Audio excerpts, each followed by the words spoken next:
Yeah, it's taken a while. Oh no, it's... Oh, there you go, sweet. It says live. How do you see how many viewers we've got? Obviously there's not going to be any at the moment, but...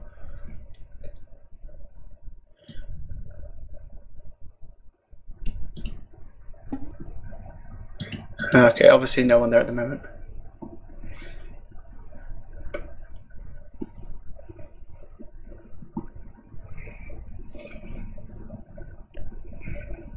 Here, let me add you. I don't think I have you added. You added me earlier, didn't you? Oh, yeah, you're right, I did. Yeah. So I'm going to set the lobby up at about... It's a 45-minute lobby, so I'll set it up at 22. That'll give us loads of time spare. 10 minutes.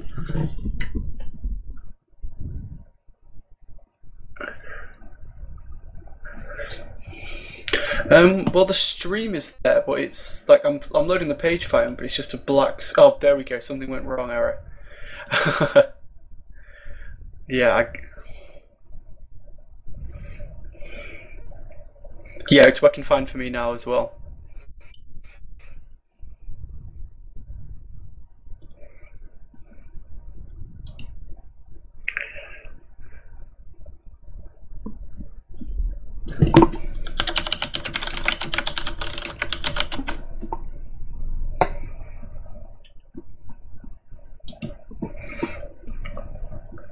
Yeah, that's about a, what, 10-second delay there, maybe a bit less.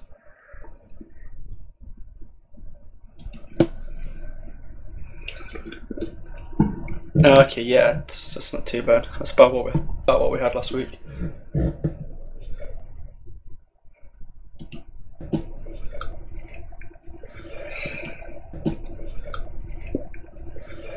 You say we're live at the moment. You say we're live. Fair enough. I assumed you'd do like a switch on kind of thing. We do a nice big welcome to our 3 viewers at the moment. And probably most likely will. Yeah. Oh, there's 4. Kind of, oh no, there's Lily now. I'm assuming that's Lily Bat. Did you guys make a post on the League of Legends subreddit, like when it started, or when it starts? I've got it sticky to the top of the subreddit. Like in the little notification box saying that it's starting at 5 PM Eastern time.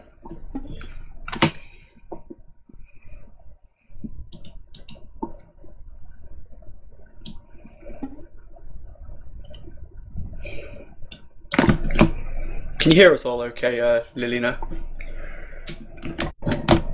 Can I? Yeah. What is with that? Why is that? What point is that? I want to research the players real quick of the game. Let's see. Oh, I've heard of a Swarm of Karma. Yeah, a few people are on IRC already. There we go. Fuck that. Alright, let me research these guys. 2 dang king.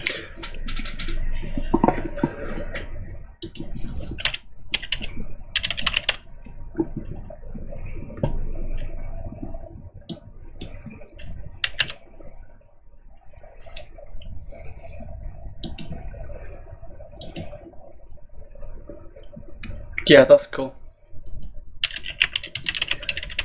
How many are you playing tonight, Lily? Yeah, you're on the 3rd game. It's have you seen a schedule of the careers on a team with 4 random people against like you and Nick, Croc and Nocturno?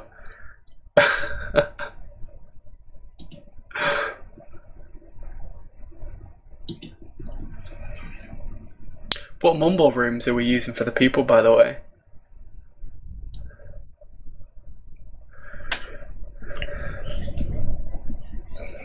Yeah. Because I hope they don't get Yeah, I mean, we normally use Katarina's tea house and I can't think what else we use. Yeah, it's normally definitely Katarina's DRs. And then I think that's pretty much the only one we use. Let's see, I've got my mic turned back on the stream for a moment here so people don't think you're crazy talking to no one.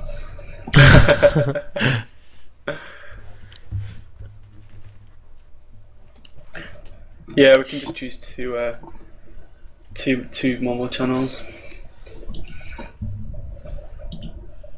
Ooh, 6 years.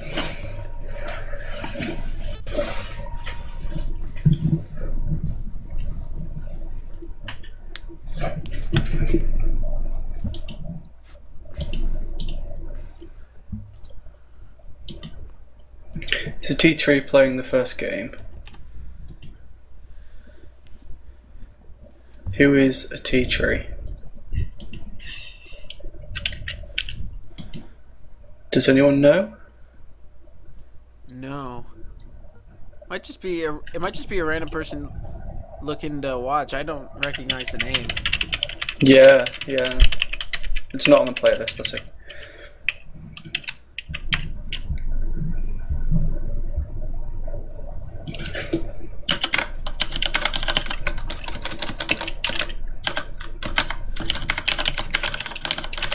Though in theory, he's heard us talking and will... Oh, ateatree's casting the second game with me. Fuck. Oh, okay, that'll do it. That's funny. Damn. For anyone listening, yeah, we're trying to feel a few different casters out this week, and it's a lot of people who I'm casting with shit, I've forgotten SillyDashie, sorry. I'm casting with SillyDashie the first game, and we've never really met before, and it's going to be like that for most of the evening. So hopefully I do well and I can do this again. I've wanted to get into casting. Yeah, I had a great time last week. I was colour commentating last week to Landover, who does it a lot. It's a big step up this week for me. Lead casting, but hey, it'll be fun. We'll give it a go. What's the worst that can happen? I get to spend the whole afternoon holding the center mouse button to drag scroll. It's gonna be a good time. You should have signed up for casting.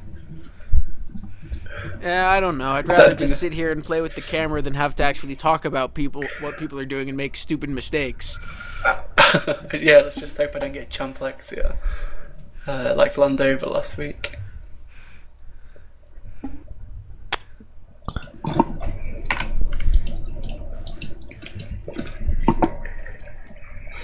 Okay, sweet. So I got two dang kind. I got his mains.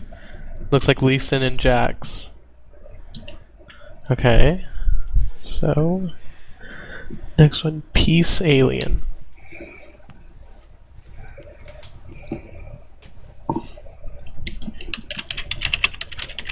What's that?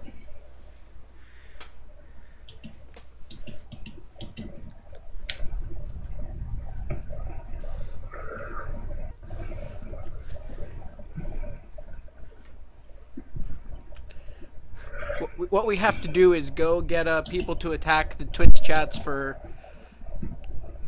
IPL 5 between games so we can steal their viewers.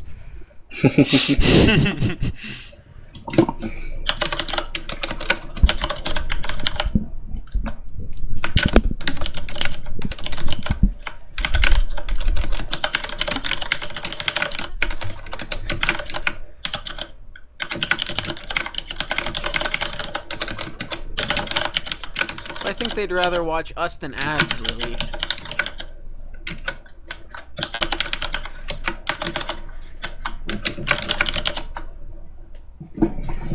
And avoid listening to the IPL dubstep that plays on loop 24/7. Oh my goodness. It was entertaining at first, but it gets a little bit annoying.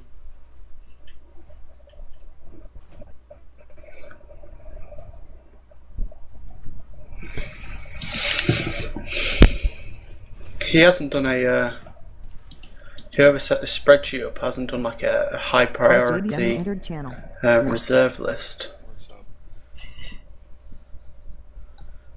RJB, there we. Oh my There God. you are. Just the man we needed. I went overboard last night.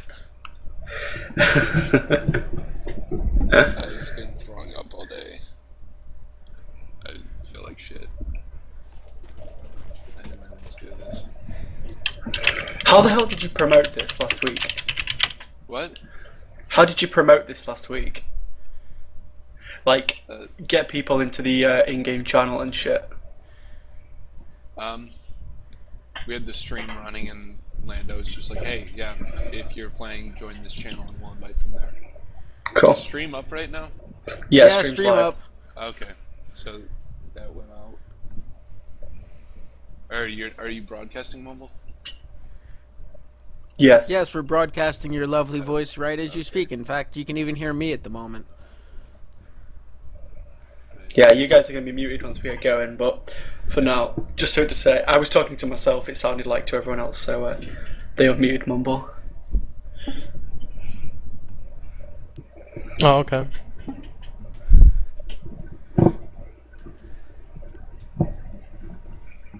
Yeah, that echo was throwing me off for a second.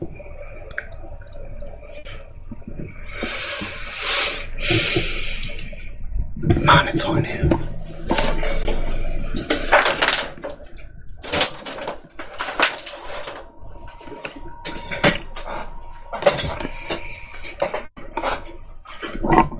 That's cool. Right, I'm gonna get the game lobby up. Okay. I should have enough. Sweet. I'll make sure I create the right type of game. ARAM guys, right?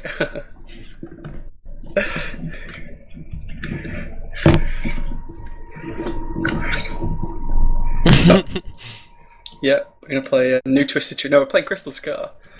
We're playing Crystal Scar team fights around the center.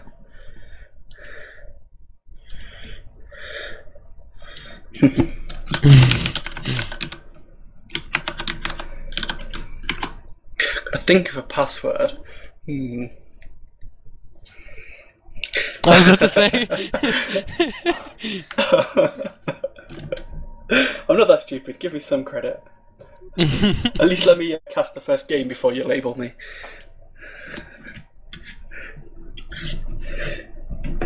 Oh. Yeah, they probably think we're crazy. Yeah, but is SillyDashie here? Yeah, I'm right here. Or is he still what's he doing? Cool. So they can hear you. That's okay.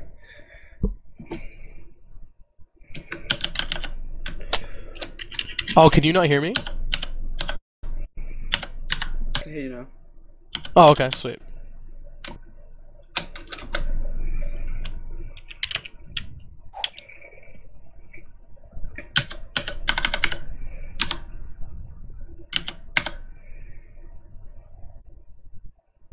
I'm gonna have to write this password down, otherwise I'm gonna forget it and no one's gonna be able to get into the game. Yeah, but if the game doesn't fill up, I'm gonna have to post the password in the IRC channel.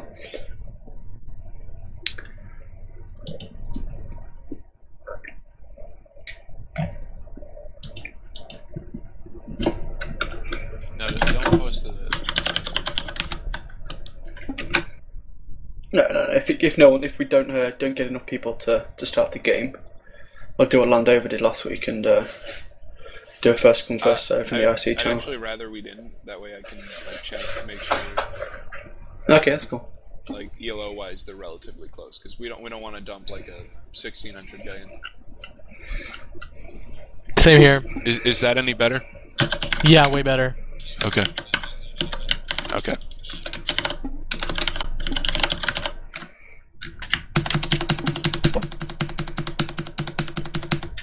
It's a pretty long password. Is there a character limit on the passwords? I don't know. Ideally, you're just inviting. You shouldn't be like handing out password. Yeah.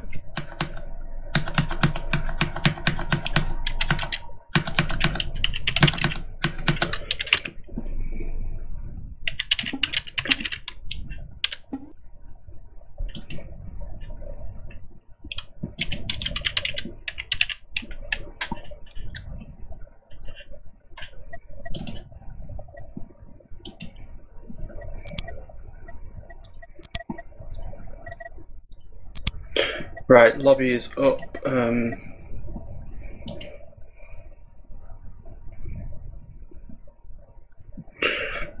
There we go. And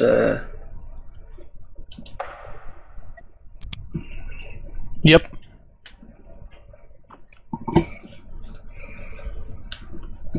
cool.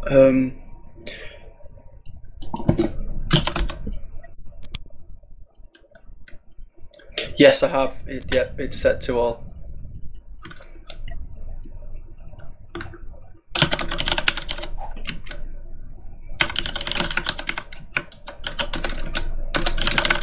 Yeah, everyone. If everyone's if you're watching the stream or you know someone who's doing it, get them to log online now, please.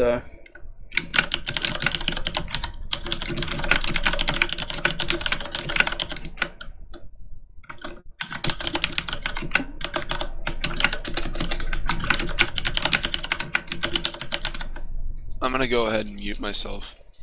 Cool.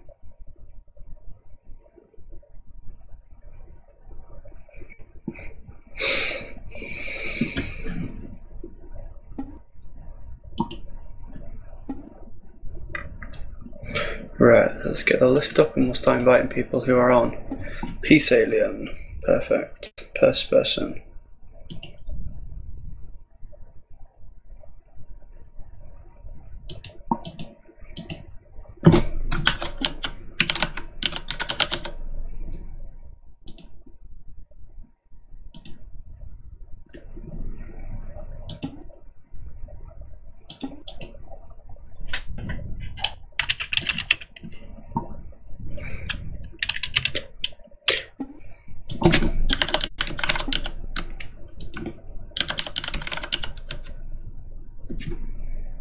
Yeah, perfect.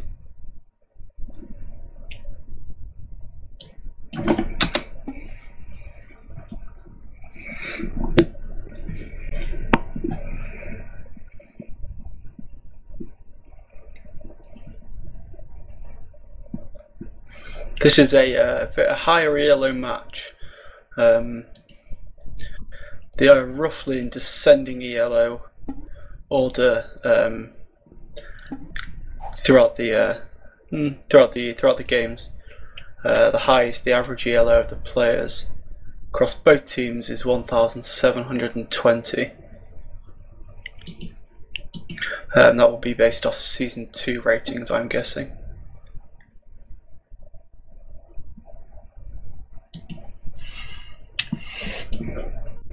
Yeah, this is a really good matchup right here. It's flipped in there. I still need everyone to come online, but it's cool, we get 10 minutes.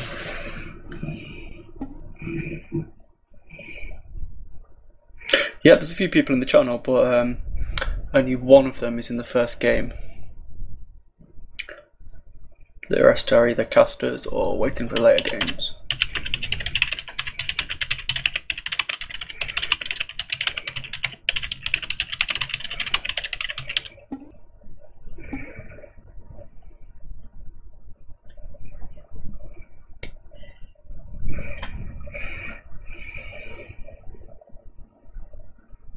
To type out the in-game channel in the IRC RGB when you ask people.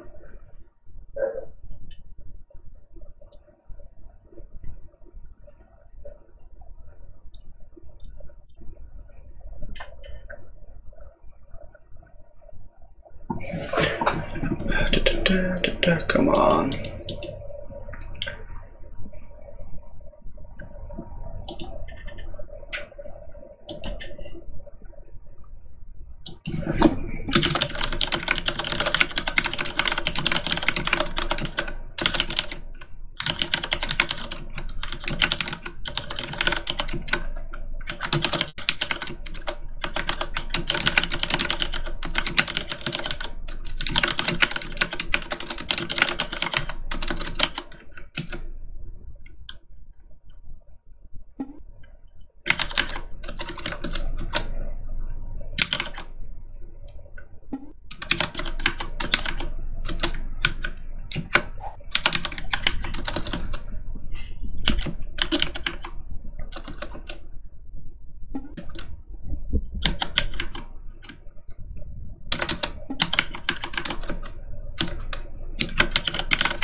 Oh, this is great. Come on, people. Is it usually like this? Like they get on towards like, the no, deadline? we had, oh, okay. last week it was fine. We only had 2 games last week, but everyone was online. I think we filled like 2, maybe 3 spots with people on the priority, the replacement list. But most of the people were online well before the start. That's good.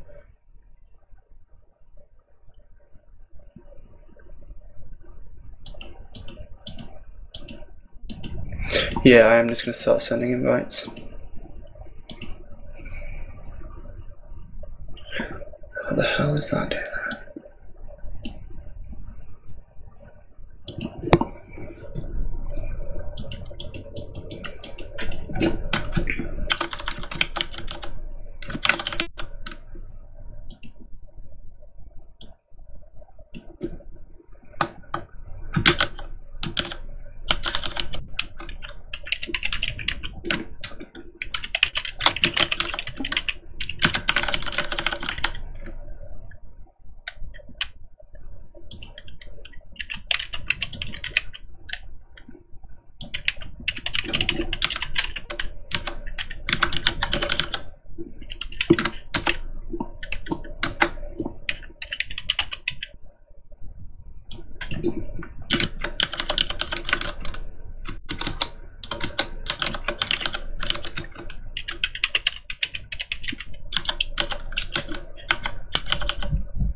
Right, I've invited some people, but it says they declined straight away.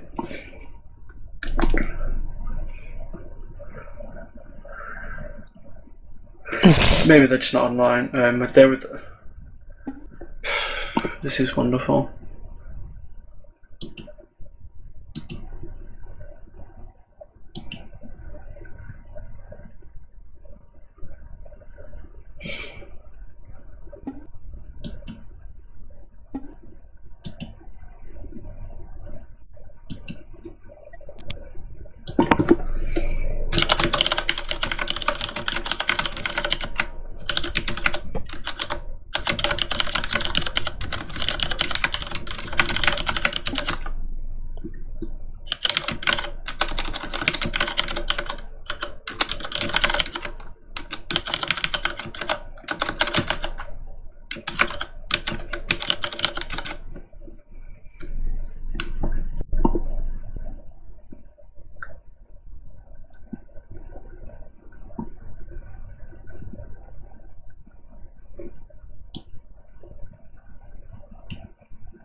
Right, I'll go through the list and start inviting more people because it's 5 minutes till the start of the first game and we've still got no one.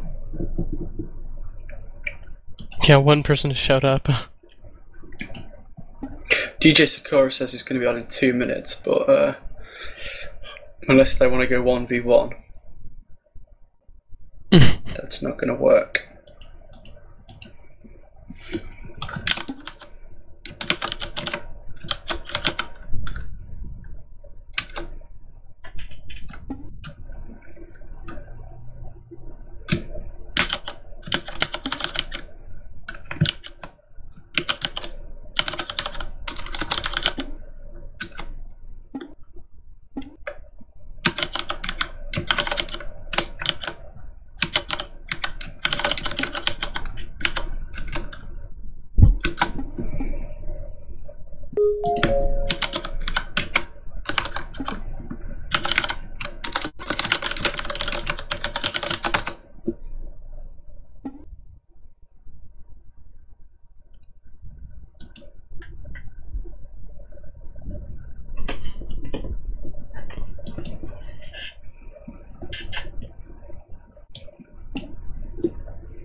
Well, this isn't going too great.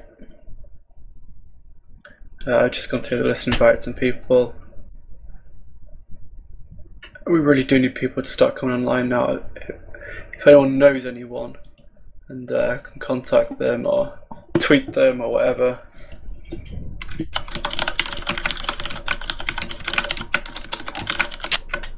Let me see here.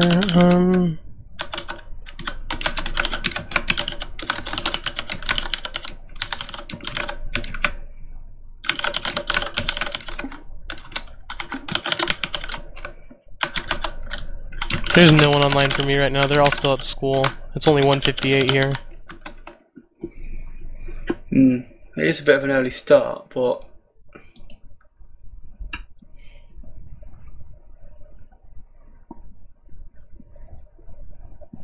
Remember, we signed up and said they were available at this time, right? yeah, they won't signed up otherwise. Yeah. I wonder. I mean, it says in the post it's going to start at 5 PM Eastern time. Mm-hmm.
Well, we have 2 people. That's good. That's an improvement. Yeah, better than one.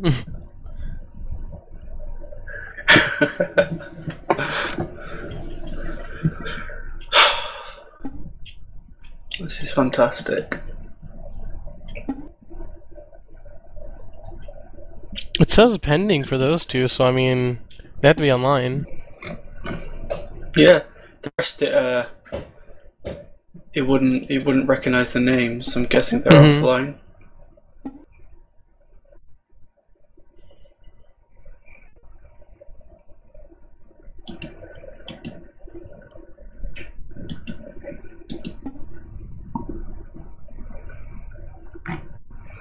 Right, I'm going to change the link in the subreddit to the stream.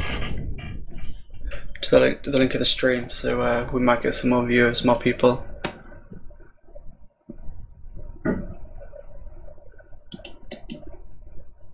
RGB, still there?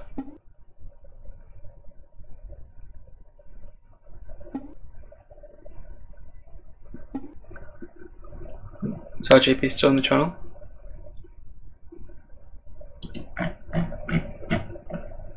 RGB man. Yeah, he's okay. You there? What do you want to do at this stage?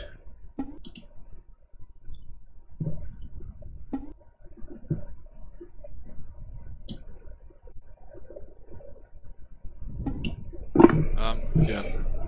Yeah, he's talking. I see. So, honestly, at this point, I think we just grab everyone. What do you mean, grab everyone? Anyone who wants to play.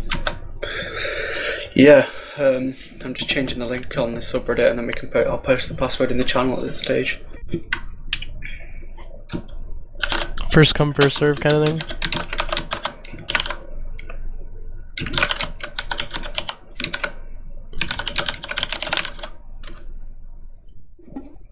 Actually, I won't put the link in the stream.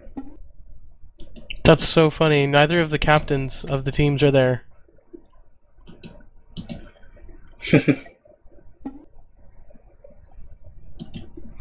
Try one last time in RC, see if we can get anyone else. Do you want me to just post the password? RJB. No, I'd rather we didn't do that. Okay. Well, if anyone listening on the stream wants to play, you can join us on IRC. It's the #r/League of Legends channel on the QuakeNet server. Send a private message or open a chat dialog box to RJBman, and he'll sort you out with getting into the game. I'll PM him the password.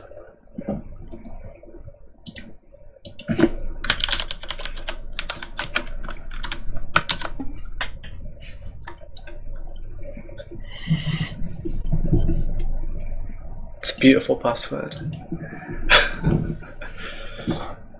I think it's pretty harsh time doing it at the same time as IPL5, but yeah, well.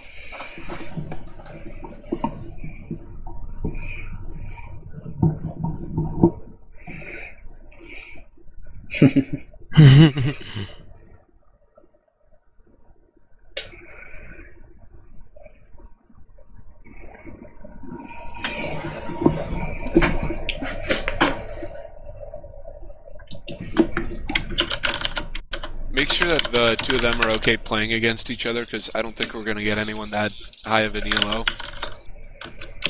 Yeah.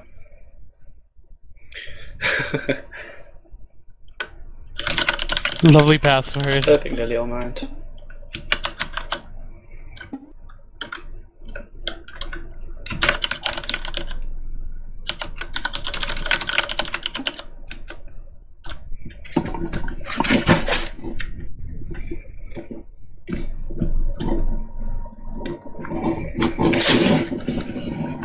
So there we go, we have 3. Yeah, Lily and ateatree aren't actually on the list though. Oh, okay.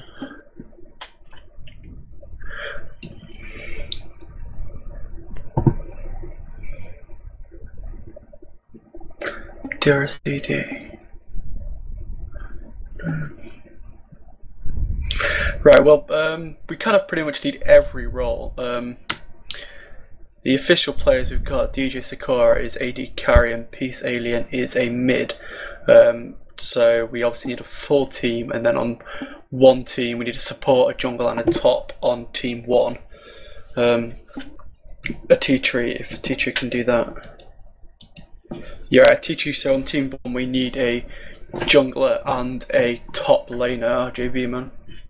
The second team we need a full team. I think Lily plays support though, so yeah, Lily's classed as support, so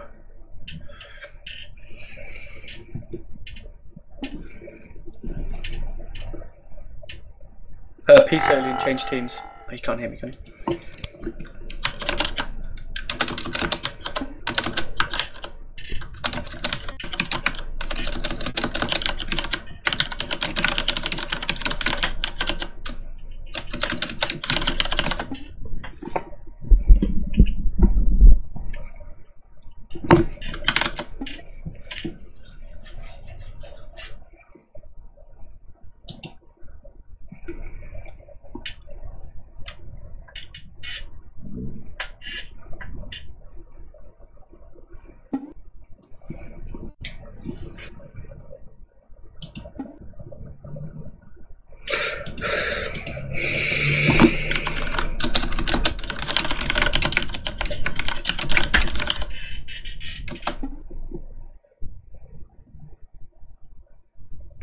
Right, I'm going to go through and send invites out again. Hopefully some people have come online.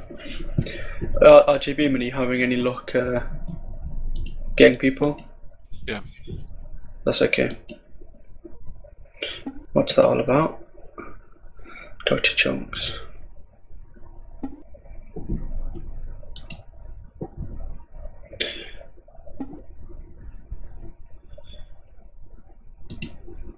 Here, wait a second. One of my friends, 46 minutes into a game and he's at 1532. I can see what he's doing afterwards. He has 1396 normal wins. Yeah. Game to speak to RJB when he's out of the game. What's up? He's the guy organising invites to the game and shit.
You got any more people coming in, RGB man?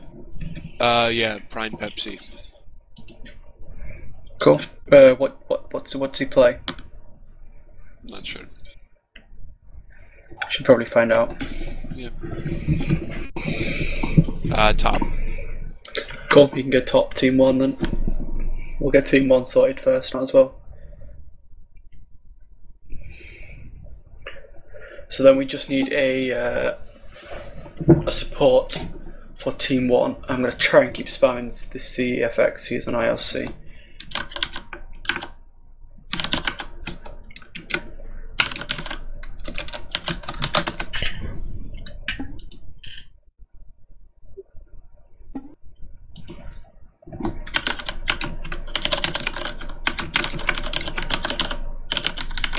If you want to check, I believe someone joined wanting to get in.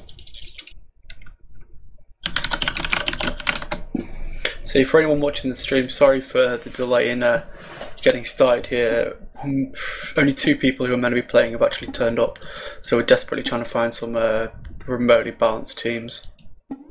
It's pretty frustrating at this point, but hey, what can you do?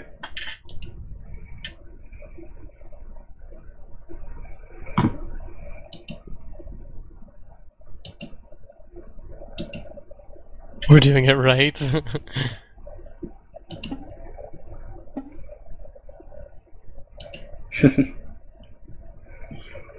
Hey, we've been here for an hour now, so...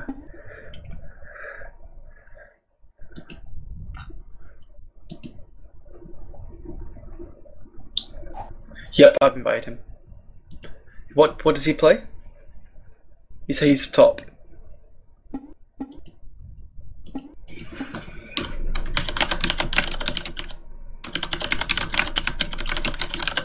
You said you need a support for Team 2 and what for team, or a support for Team 1 and what for Team 2? We don't need, right, for Team 1, for Peace Aliens, which is teams, for Team 1 we need a mid and a jungle. If for Team 2 we need AD carry, jungle and top.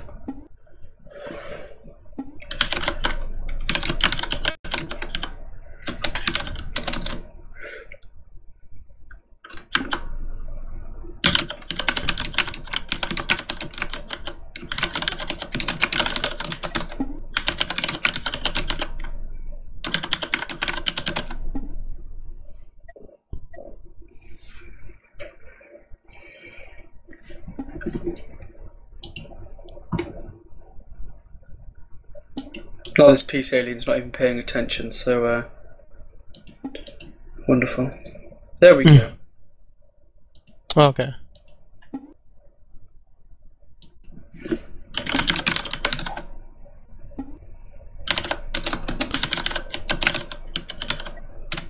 Yeah, people need to remain in the signed up roles while we try and sort out teams.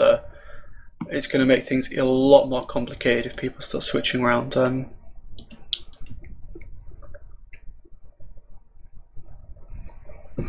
So yes, Team 1 has a support, an AD carry, and a top. Team 2 has a support and a mid.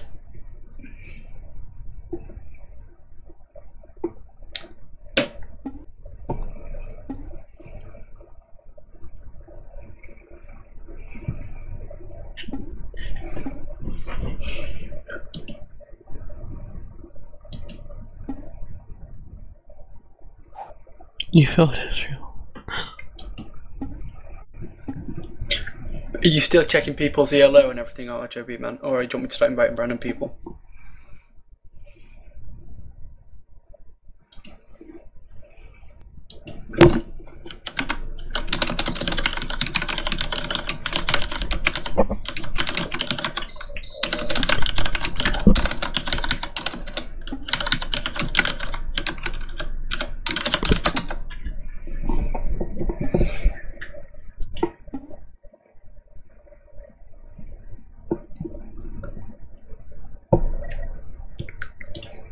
Right, I'm gonna post the if anyone wants to join, I'm going to post the password in the IRC channel. In a very short time, I will give you a countdown once I'm ready. It will be first come, first serve. On whatever's left, basically, you fill the spots, you sort it out between you. Mumble is available. It is on the sidebar of the for the teams. It's on the sidebar of the subreddit. If you can get in and join any empty room yourself, that's down to you at this stage. Right, anyone who wants to join, I'm posting the password. 1 second. Oh, Pepsi left. That's fine.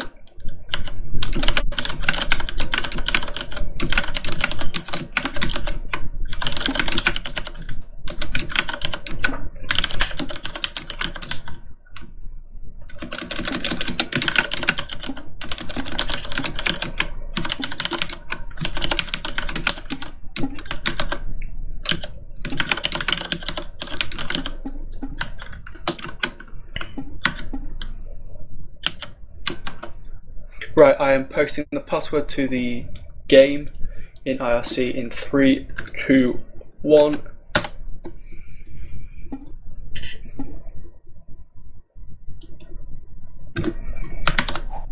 Kitty cats are awesome.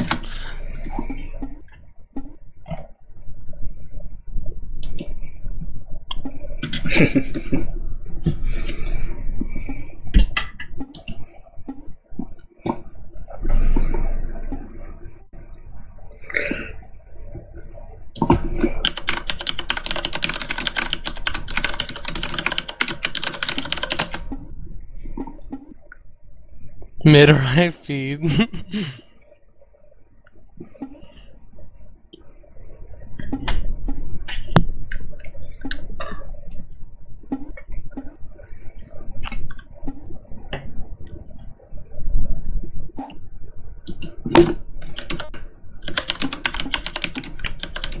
Oh, there you go. Pepsi's back. You got a full team right there. Oh, never mind. Somebody switched. Yeah, the people are... So, again, if anyone wants to join, I'm posting the password back in the IRC channel again right now. I will post it. No, I can't really post it on the Twitch stream.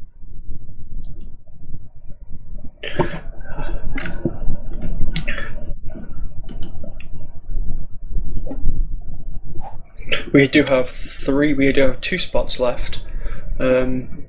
If for anyone who wants to join.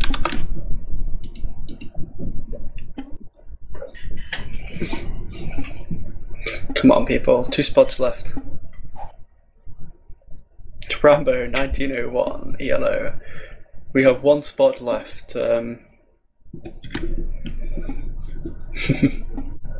Dang, Daddy Lilo right there. Yeah.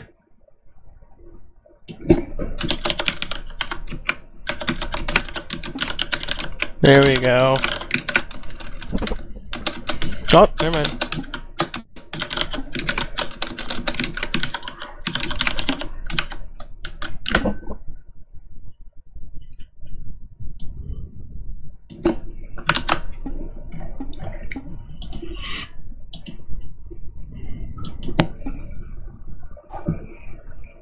Right, the game is full. Ateatree.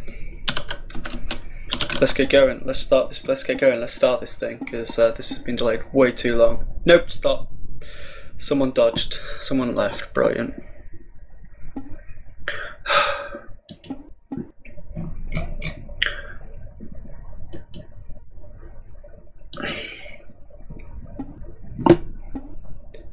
Rambo isn't supporting. Lilybet's supporting. Well, if Lily, that's up to them. I'm not talking to myself, by the way. I'm talking to our JB man who's typing back to me. I think at this stage, obviously, we didn't have the official teams. It's a bit of an issue with for organising specific roles at this stage. Ideally, everyone would have been here and we wouldn't have had an issue. Let's just hope this doesn't put a delay on the game after this. Or too much, at least. It shouldn't really, hopefully.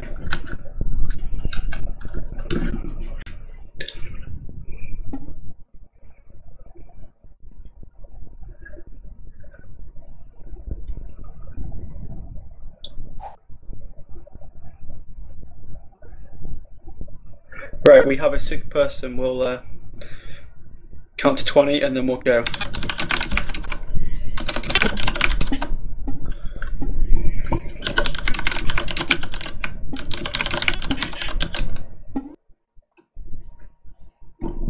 So should I mute myself for the bans and picks, and then I'll just join back in during the game? No. You can just have the stream open and watch from there. Yeah, okay. You'll be about 5 or 6 seconds behind, but it'll be fine. Alright, and then I'll just join you when the game starts. Ateatree, just go. RJB, man, did you have them organising their own Mumble channels last week? Yeah, I did. Cool. Anything that's open. I believe Ateatree started the game. Yeah, he did. Okay. When my game decides to catch up with itself, I will start commentating. Because it's absolutely frozen right now. Same here. The stream is like isn't showing anything. No one's banning or anything. Right. Oh, there we go. The game. First ban is going to PC Luna. He has 20 seconds left, and he goes immediately to Blitzcrank. Pretty standard first ban, really. There. Nothing much to say about that one.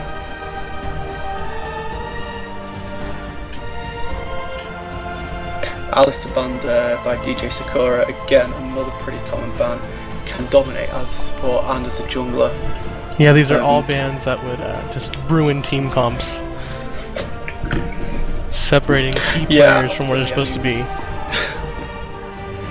We do have a couple of very high ELO players, nearly 2,000 ELO for Ramble on the team, so it's not going to take much for one of those players to dominate with one of these Flavour of the Month champions. Yeah.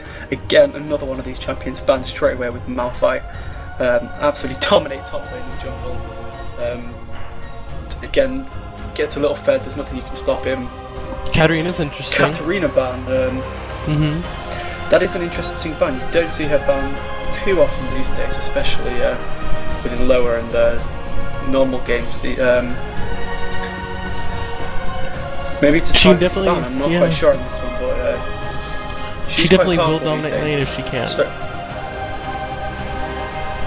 Shen ban there, again, another pretty common ban. These are all cookie cutter bans from both teams so far, really. Amazing split lane pushing power from Shen, and his ultimate can just destroy teams. You can come from nowhere and counter gank or gank. It's not worth risking it, having him there. Yeah, not at all. These players will play these characters right, and so they gotta get those characters that'll mess that. And Viktor! That's a very unusual ban. I haven't seen Riot fix Viktor at all recently, so I'm not particularly sure what that one is about. He's still pretty bugged as far as I'm aware, and not too powerful as a mid lane champion. Yeah, that's very interesting. Maybe it's a troll ban, maybe it's a targeted ban, I really don't know at this stage.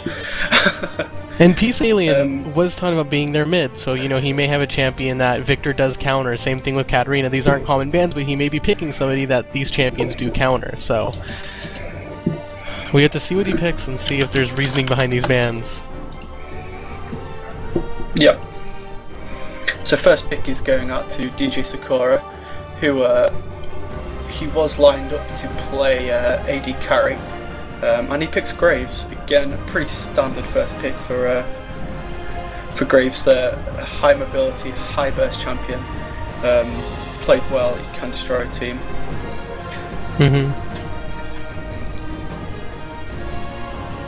Ooh, is it gonna be Diana? Hovering over that Diana. Let's see who he picks. Lulu support. Lulu picked Lulu will be that support support there from Lilybet. I have played with Lilybet a few times as Lulu support. Is a favourite champion of hers. I did expect to see that one really. Peace Alien still flashing through all the champions. Going Not through giving anything away until the last moment at this stage. Yeah. Gonna catch him by surprise. Based on the champions that he picked, he could go with LeBlanc. I mean, Katarina is able to escape from LeBlanc's E, and Viktor can stun, so he could be going for LeBlanc picks. You know, those are two champions that can get out of range of LeBlanc, so it just all depends. And Anivia, is that gonna be it? Anivia! He goes for an Anivia. He's locked in Anivia mid. He has left himself open to be countered there as first pick. But high yellow champion first pick, Anivia, very solid champion. Definitely. Amazing CS abilities once she gets her ultimate. That's a good Anivia is, as anyone who watches Froggen knows, a good Anivia is very hard to counter. Yes, and you don't need to build very much Taric AP chosen. to be getting those damage. No, absolutely not. You build your mana regen at the start and you're sorted really. Blue team, we see a Taric support being chosen but not locked in so far. That stun works quite well as a counter to Lilibet's polymorph. They've both got kind of a lockdown ability there. You'll see Lulu come in and you'll see Taric counter stun. We are seeing Rumble. That's an interesting topic you don't see too often these days. No, you locked don't. in as well. And locked in, yeah, so he's gonna go with that Rumble top. Let's see how they're gonna answer to this. We'll have to see how this one goes. Yeah. Because we haven't seen any counter picks. Okay, so we see Ezreal. Ezreal Nunu. Ezreal again are pretty high. But we have Lilibet's support as a Lulu, so I'm assuming at this stage we are going to see a Nunu top or potentially a Nunu jungle. Both are available options. Yeah, either one. Let's see what happens here. Because Nunu does have that kind of smite ability that he can go jungle without smite, and so he could go top, he could go jungle, and they're going to pick up the Diana. He's hovering over it. Yep, very powerful champion at the moment. One of them top banned. I think he is the top banned champion in day one of IPL 5 at the moment. Yes. And it was picked a lot of the time after that. And locking it in. There you go. Very, very strong mid. Yep, Diana versus Anivia. There's a lot of mobility there as Diana. She is going to be able to flash over. She's going to be able to ult through those walls, I believe. Absolutely, some great escapes which too. Isn't going to be pleasing. Yeah, great escapes, high mobility. Oh, Amumu. We see Amumu being picked. Amumu for the jungle role. Now for me, Amumu, it all comes down to whether the purple team can get an invade off. If you can invade an Amumu successfully, then you can quite heavily screw him over for the first 10-15 minutes if he doesn't get his blue lane. His blue buff. Absolutely, you can definitely ruin his jungle with that.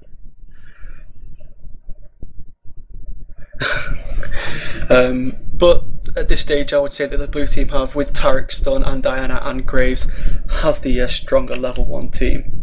But it all depends on who the top or jungle. We see Enigma Blade potentially picking Teemo here. Teemo. We're going to see Nunu jungling. So yeah, that would be a Nunu jungle. Which he's very counter picking himself there, I believe. Rumble versus Teemo. Yeah.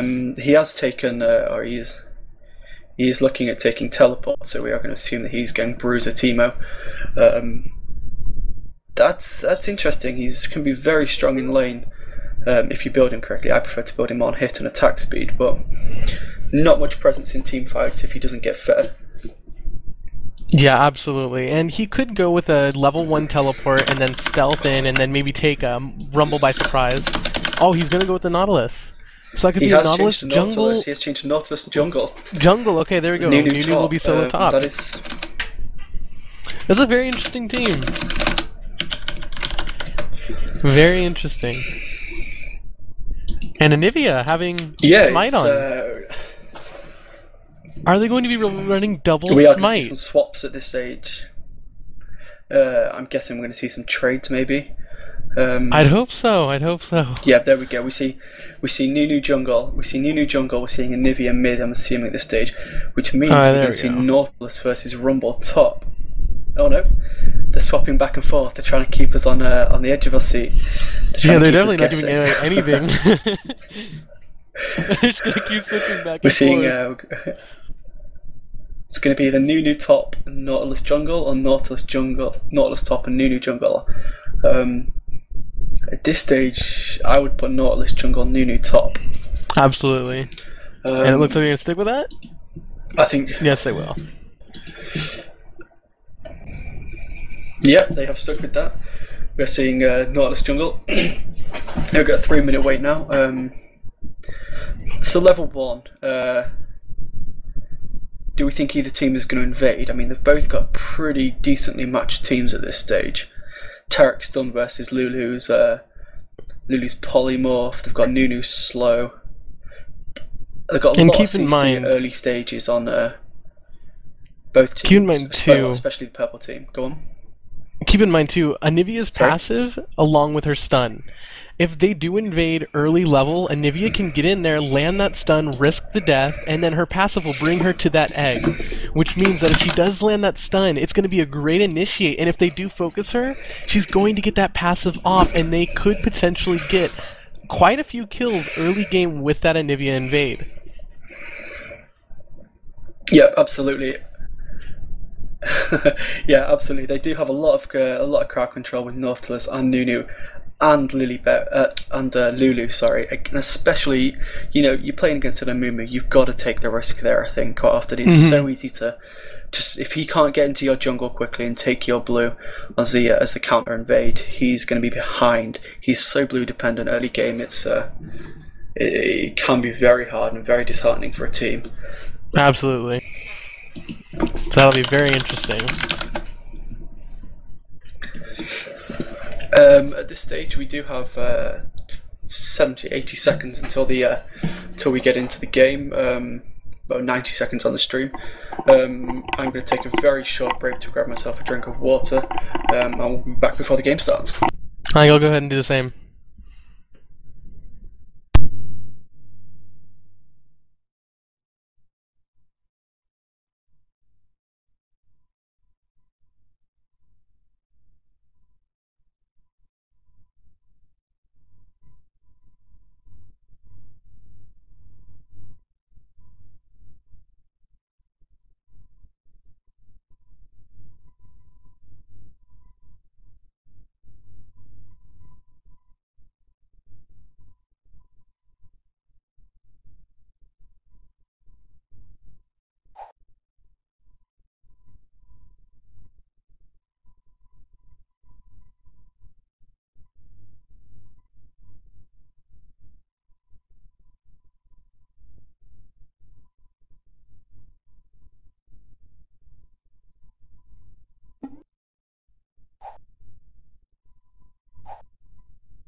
Okay, so we are getting ready to the game, getting ready to start.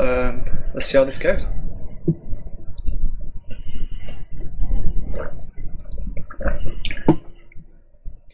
Notorno, that is incorrect. The guy controlling the screen is Paul Leno.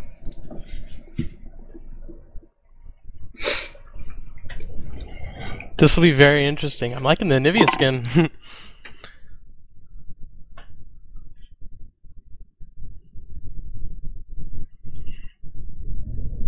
Yeah, my client has decided to freeze up at this point, which is great.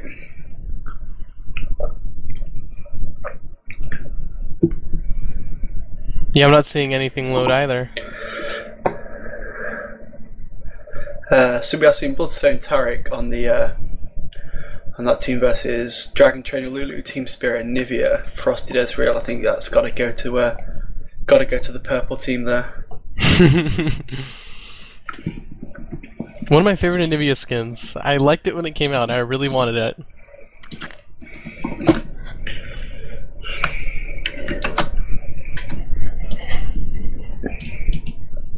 I'm actually having some technical difficulties at the moment. My client has crashed, unfortunately. So until I can get back into the game, Yeah, until I can get back into the game, SillyDashie will be lead commentating for the moment. And there we go. We're seeing them pick up the standard kind of items. You've got your boots, you've got your pots. Let's see what they're going to do with this. Let's see if they go with the invade. And blue team there signaling along the river for blue side. They know it could be coming. So they're going to prepare themselves. They're going to set themselves up. And Taric still at base. Taric has not yet come out. There we go. He's coming out now. So he's going to be late to the party there.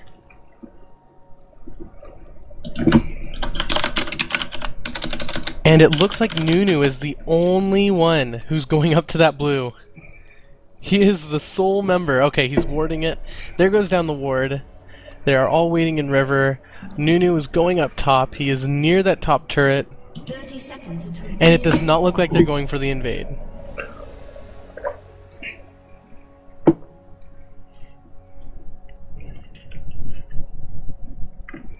That is rather interesting. You would expect them at this stage to have gone for the invade against the Amumu.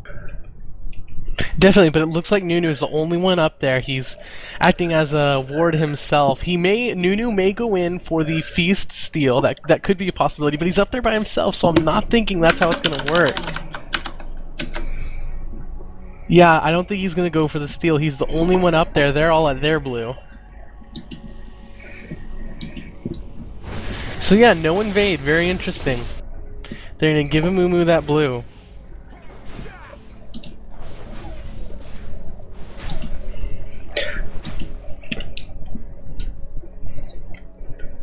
Oh, and Nunu. Oh, Nunu is getting very, very, very risky. Rumble right near him.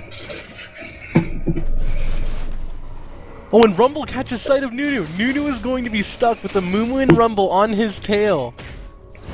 Nunu is trying to get out of there. I don't know if he's... There you go, there's the flash. So Nunu does make it out safely. Rumble is on his tail, flashes over.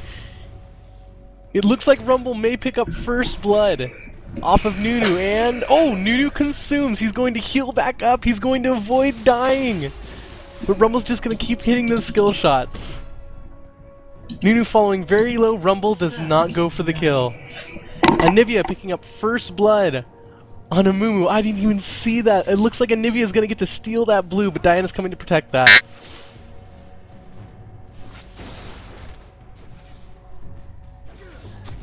That was pretty crazy for Nunu. I didn't see how Amumu died. I was not watching that, but that was pretty crazy. And Nunu getting dropped low again. Nunu's going to have to tower farm from this point because he's just dropping lower and lower from Rumble. If we go down to bot, we watch Ez and Lulu. Anivia is going to pick up the kill on Diana, getting that gank from Nautilus, giving her those early 2 kills. That is absolutely going to work in Anivia's favor. She has kind of a hard time early game, so the fact that they've given her 2 kills already is really going to help. If we go and look at top, Nunu is chasing down Rumble, bringing both of them are very low. Consuming again, Nunu's surviving. Those consumes have kept Nunu alive.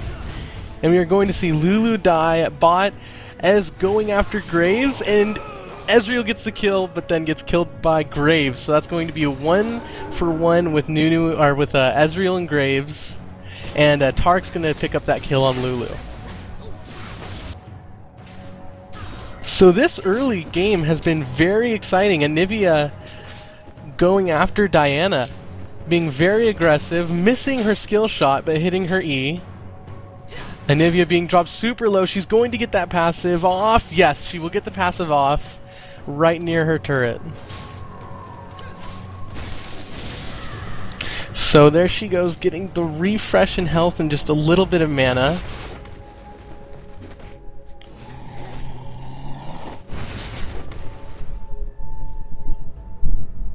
Very interesting indeed. This early game has been very exciting. Already we have 3 kills on both sides.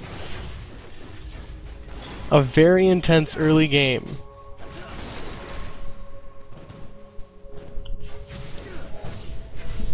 And Ezreal getting aggressive, showing that aggressive play on Graves, denying him the CS.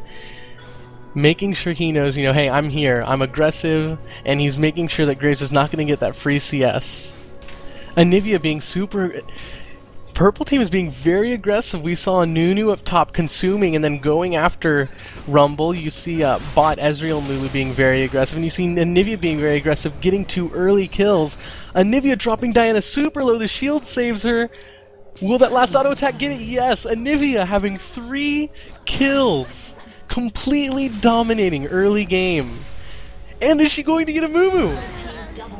Anivia 4 kills and we are only 5 minutes and 40 seconds into the game. Completely dominating early game. She's going to recall, she's going to pick up. Let's see how much gold Anivia has right now. Anivia is just sitting on 2k gold at 5 minutes in the game. She's going to be able to get Rod of Ages. Not built, but she's going to get a lot of it on there at only 6 minutes, and that's going to be crucial. If we look at bottom, Ezreal taking some hits, going to pop that shield off from Lulu. Definitely showing a lot of aggression, and we see that top, we've got the gank, and Nunu consumes, and Rumble's going to go down. Yes, Rumble goes down from the Nautilus gank, and we have 6 kills purple side. They are dominating this early game. Completely controlling both top and mid. Bots have a little bit of trouble, but Ezreal is showing aggression. He's showing that they're not just going to let them take that. And so if we go ahead and we look at Anivia's items, she's got that Chalice of Harmony. She's going to get that mana regen. She's got the Sapphire Crystal and the Ruby Crystal. She is stacking pretty well. And Graves showing a bit of aggression under the tower. He's going to keep shooting at Ez. Ez is going to drop just below. Ez might... Oh, Ez is barely surviving with 10 health. Barely surviving that encounter. They're showing that early aggression. It looks like Ezreal and Lulu are paying for that. They're showing the early aggression, but they're suffering for it. They're not able to follow that up with enough damage, with enough defense to continue with it. And they're going to start pushing this tower. Graves and Taric, are they going to go for Lulu? Getting that auto attack off. There's the Lulu flash. Lulu's going to drop low and Lulu gets killed. Graves ending up with the unofficial double kill at bot. That aggression really hurt Ezreal and Lulu at the first part right there. You know, they're definitely suffering for that. Anivia going after Amumu. I'm not sure if she knows Taric is there. They're gonna go for Taric. Taric dropping super low. Nautilus looks like he's... Oh, and then there's Anivia auto attack. The Anivia auto attack is gonna pick up that kill. Anivia going 5-0. And we're only 8 minutes into the game. Mid is going to have a really tough time following up with that. Anivia is stacked right now. She's gonna just stealing Amumu's raids right in front of him, just kind of showing him, you know, I own this part of the map right now. Anivia just owning early game.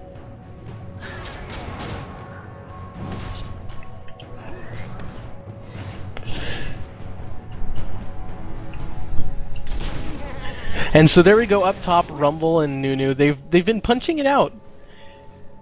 They've definitely been both very aggressive with each other, not ignoring the fact that both of them would take much damage. It's a very exciting game so far. I mean, like I said earlier, we're only 9 minutes into the game, and Anivia has 5 kills. She's sitting on another 1k of gold. She could recall right now, and she could end up pretty stacked in terms of items, and we're just seeing Anivia dominate. Ezreal going low bottom. He's taking a lot of damage. It looks like Lulu is going to fall. There's the Ez ult. Oh, and Lulu is done. Ezreal's gonna have to escape from that. He may... No, he's not. He's gonna flash away and avoid the death. Taric coming up, showing some aggression on Ezreal. And we have a battle in the jungle. And it looks like Nautilus is going to drop very low. He is going to die. Diana's also very low. Anivia coming around, gonna steal that blue. Let's see if she can do it. Amumu's gonna back off, so she may just get that blue. Amumu doesn't want her to get that blue. Amumu needs that blue, and so he's gonna do whatever it takes to deny Anivia his own blue. Anivia's sitting there. Let's see what she does. Looks like she's going to back off. She knows it's a huge risk. Yeah, she's going to back off of that blue. Gonna keep it in their base. And I mean, let's go down to the bottom lane with the 280 carries. We have Graves, and he's got 3 kills already. Now, he's only gotten...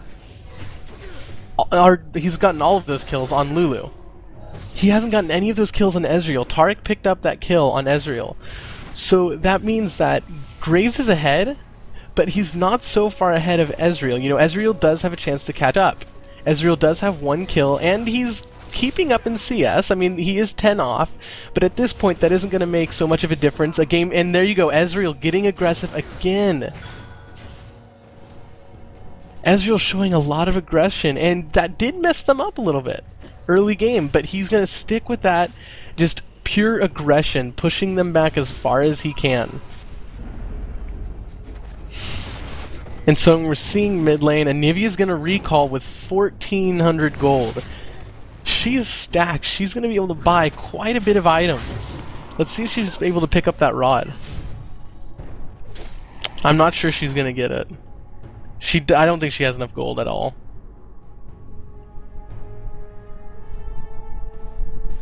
Yeah, it doesn't look like she's going to be able to get that Rod of Ages.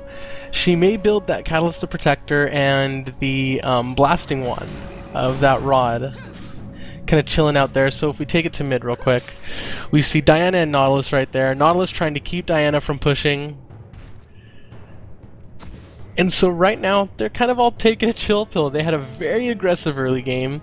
Tons of kills already by 11 minutes. So they're all just going to kind of take a chill pill, farm up a little bit. Nunu getting aggressive.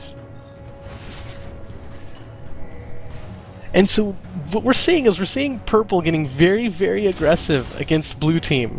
They're putting out a lot of aggression, a lot of damage, and they're really trying to make them, you know, step back a little bit. They're trying to control this early game so that they can have a great late game. And it seems to be working out for them so far.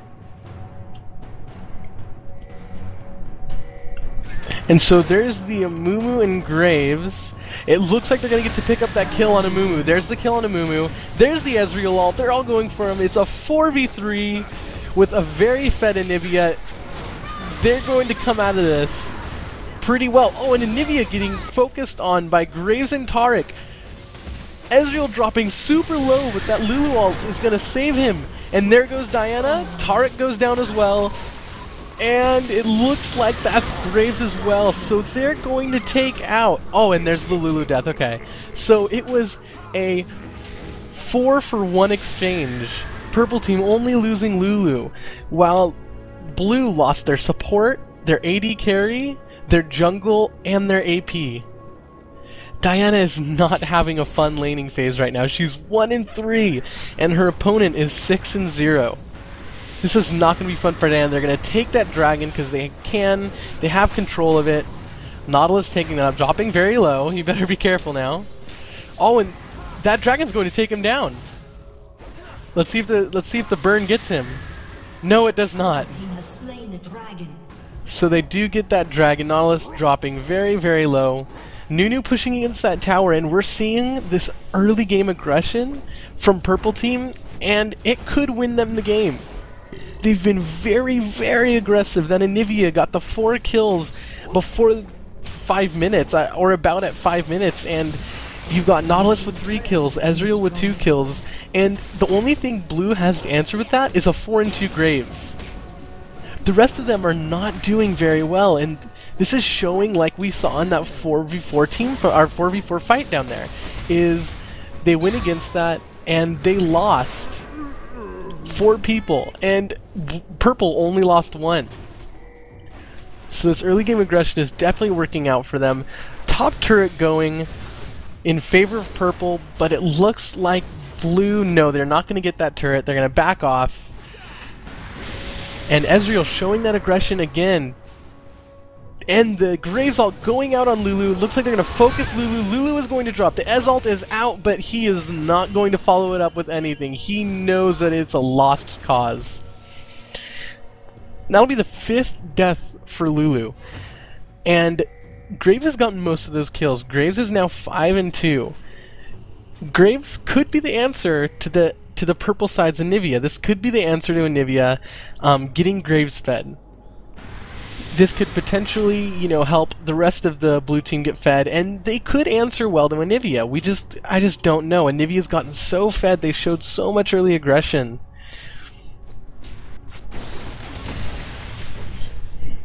And so right now we're seeing they're all chasing up, and Amumu is right there. Anivia's going to meet him there. She's not going to fight it. She's going to try and get out of that. Hopefully Nautilus will not get there in time. She flashes and they shut down Anivia. That's her first death. Shutting down Anivia. They're going to go around, meet Diana. This surely is going to be... And the flash! The flash from Nautilus as well. This is surely... Yes, that'll be Diana's death. That's Diana's 4th death of this game. Enigma going ahead and taunting after that death. That will be Diana's 4th death of the game versus Anivia's 1 death and 6 kills. That early game aggression, I keep going back to that because that's what's made it so great for them right now, and that's what's allowing them just to freely get these kills and to win 4-on-4 is because of that early game aggression that's getting them all this money. And I mean, look at this. There's Rumble down again for the 3rd time, whereas Nunu's only been down twice.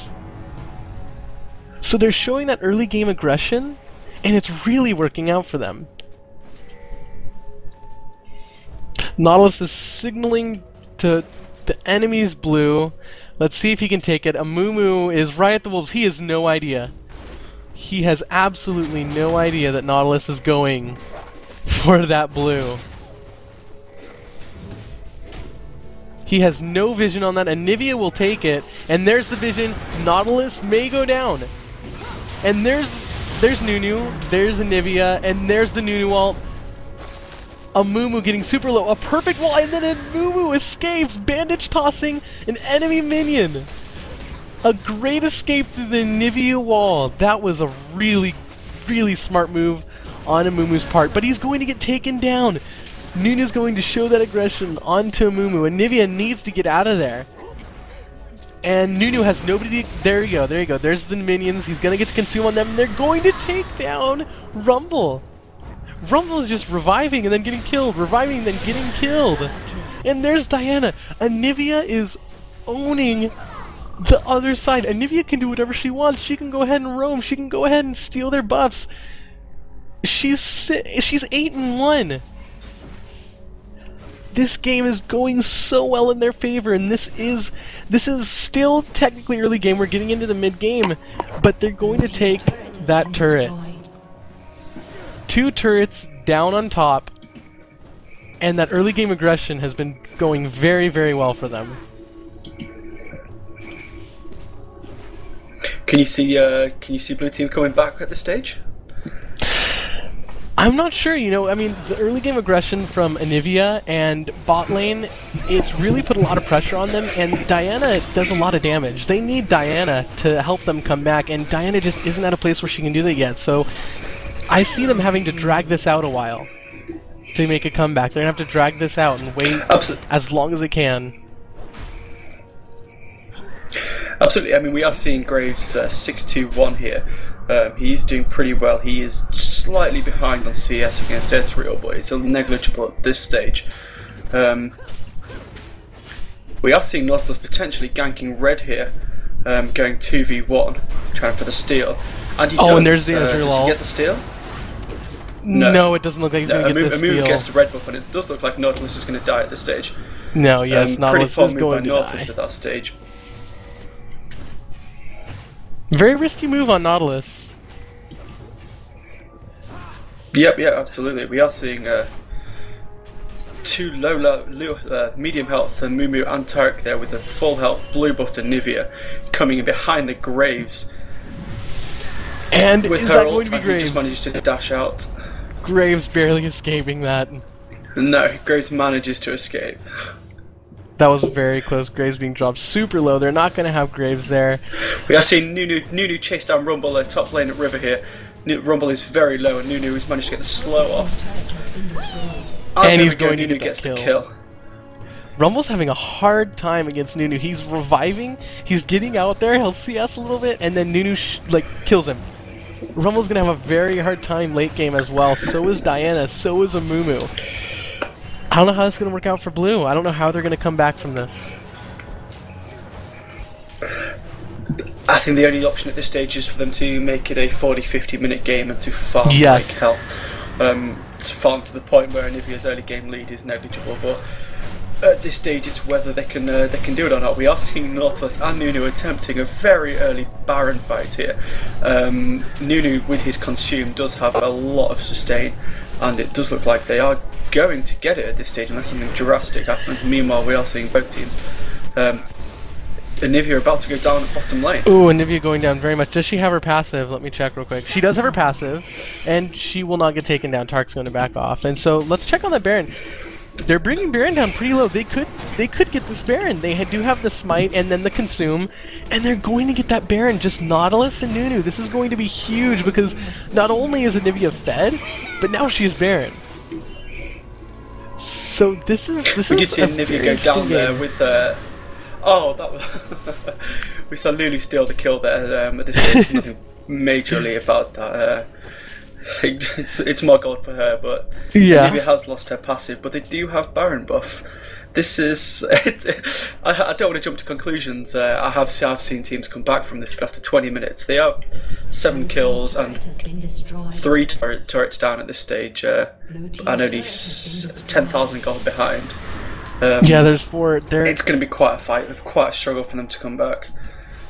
Absolutely, and it's not, I don't want to say that Purple necessarily outplayed Blue, but that early game aggression is just, how can, it's like, there's a difference between outplaying and just outdoing, and it seems like Purple's just outdoing them. They don't even have a chance to outplay them because they're just so fed, and Blue's just getting destroyed. We are seeing Blue go 3v1 at the top here. Nunu is going to go down at this stage. Yes, only Nunu after will go taking down. Amumu down. There we go. Rumble gets the kill he so desperately needs.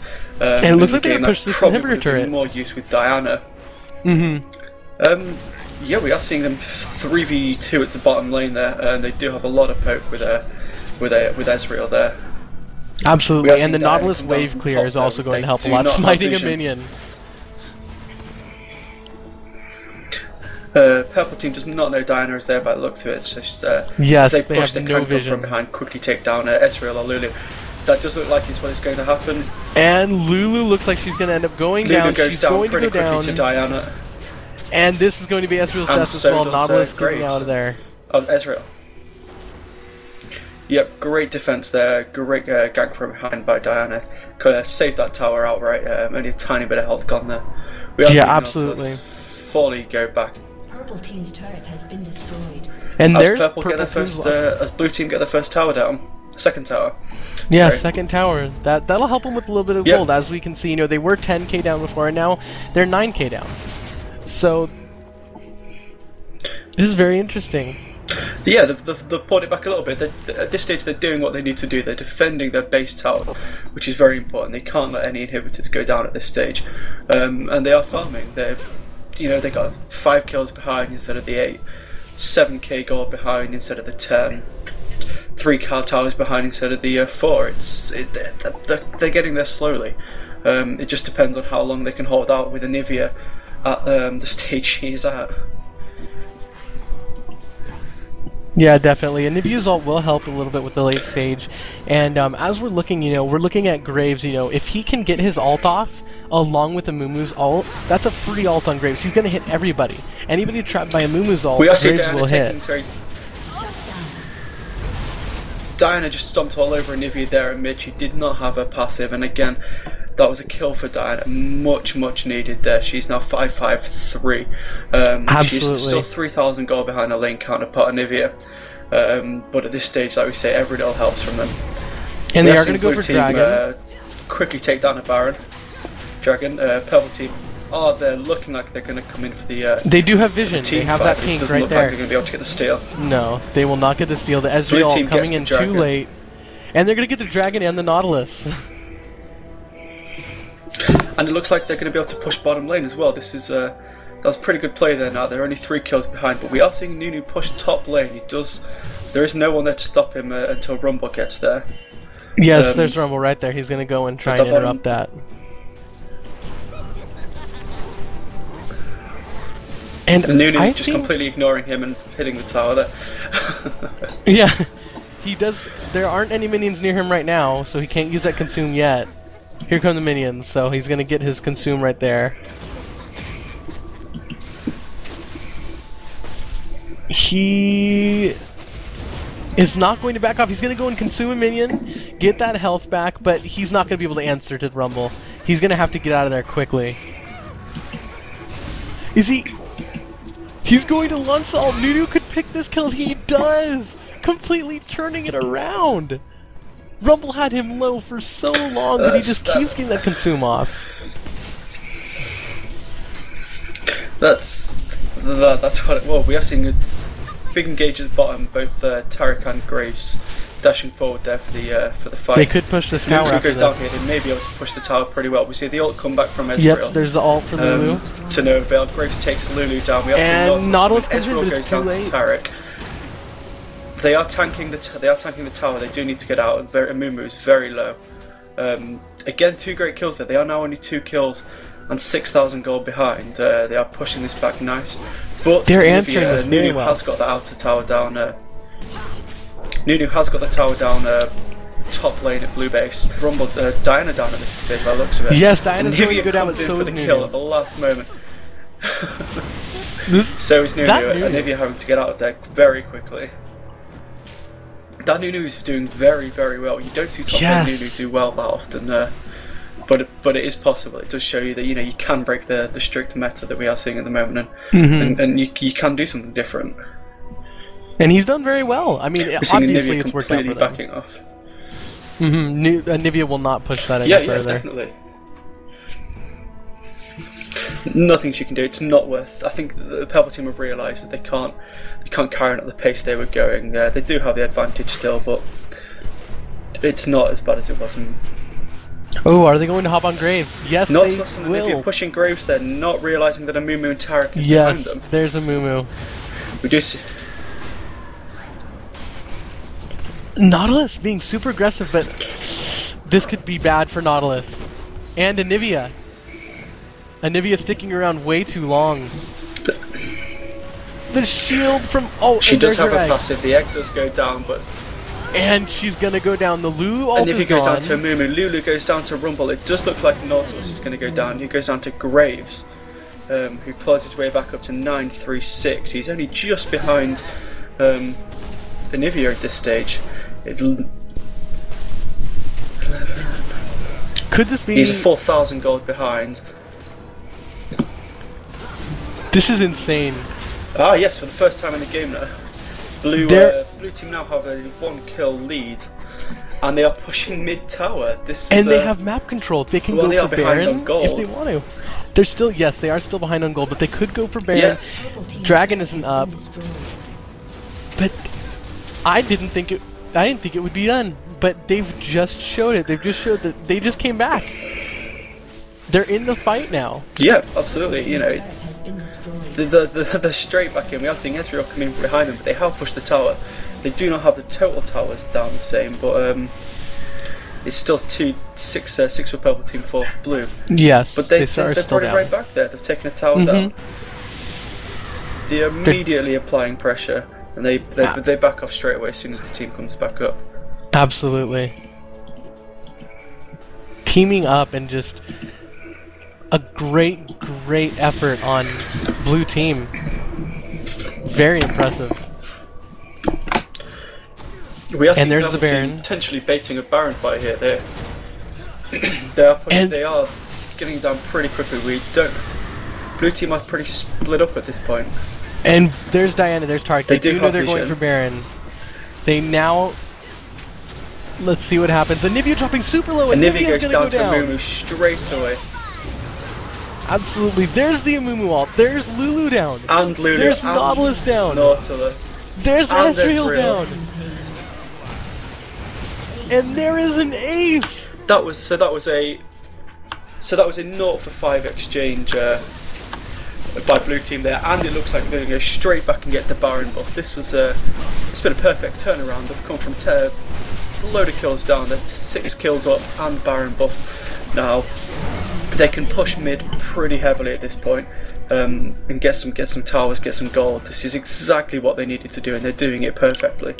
Absolutely, that Graves has made such a difference to those few early kills he got early on. He turned those into items that he knew he'd need, and now they're proving themselves. They're pushing, and now Graves is 10-3. Absolutely insane. And Graves is actually within 20 gold of Anivia for the game. More CS. Less deaths, more assist. Graves has pulled it right back here. Again, you can credit to Taric at this stage. He's 2-3-19. He's been part of 21 of the team's 30 kills. You always got to give credit to the support at this stage as well. Absolutely, those assists, and compared to his deaths, he's doing a very great job. And they've now, they did pull ahead in gold, but now purple, the gold is now switching back and forth. From purple to blue, from purple to blue. Yeah, we are seeing purple team push dragon here, which will just give them a slight advantage. But blue team did get the inhibitor down, which is going to give them the creep advantage in that middle lane. We are seeing Amumu being pushed pretty heavily by Nunu. Nunu here, doesn't look like there's going to be much they can do. Looks like Nunu looks like he's going to, yep, there's the Nunu wall. He's staying well out. Amumu does go down, and there's dragon for purple. Yeah, they pulled back the gold to about 1,500 now. It's not much, but it could be crucial. But blue team have done a fantastic job of bringing back into this game. Oh, and Nautilus getting caught. And we this also could be a death. And that's a death. Nautilus and it was to Diana, which is not what they need right now. We are seeing exactly. Diana's making comeback. We are seeing Nunu push the inhibitor. And he's not going to get it. It just looks like Nunu's going to go down here. Yes, he does go down. No. At this stage, it seems the purple team are being a bit overconfident in themselves. They've lost their early game advantage. You know, the gold's negligible lead. They do have the tower advantage, but they are, you know, down an inhibitor and they are down on kills. You know, and the kills are going to the right people. It's going to Diana and Graves. Diana is very powerful in the game at this moment, and you know, she gets more kills. She's only going to become more powerful. Very when interesting. She's, you know, when she gets her Rabadons. It's been a very interesting game. Nautilus getting very overconfident too, like you were saying. Nautilus is just going out there, you know, with no one else with him, thinking, you know, oh hey, we're winning, and that's caused him quite a few deaths. Yeah, it's you can't get into that attitude. You do get early games lead, and you have to keep that pressure up. That's perfectly fine, but you can't get too cocky with it. Which I'm not accusing purple team of necessarily doing that, but you know, they have lost that advantage. Yes, they have, and you know, like, and here goes Amumu launching that ult, and look at that Graves and Rumble damage. Melting them. It's very powerful right now. Blue team have got the gold advantage. They are going to take the towers to equal level right now, and this could be 2 inhibitors. You know, not 10 minutes ago we'd have both said that we'd never expected blue team to win this, and now I would say I would expect blue team to win this. But absolutely, it's been a very. And this actually could be a fight right now. Could be the last fight. They are going to back off. Well, they don't particularly have the creeps to support them yet. No, they don't. They are pinging for bottom tower. They do need to get that tower down. If they can quickly push down bottom lane, blue team can push down bottom lane. It is going to give them quite a bit of gold, which is going to help. They are chased down by Anivia and Nunu there. Anivia gets the fantastic wall up blocking. Absolutely great wall. And the kill goes to Nunu. And there we're seeing these Zonias. Diana's team is going to catch up to where they could turn this around. There's the Ezreal only hitting Taric. And they're going to get away from that. They're going to start running away.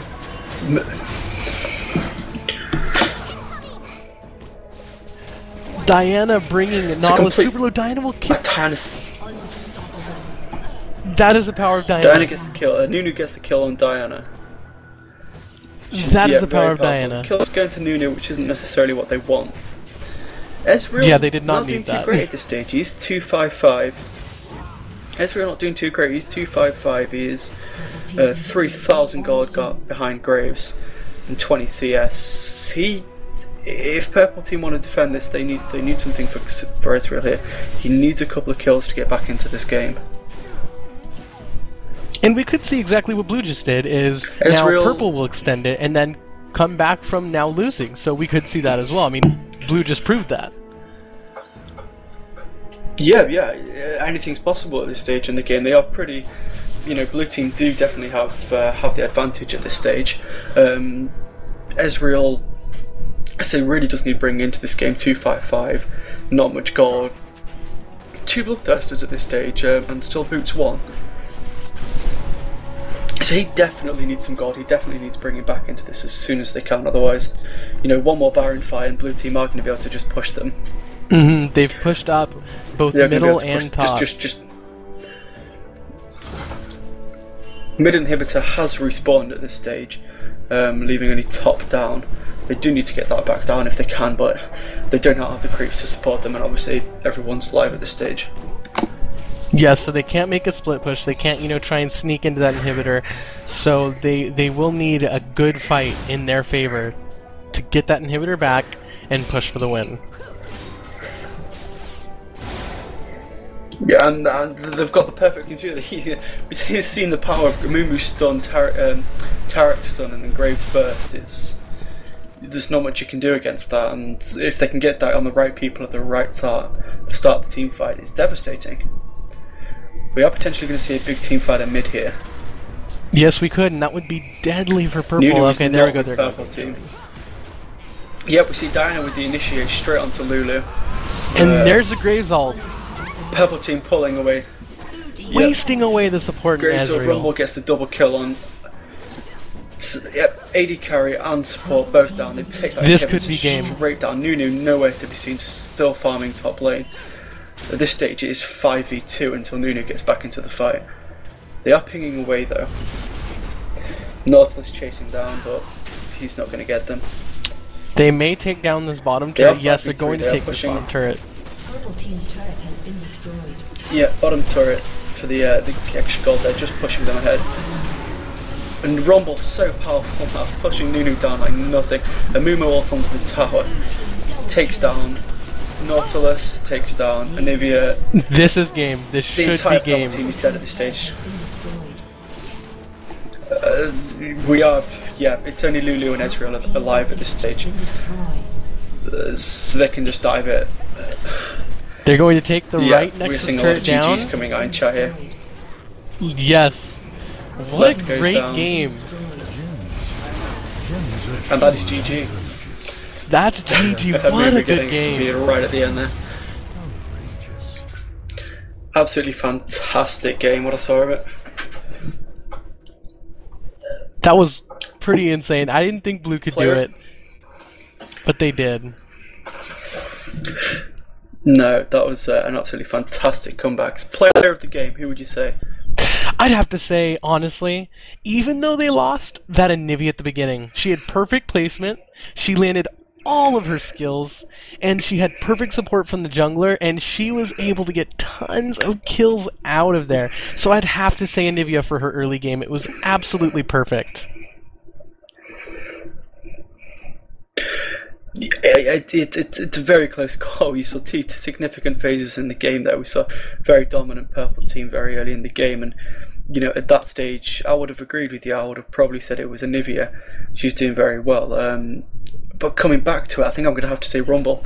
His damage output there was absolutely fantastic at the end. He was getting double kills, he was getting triple kills. He was working with the Graves and the Amumu for their crowd control and their burst, and he was pushing them down, and he was absolutely dominating in team fights. And he had a hard early game too. He didn't do too well, but he showed at the late game, towards the end, he showed that he was a very great player. He knew how to play him, and like you said, he did tons of burst. Rumble did very, very well.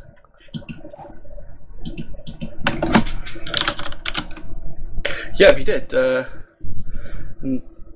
There's anything much to say about that one. It's just a fantastic game, fantastic comeback by Blue Team, and well played by everyone, really.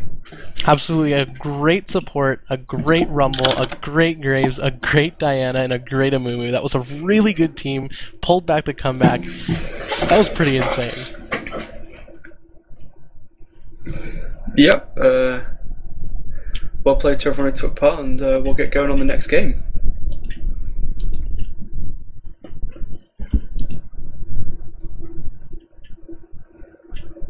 I just need to.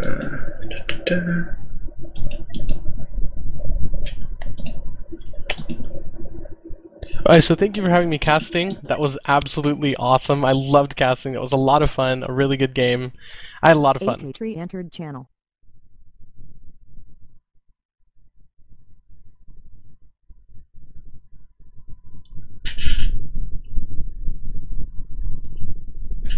Yeah, thanks for helping out there, SillyDashie. I had a lot of technical issues at the start there. I couldn't get the game going, and you jumped in. You helped out perfectly. Solo casting for nearly the first 20 minutes. Can't thank you enough on that one. I enjoyed it. Yep. Hopefully we can.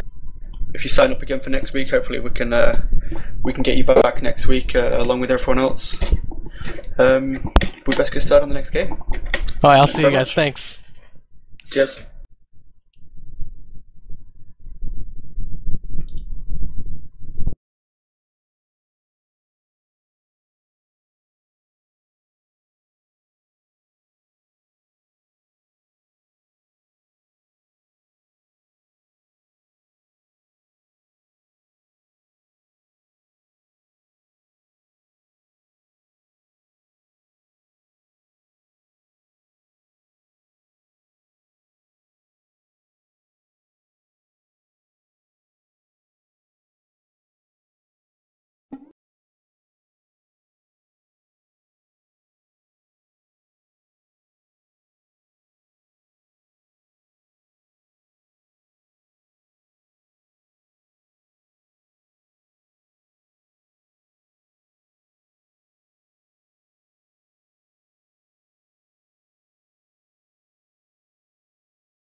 Yep, I'm just setting the next game up now.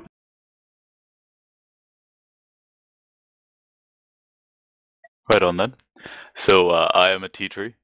I was the Taric in the last game. If you prefer any sort of inside insight on how ridiculous that game was, feel free to ask.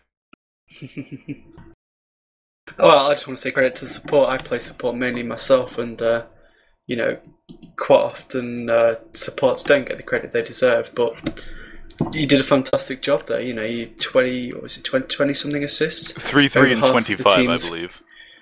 3-3 and 25. Yeah, you can't play a better game where there's a support really than that. Well, I mean, and that's talking about results. There were certainly some periods where our whole team kind of wasn't congealing the way we'd hoped, but you know, I managed to be there at enough of the important moments that the end result looked pretty anyway. And that's what matters as a support, really. You gotta be there for the players. You know, supports don't have they don't have the biggest game impact currently. You know, compared to your mid or your AD carry. Of course. You know, you've got to be there, and especially as a Taric, you get that stun off, or particularly that stun. You know, you can get that, and that can change your fight. If you can stun the AD carry, stun the AP, or stun the bruiser, whoever, you know, whoever needs to be done in that team fight, you can get the stun off on them, and there's no doubt that you're having an important impact in the game. Yeah, pretty much. I mean, as soon as I got my gold generation going with Philo and Heart of Gold, I was ready to start stacking CDR, and, you know, you saw in the last couple of fights between exhaust and stuns, I was able to put people down. Like when we went for Baron, I had 2 stuns on Ezreal, and I think I might have also used the exhaust on him, and then a stun on Nautilus, all in the time that we were contesting Baron control. Yep, there's nothing, you can't do anything to stop the raid. You get support that's fed, and they do have a big impact. You buy your RMs, you buy your Aegis, and especially with Taric, the amount of armor he gives off when he has Aegis of the Legion and his fully stacked W, it does have a big impact early to mid game. Sure, and all appropriate credit to DJ Sakura. Picked up a couple of kills early and was in shape such that all I really had to do was heal him once or twice, and he took care of the rest of it. So. Yep. Right. So I'm just in the process of setting up the next game. If people can bear with us.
Right, the lobby is up. I'm going to be sending out invites as soon as I can.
Right, invites have gone out.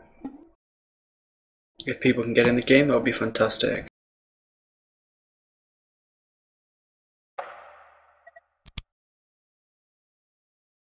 Yes, they have, Paulina.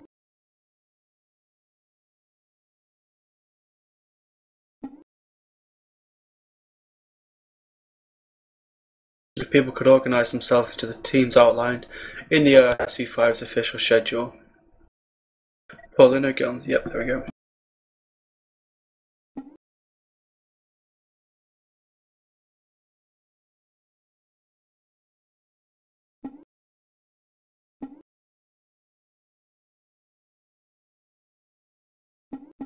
So we are just missing Drumgar from Team 1 and not the Antichrist from Team 2. I do believe, though, that not the Antichrist may have some issues joining the game, I'm not sure.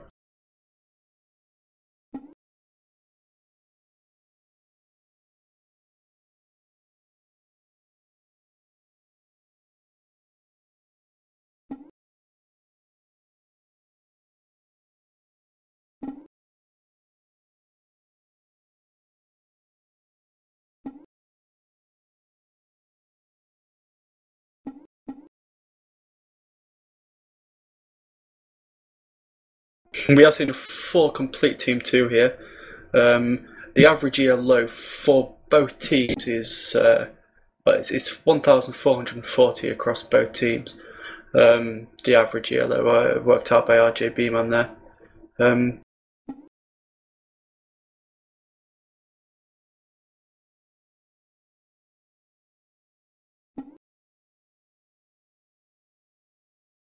In case we don't get the 3 people we are missing from Team 1, we are missing a Choco Brain is a support and Hits on Runs is playing AD carry.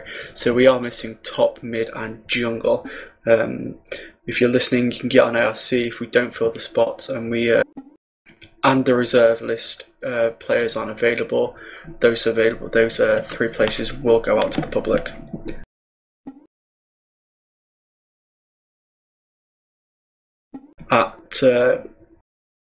We'll give it 2 or 3 more minutes for the regular people to turn up, then we'll start inviting people from the high priority reserves list. After that, we'll go out to the public.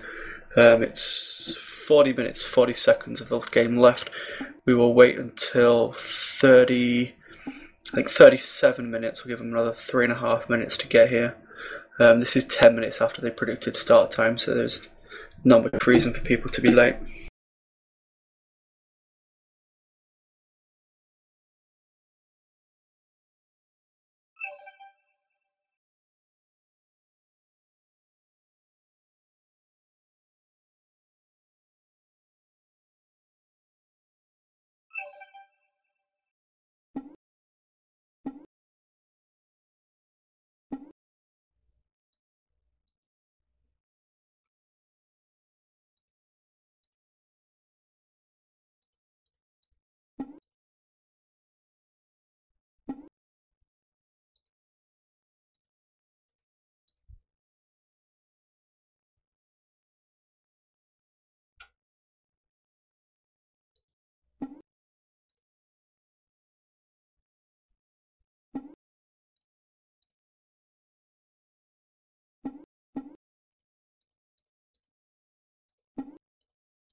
Uh, 1 minute and 50 seconds, and then we'll start inviting people off the priority list.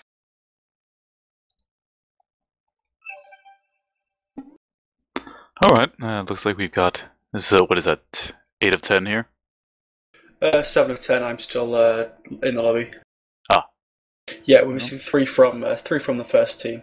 37 minutes of the timer left, we're going to start looking through the priority reserves list. Oh, alright. After that, it's first come, first serve on IRC. Sure.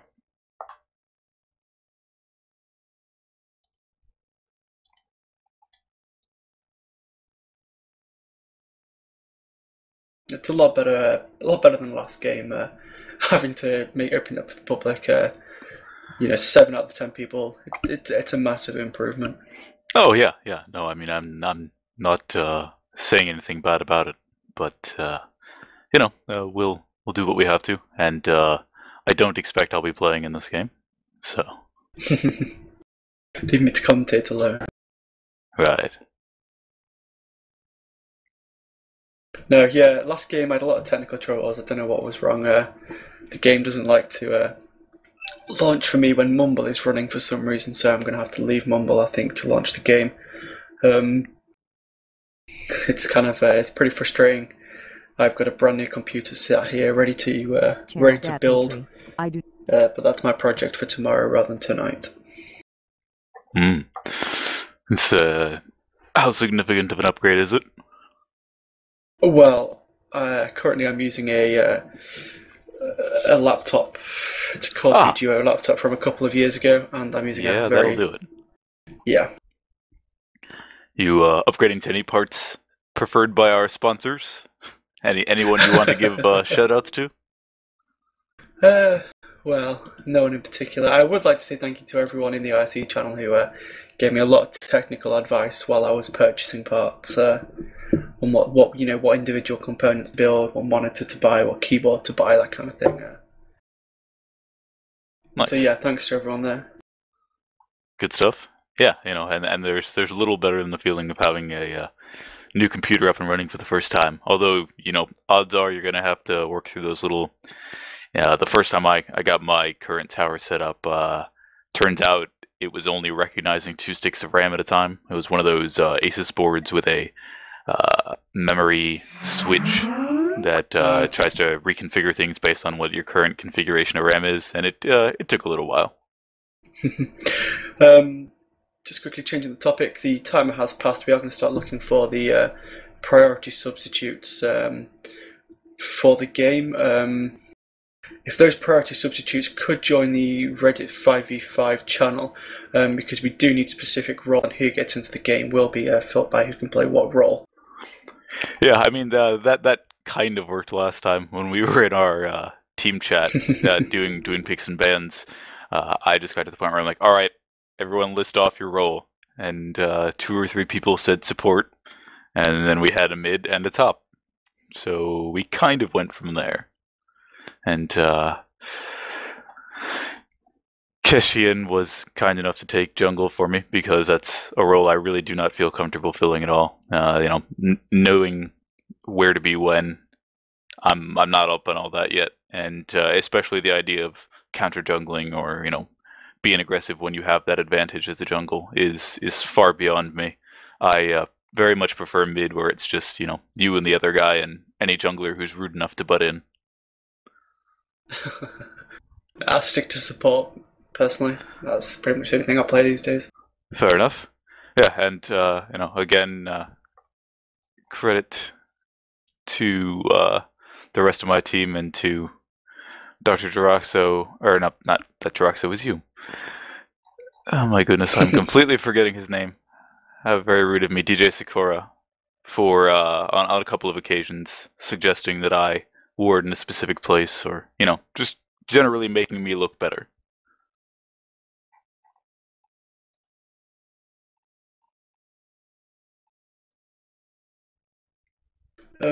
Yeah, so if any of the priority subs are online, I can't see any in the IRC channel. They really do need to get into the Reddit 5v5. At the moment we are needing a... 1 second. We are needing a top, a mid, and a jungler.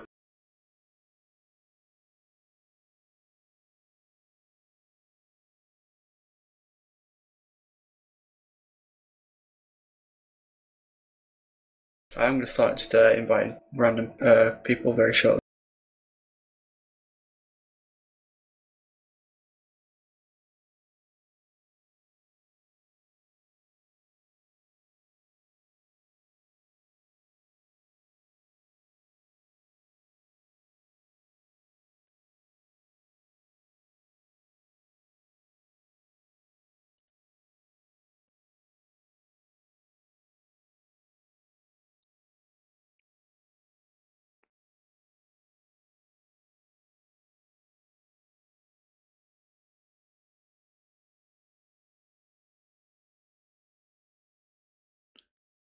Yeah, I'm looking at the chat and I'm seeing people try to fake themselves out of whether or not they should be in this game based on elo. Same kind of little concerns that we were having in the first game. But, beyond a certain point, we're just looking for people who are eager and willing to play, so... Yeah, say none of the priority substitutes seem to be online at the moment. I see. I'm going through the list, trying to find people.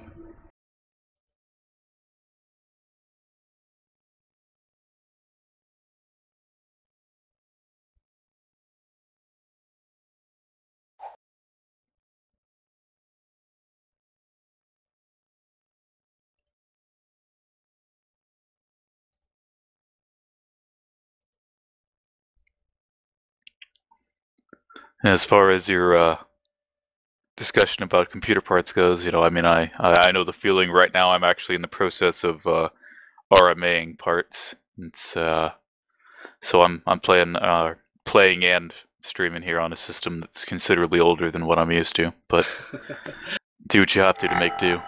And this is a Core 2 Duo itself, so you know, I've tried to stream once or twice while I was using it, and it just, you know, stutters both the stream and the game to points of near unplayable.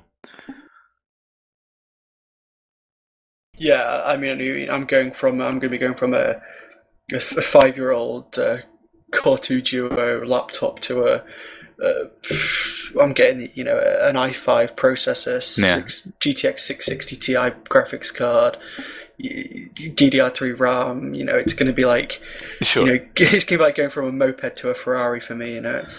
Yeah, I found out something interesting from having to RMA the processor is that the i5 2500K, kind of the big choice in the system builders up until the Ivy Bridge set came out, is that it does not support RAM above DDR3 1333. So I have 16 gigs of DDR3 1600 in that system, and Intel is telling me, yeah, you know, you can't do that. You know, we might not support the need to return it if you've been using bad RAM. It's so some of these things you just don't find out until you have either a serious problem or it's well too late. Yeah, absolutely. Sorry, I'm just trying to focus on the game 1 second. Yeah, not at all. And me, I'm just filling air. So looking forward to seeing how things set up here. Got a looks like we got most of an appropriate team on Team 2 here. Looking at combined ELO and seeing what I remember seeing from the schedule about some of these players' preferred roles.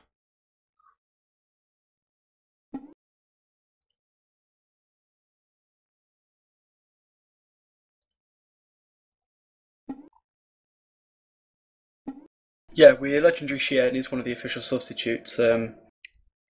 So that's a good start there. We do need 2 slots, depending on whether he shows a mid. So we are still looking for a top and a jungler. I do have a couple of official substitutes left to go through. If you just give us 1 second. Yeah, certainly.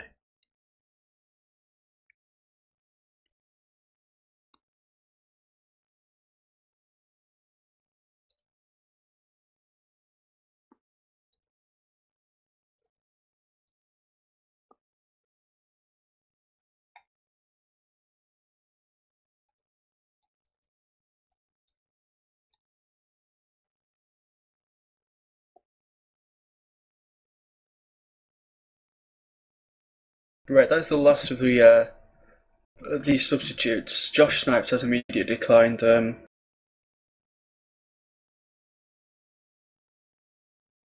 Which leaves the last person, Moondora, who's not on the list for some reason. Try inviting them again.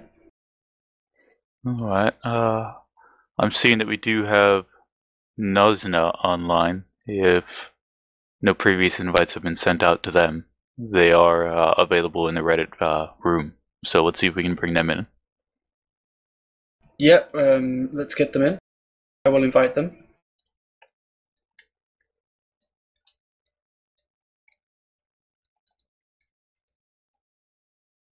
And we can also get Captain Rainbow Spark in, I believe, Glycerol.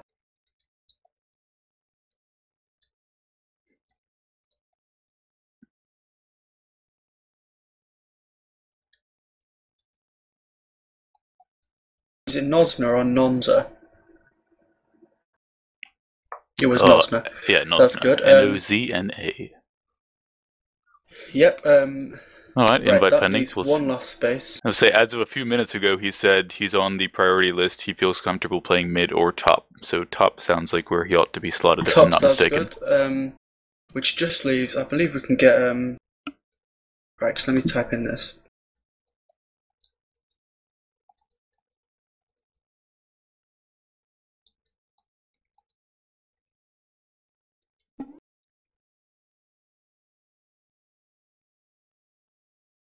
Right, hopefully we can get the last person in here.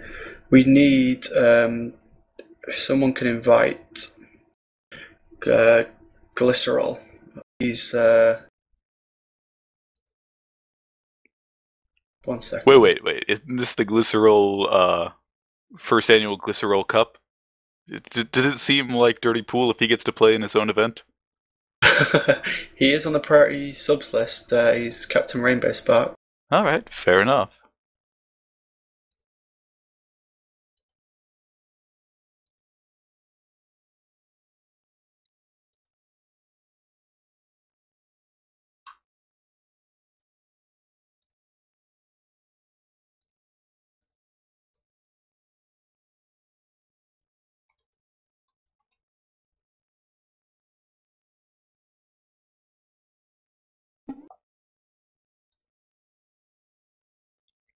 Can someone try inviting Captain Rainbow Spark?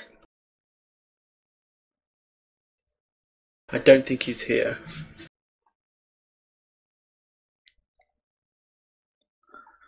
And Chocobo Raid, I know it's not actually called the Glycerol Cup, but you know, I'm more than happy to stick on a good name.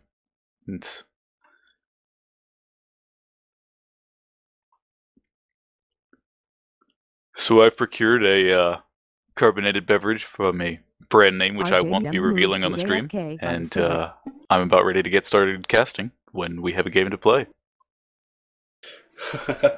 If Herb and Noctis could invite those 3 people, it's first come first serve for them. They are the last 3 people on the priority subs list. I say I had to move to the priority subs list for the next game just because I guess it's better to take them than random people, but oh well.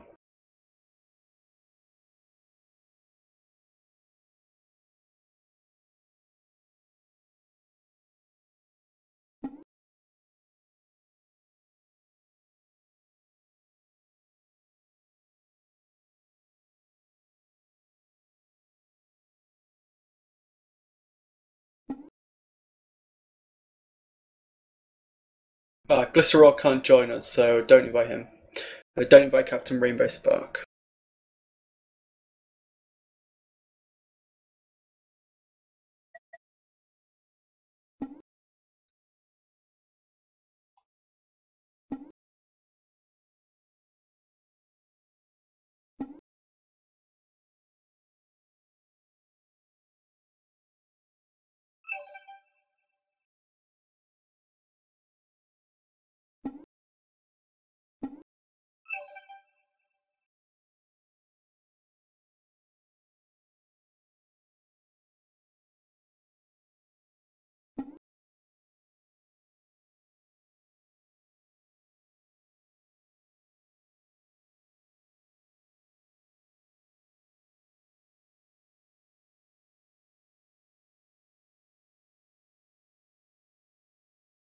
Right, so the invites are going out to the last few priority substitutes. Hopefully one of those can join and one of those can jungle. If not, we will be opening the last spot, which is a jungle spot, to the public on IRC. I will post the password there if none of these join. I'd like to re-stress the importance of positional playing. Just, you know, if you are going to join and we do get to the point where we need a player from IRC who is not otherwise involved in the tournament thus far, please be sure you're confident at jungling. Rather not have these teams have to come up through the terrors of role confusion again. Well, it was pretty hard last time. We only had 3 people who are actually meant to be playing. So it's going to be a lot easier this time to hopefully find someone around the 1400 ELO bracket who can jungle.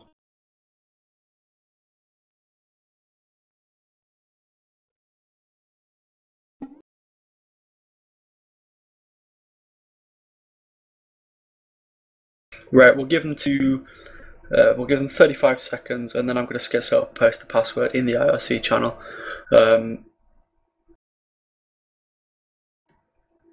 Unless someone from IRC who is a roughly 1440 ELO jungler PMs me on IRC with a link to their LOL King page from last season to prove they're ELO, because we really don't want these to be properly unbalanced games. then I will invite them. That would be a good thing to do. We have to do it on IRC.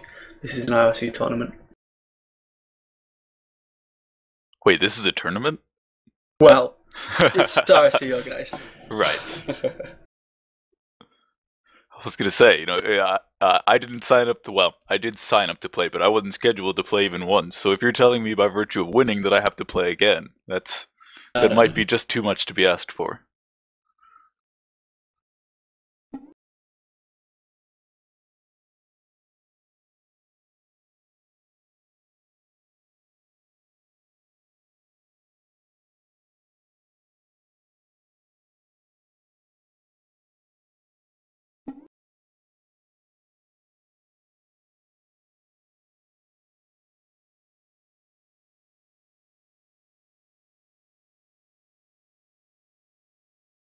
Right, we are filling the last spot with Nocturno.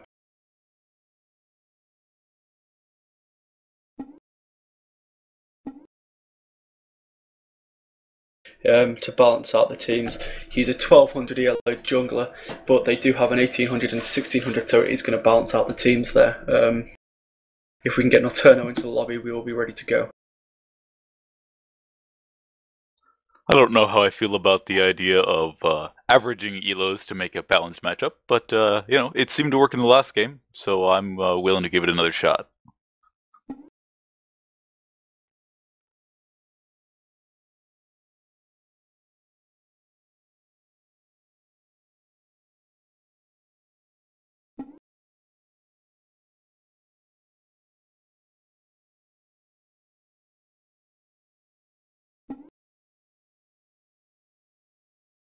Right, so we have the teams already. I guess we can get going.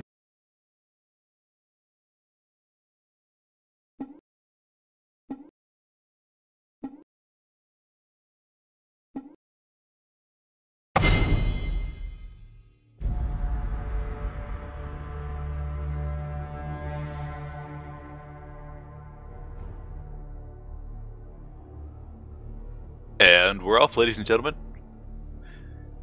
Hits and Runs and Excredi are our team captains, so we'll see how their picks and bans are looking.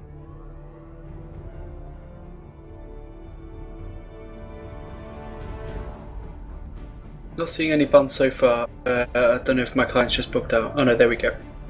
So first ban going from Excredi system, he immediately bans Blitzcrank. From Hits and Runs, followed by a Shen ban from Excredi system there. Alright, nothing too terribly surprising yet, the particular strategies and lane compositions that people just don't like playing against. Yeah, we saw those in last games. You'll probably, unless you're playing really high yellow, you're probably going to see those in nearly all games you play. Certainly, yeah. I mean, if I felt that I were any good at Blitzcrank, we'd had first pick in the last game, so that might have been an option open to us, but that's neither here nor there. So we see Karthus being banned second by Hits and Runs. Farming Master and his ultimate can devastate the game, really. It's a pretty sensible ban. You don't see it too often, but it's definitely worth banning him if you think someone's going to be good with him. Right. There are a number of priority mid picks if you are worried about the AP position of the game, especially Karthus with the global effect. Yeah. I'm not really much for the so-called spawn Karthus. If you've ever seen that video, it's you just stack your archangels and stay at base. But when he's actually out and playing on the field, there's a lot to be worried of Karthus, no doubt. Yep.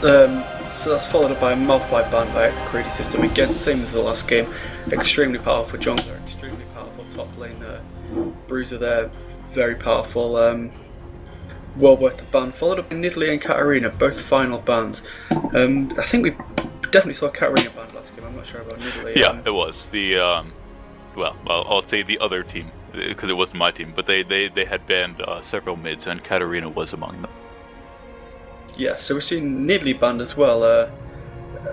Again, it's the poke from Nidalee. It's very frustrating. I mean, we're not playing ARAM, but she's quite a powerful track. Although, you have to wonder whether they intended to ban her as a top laner to not have to worry about, or as, and less likely, but a mid laner. Either way, the poke is certainly something to be bothered by. But whether it's that top lane consistent push down and then jump away, or it's the mid lane chunk you down for a third of your health per go. Yeah, absolutely. We have seen Hits and Runs pick first. He's signed up to play AD carry. He takes Diana, so we are going to assume at this stage that he is going to be swapping with someone. Immediately locking the powerful Diana in. Yep. Followed up, taking Alistar. His greedy system again signed up for AD carry, so we're going to assume he's just taking Alistar for the sake of taking a very powerful champ before your opposition does. Sure, I consider that a marked improvement from the system in the last game, so it's good to see that these teams are gelling well enough to be picking for one another and getting things rolling. We'll see who Alistar comes along with, if he's to be put in a lane, or perhaps if he might fit into the jungle somewhere. Yeah, there's no guessing at this stage. You say, this early in the picks, there's no way to guess. But wherever he goes, you do see jungle Alistar often, and he is extremely powerful and played well. Certainly, I mean, and Alistar, no matter where he goes, whether he's playing on a build where the gold generation is all passive, or he's plowing through the jungle, so long as he can land his combinations and knows where to use them in team fights and in ganks, he's going to be extremely hard to peel off, or to stop the opportunities that he presents for teammates. Especially a teammate like Orianna. See if she gets locked in here. Yep, Orianna has locked in. Assuming she's going to go mid. We are seeing Zyra being locked in by Choco Brain, and Graves not yet locked in, but selected by Legendary. Oh, switching to Vayne there.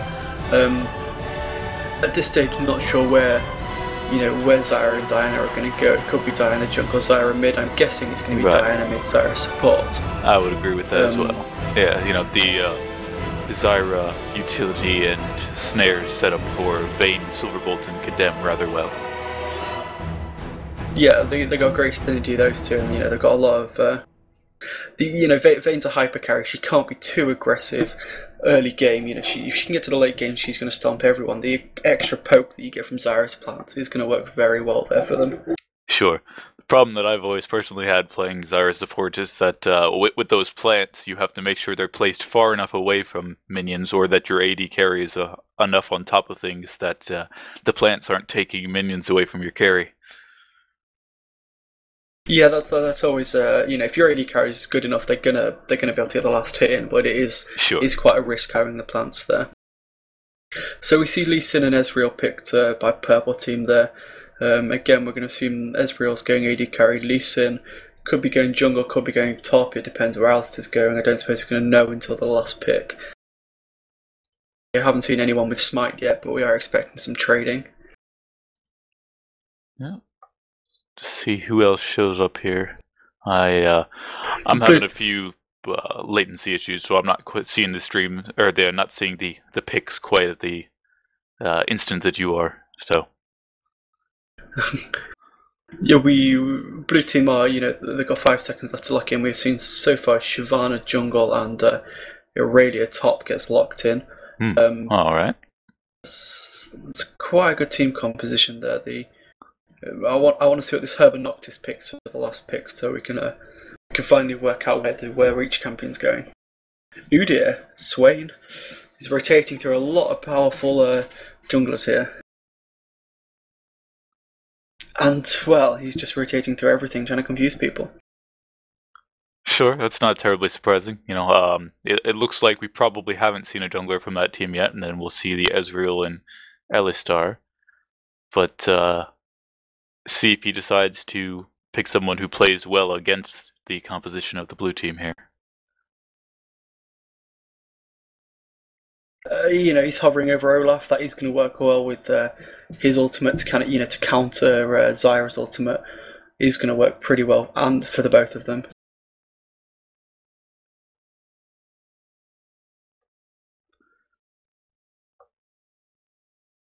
Does look like he's locking in Olaf there. Yep, Olaf locked in. Are we going to see any trading? I suspect that we probably will, seeing that Alistar had cleanse at the time, but Looks like it was pretty much as expected. Yeah, so we're seeing so quick rundown of the teams. We're going to have Vayne for blue team. We're going to have Vayne AD carry, support Zyra, Diana mid, a Irelia top lane, and a Shyvana in the jungle.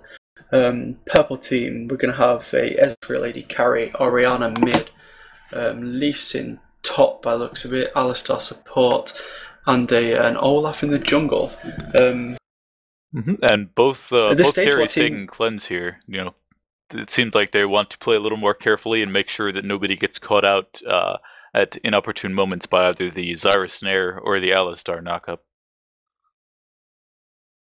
Yeah, it's both can be pretty devastating, and you get, especially with like Shyvana's early level ganks, you can push pretty hard with those. So it is worth having cleanse there on both champions. Yeah, and Vayne's a more standard pick, as it were, but interesting to see against this particular team because the CC that she can cleanse is probably going to be coming more off Olaf. You don't really get to cleanse the knockup. No. And I know what you mean that. Yeah, and that off, I would say, and Ezreal as well once he gets his phage. That'll be the CC that should be looking to cleanse. Level 1 team fight. Who would you put your money on at this stage? For a level 1 team fight. Say, Shyvana is. I imagine it's a matter of figuring out where they each want to start their jungles. I would figure them both trying to start at their reds respectively, but so I don't know if we'll have the interaction that brings us to a level 1 team fight. Assume there is. Who would you assume there is a team fight, level 1 team fight? Who would you put your money on, based on just on the champion picks alone? It's a very tough choice. They're pretty. Absolutely. They're pretty evenly matched at this stage. I was really trying to figure out, based on where they might meet and individual champion abilities, I'd probably give a slim edge to purple team here to see the disruption from Alistar, because in early game fights you're often clumped up. So if Alistar could just land a knockup on multiple members of the team, so long as his own team followed up, that would be a pretty significant way to start a fight. Yep, yeah, I'd have to agree with you on, you get a knock up in a team fight at red or at blue, and Zyra is very squishy early game, depending on what Diana takes first. Diana is going to be, she's not going to be the tankiest of champions before she gets a shield. Vayne again, pretty squishy early game, so I'd favour purple team at this stage. But who knows, I doubt we're going to see an invade from this. It wouldn't seem to make much sense. It would be too risky, it's too close to call, I think. Sure. Yeah, and as I said, the qualifier on how that team fight would set up would be if the Alistar's team were near him, if you were going into disrupt. So. Yeah, absolutely. With 20 seconds left until the start of the game. Hopefully, I don't have any technical issues and can actually load into the game within the first 20 minutes this time. Oh, to have my new computer. Say, you and me both, my friend, so long as we can both get connected and actually comment on this. Yeah. So if there's no commentary in the next 15 minutes, you know why. And just feel free to make up a track for yourself. I can lay down some voice samples with champion names and different kinds of kills, and if you just want to kind of rearrange those into something that sounds like cogent commentary, then feel free.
Okay, my client seems to have actually let me play the game now.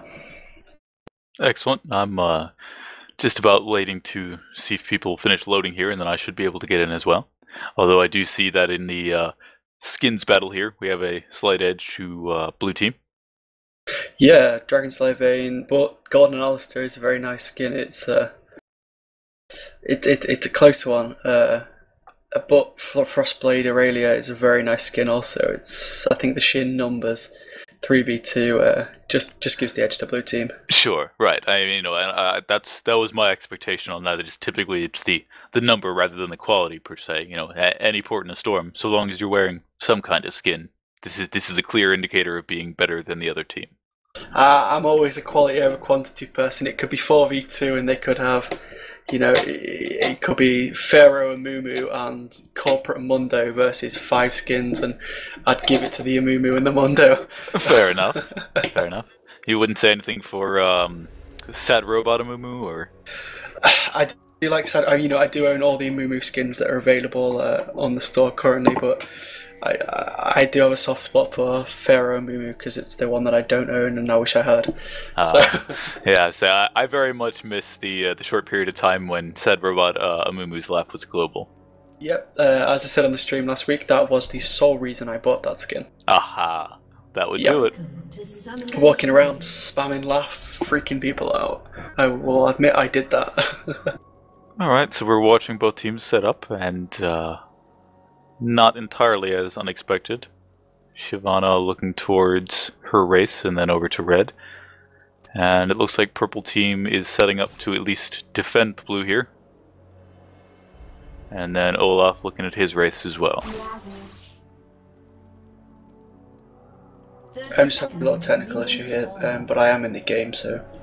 Alright, well, if people would stop DMing me on IRC, it would save me a lot of issue.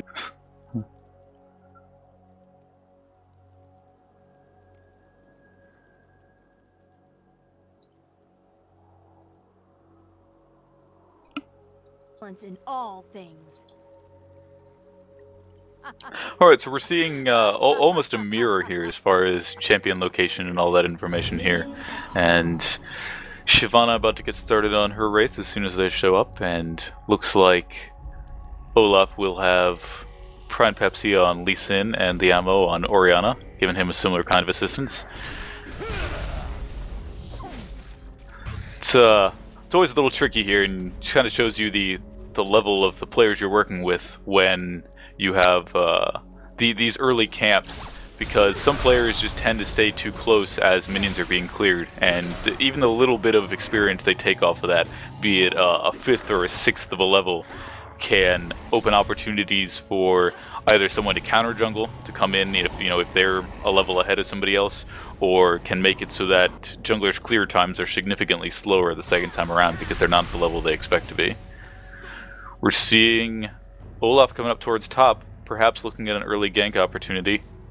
Olaf's level 2 with the undertow and the reckless swing, going to be really dangerous for anybody who gets in the way. Especially with the counter off of Lee Sin and his ability to stick to somebody. See if he can get up to level 2 and get himself... Oh, and here it goes. Irelia dashing out of the way and then blowing her flash as well, but she's running the wrong way and she's going to get taken down for first blood.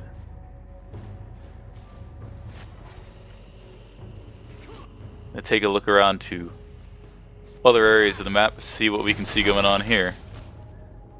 Shyvana looks like she's trying to peek her head out at top tower, see if there's anything of interest, perhaps clear out a few creeps. Ooh, and we see Excreti system and the fight down bottom, where it's just Vayne versus Alistar at this point, and almost certainly going to get that clean up, but backs off after Alistar headbutts her back out of the way.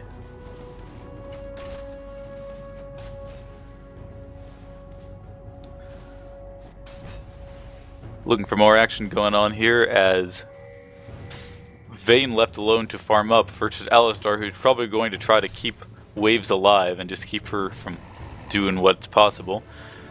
Shyvana possibly donating our first blue here to Diana. And that's what it looks like. So Shyvana sacrificing a little bit of time on clear speeds and perhaps the ability to put down more damage in a gank in favor of making Diana just as beefy and as dangerous as possible versus Orianna here. Looks like a nice choice. We'll see how it plays out.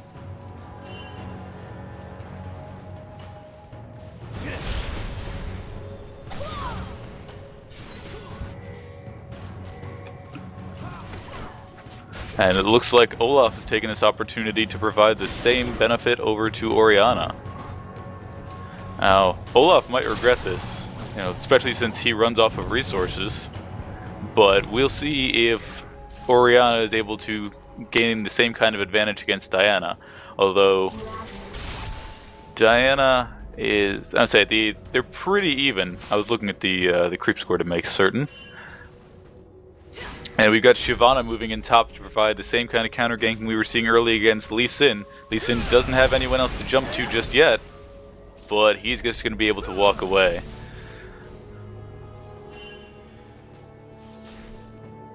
To see Shyvana without exhaust means that she's looking for more for the mobility, and that her ganks will be more useful once she has the items to back it up. But without that exhaust there, she's going to have a hard time picking up on champions like Lee Sin. But here they go back in again. Prime Pepsi much lower on health this time. We'll see if he's able to walk away again, or if Irelia and Shyvana can bring him down. They put on the Ignite, but I don't think it's going to be enough. And it certainly isn't. Prime Pepsi pops a potion, and Olaf shows up at top, despite having relatively low resources, to see if he can provide any counter pressure should they come in again. Shyvana's going to rock towards Olaf. Olaf throws the undertow and walks back away. Looking at what's going on in some of our other lanes here, Orianna putting on more pressure to Diana. Diana's early game with that shield can only do her so much against a ranged character who also has the blue buff. Bottom lane pushing back and forth some here. It's pushed slightly closer to purple team's side, but both players on blue team are relatively low on health here. So we'll see if anybody decides to get aggressive. They caught themselves a cow, but you shouldn't milk those. Not this early in the game.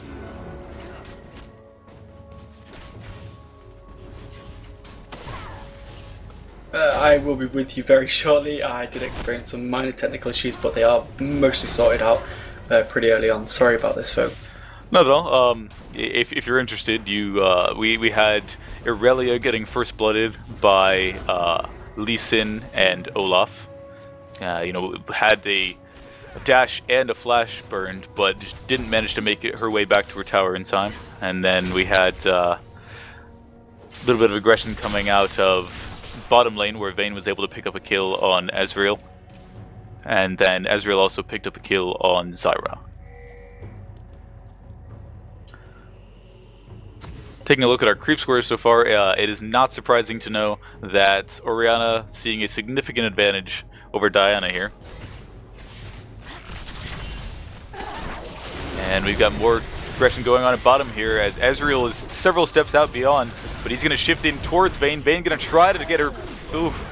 She's not able to get the invis off from her roll, and she's going to get taken down, and so is Zyra, no doubt. That plant might just finish off Ezreal. Oh, okay, the Zyra passive finished off Ezreal. I think he might have been dead anyway, but, a little overkill never hurts. Shyvana going to come in and try to clean up Alistar, or at least the lane. Alistar's just going to shove her back out of the way.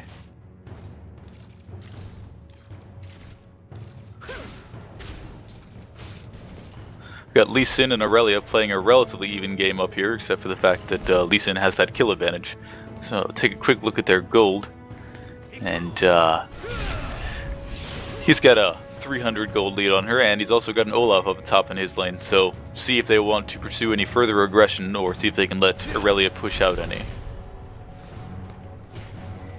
Orianna continuing to do a fantastic job just zoning Diana out and keeping her low. Gonna go ahead and try to steal Wraiths here, but Shyvana is also in the way. Shyvana comes in, putting down the early damage. Diana with the Moonfall to bring him back in. Ooh! The Orianna ult, but it's not enough. And Diana manages to take the kill with the very tip of a Crescent Strike.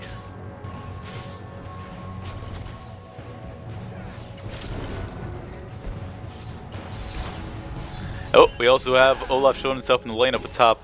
I'm sure I missed some of our action here because Lee Sin is very low on health.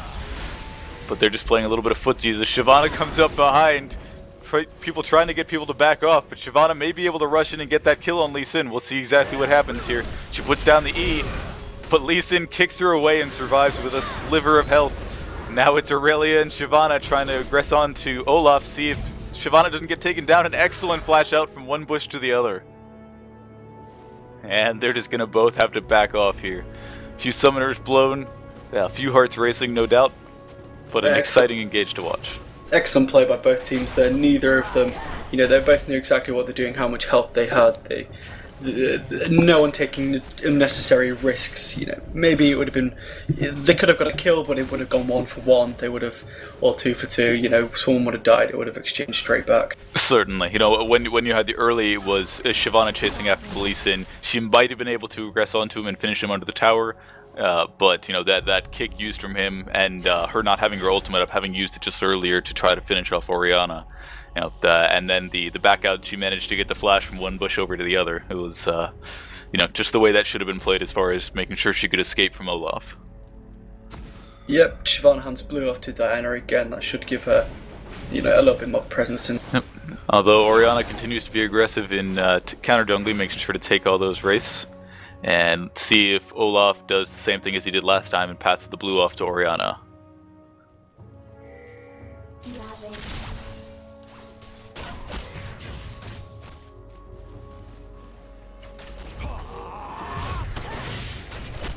Ezreal just loosing an ultimate here for reasons not explicitly known, but you seem to see that a lot with Ezreals these days. They'll seem to use their ult for creeps early in the game. Guessing Lee Sin coming mid here. Yeah, it doesn't look like he's going to be able to get Diana, but she is, she's getting within range of. Right, we shouldn't look like an Olaf and Alistar both getting ready to set up blue for Orianna, and we'll see if it comes after this engagement here, because Lee Sin is going to sit on Diana's face, kick her back into the lane, but Orianna's command shockwave going to come out just too late. Meanwhile, we have 3 bottom. Versus the Ezreal and Alistar. Yep, Shyvana snuck in, and looking like this is as good an opportunity as any. Ezreal's going to manage to shift out of the Zyra ult, but Vayne's going to finish him off anyway. That extra speed, just a little bit too much for him to handle. Oof, the condemn almost into the wall, but Alistar manages an excellent flash over the wall and is home free. Blue team immediately warding and going for Dragon there.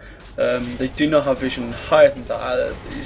Everyone is backing off. It does look like he's just giving a nice, simple, clean kill. Yeah, we shouldn't see any sort of contention here, and knowing that Alistar had been damaged and having that ward there, they didn't have too much to worry about as far as contention on the Dragon.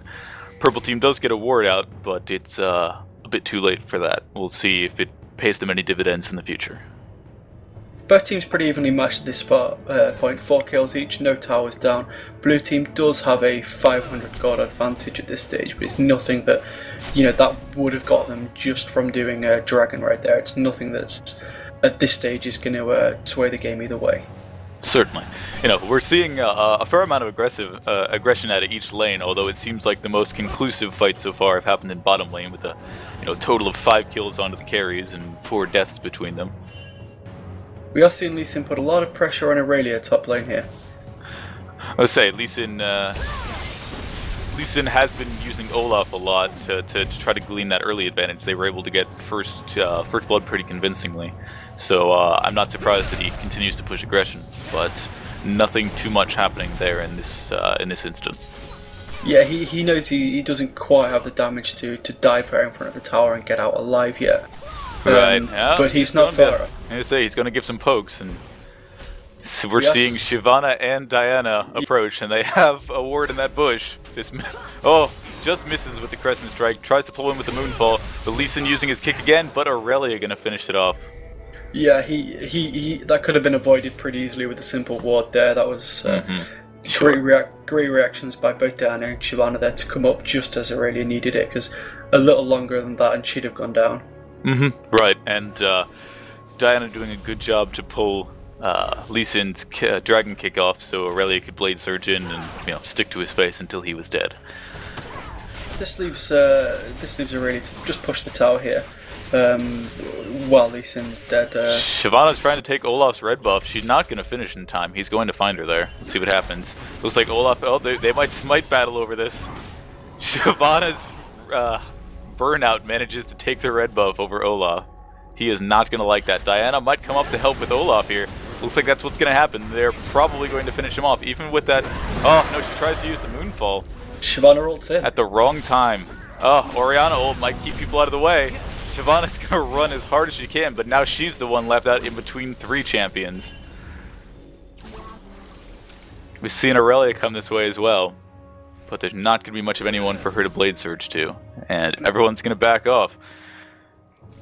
The number of times we've seen that so far in this game is it's pretty exceptional. People doing a good job of both chases and escapes.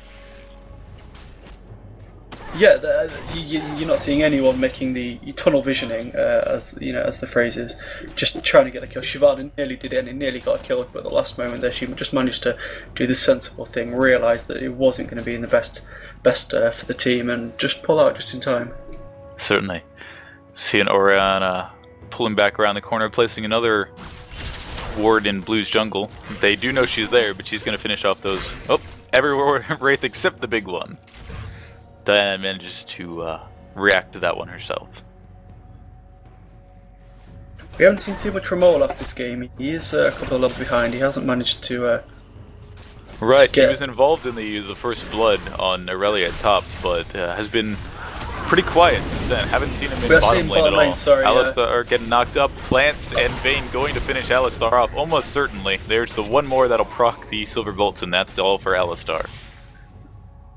Yeah, exactly what they didn't need to happen there. Vayne's now 3-1-1. She's slightly behind in CS, but here comes Olaf and misses the undertow. That's not going to put anybody in a situation where he can chase down onto them. Vayne's given him the opportunity, though. We'll see if they can finish him off before he manages to get off another reckless swing, which should almost certainly take down Vayne. Vayne manages to escape with a sliver of health, tumble away, home free. Zyra gets the kill on Olaf.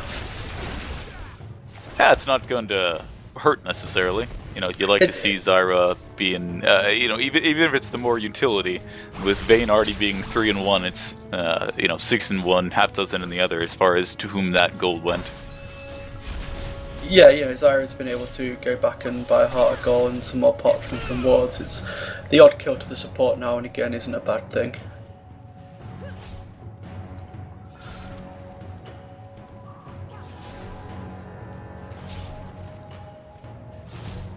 Lee Sin's setting a little bit of confusion about some mechanics issues he's having. And we do see that he's leading. Oh, he's behind on his health there, just letting Irelia push the ulti across at him, clear the wave and do some damage through and beyond his shield. Shyvana trying to set up blue for Diana as Alistar moves from through his jungle. Alistar and Zyra are going to meet here just above bottom lane. Yeah, Zyra just getting a little bit of perk off there, realising Vayne's not in the right position to fully commit to that, and I think at that stage Alistar would have been able to take. Olaf chasing down onto Shyvana. Looks like he might have missed another undertow there by just a hair, letting Shyvana get away. Olaf's going to try to camp that top push again, but it is warded this time, and Irelia kind of letting him know by standing as close to that bush as possible. And looking in his general direction, it's, you know, I see you. Trying to make sure they're seeing eye to eye here. Diana come up river and Shyvana is there ready. Right. We are seeing the retreat pings. Alright, we're at even odds right now. The Moonfall a little late, but it does drag in Olaf, but Olaf has his Ragnarok up again.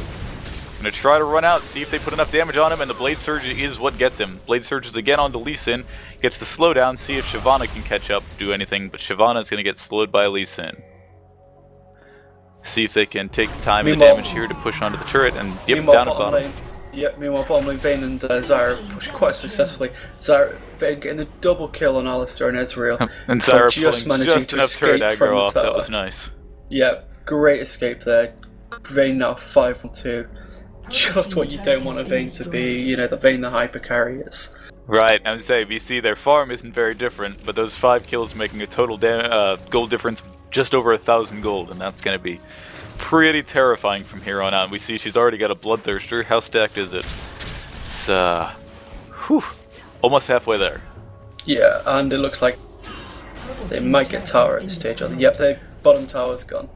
Orianna a little offsides. Irelia is going to come in and see if she can do anything, see if Zyra comes up to double up on that, but the Blade Surge and the slow are probably going to be just about it as Orianna speeds out there.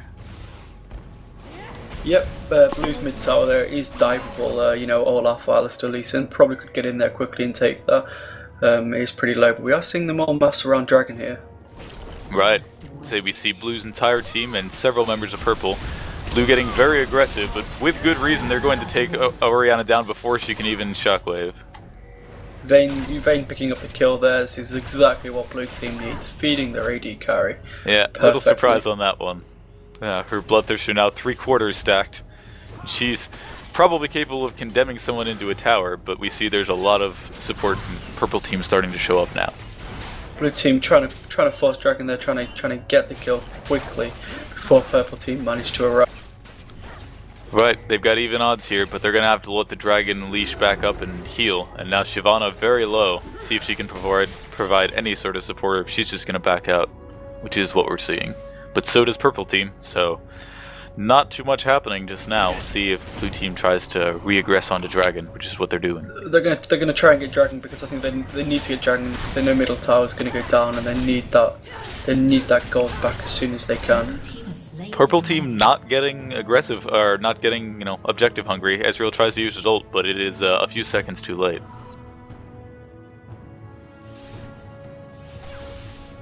Purple team just clearing out their side of the map, except of course for the wards. We don't see anyone with an oracles at the moment. Olaf does have the elixir, but just hasn't popped it. Wants to see if he's survivable enough, and there it is. Gonna see if he can pick up this pink ward here, yep, right before it dies. Zyra but now Vayne knows he's here. But I think she died. Right. Vayne probably just going to melt Olaf, but here comes Ezreal and Alistar. She manages to get one. Let's see if she can get away. She flashes over the enemy wall and into their jungle. Are we seeing an act of ultimate bravery here? Is she just going to try to run into a tower and end herself? I think at this stage she's going to have to. There's nowhere for her to go. It. And no one else from there. No, she's going to back behind the wall here. Oh my goodness. Everyone else has gone too far towards their middle tower. She's going to get away free and clear. It couldn't have gone better for Vayne. It was very nicely played, and she picks up a Phantom Dancer. Yeah, I'd say that's a confidence game right there, and that was absolutely more confidence that Vayne showed than I would have. And so, an excellent escape, and wasting Olaf's oracles right away. There. Yeah, Leeson takes the kill, just caught him out there. He just caught her out, sorry. Getting genders confused. I'd always say we see twos on either side of the river just below mid, but both members of Purple team disappeared.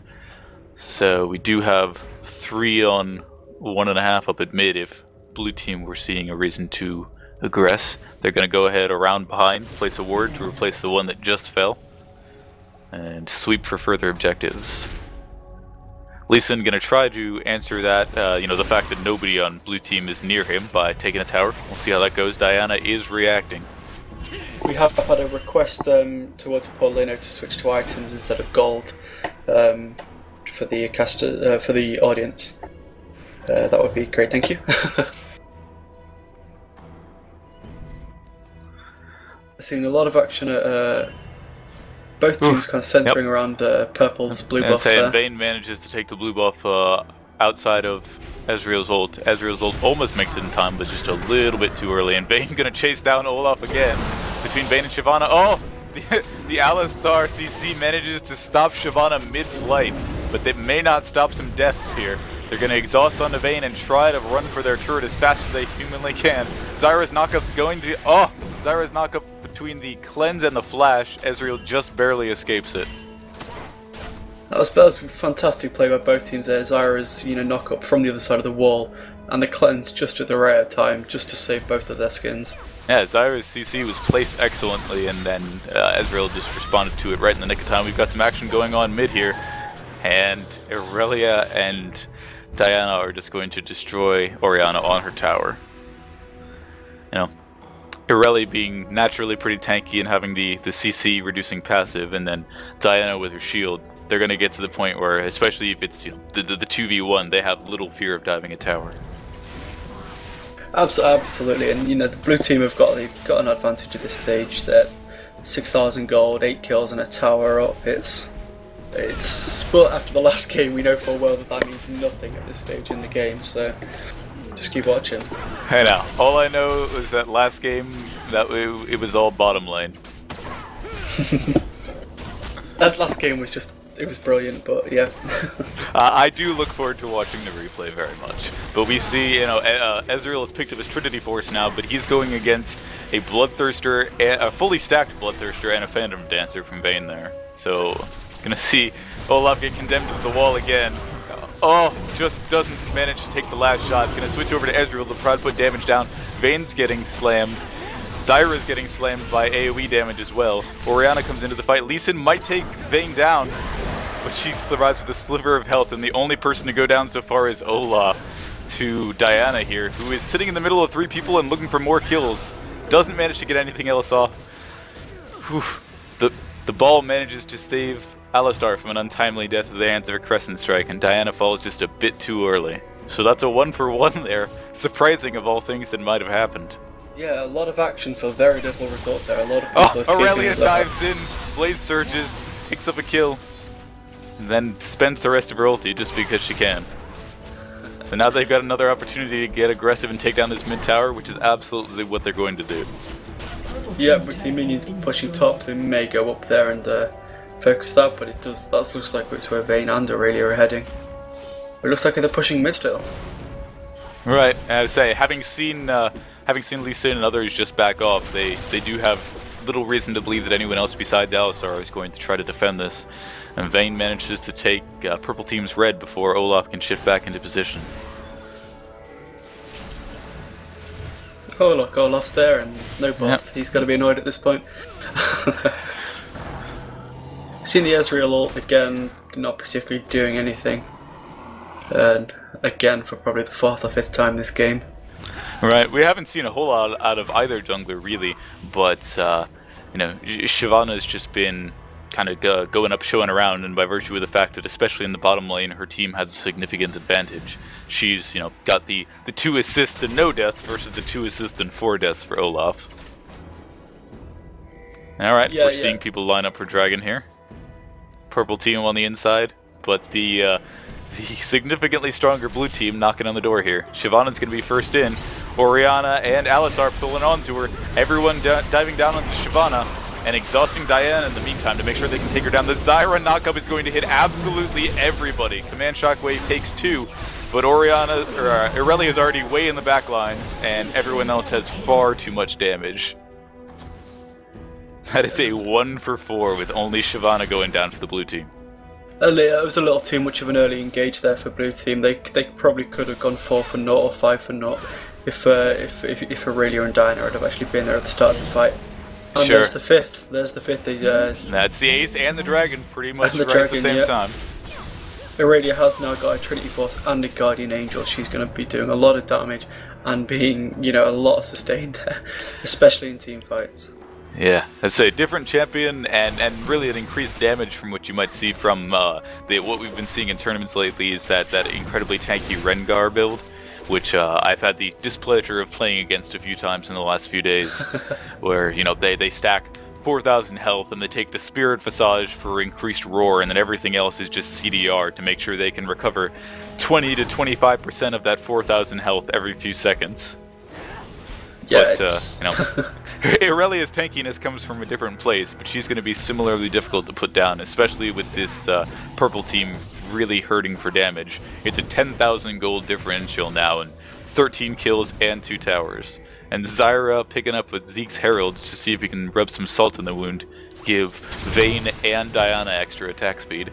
And Shyvana, you know, Shyvana's got a wit's end at this stage as well. It's not going to be any harm for her. That and the ability to extend her burnout with additional attacks. Yeah, you know, group lifesteal in that that's going to help Irelia in team fights a lot. That extra, I think it's 12% lifesteal. Right. Right. We see nice synergy all the way around coming out from blue team between the Abyssal Scepter and then also the Zeke's Herald. While purple is really just trying to glean any items they can. Seeing them all move up towards top tower to try to get that kill down onto Irelia. Even as a 5v1, we'll see if it's enough. Irelia is still walking away. Olaf comes in with the undertow from the other side. They're going to pop the Guardian Angel. But blue team has had enough time to start moving into position here. We see Vayne getting kills and Zyra knockup doing the exact same as it has last time. Has purple team learned nothing? Yeah, it seems not. you know, that Guardian Angel has just saved them. They've now gone. They're going to get the kill there. There we go. Yeah. They did finally manage to take down Irelia, but Vayne just, oh my gosh, that third bolt traveling so far, but doing so much damage on arrival. Yeah, she's 12-1-5 at this stage. 2 Platinum Dancers, boots 2 Bloodthirster. She's that's a little salt in the wound. But we had this pretty much the same situation with Anivia last game, maybe a little bit later in the game, but the purple team can, if they can farm and they can if they can hold it out for another 20 minutes, they can get it back. It happened the last game. Right, shouldn't say that the game is done at this point, but we just don't see purple team regrouping and taking their opportunities where they can get them. They spent a lot of effort trying to get Irelia, and while they did manage to take her down, Olaf just barely escaping, and they managed to take down Zyra and end her kill streak, but the Zyra passive is probably going to make several people very unhappy. And Vayne and Shyvana clean up. Yeah, we did see a failed surrender by the purple team there. It is hard at times to stay within the game, but there's the attitude there that you... They finally managed to take him down Vayne for the second time, the first time since very early on in the game. And this is the opportunity for neither team's strategy has necessarily been so far ahead of the others that that there aren't opportunities to bring things back around. It's just that we've seen their positioning and skill shots not quite work on a number of engages for the purple team here. Olaf gonna go into death throws, try to chase down Shyvana and not succeed. Shyvana and her oracles survive with less than 50 health. Yeah, it's plays like that win and lose the game. It's the tunnel vision. They're focusing on one champion, they focus on Irelia, they focus on Shyvana, and it's costing them lives. And at this stage, they're 18 kills and 13,500 gold behind. They can't afford to be doing that. Right, we see Urban Nocta, even after the fact, his expectations were a little bit off. He felt that she was somewhere in the 5 to 10 health range when really she still had about 40 health left. But at this point, he is professing his lack of care. So, see if there's anything to be done. Zyra ult gonna pop 2 again. They're just unable to escape from that Zyra ult. She's having a fantastic game in terms of utility.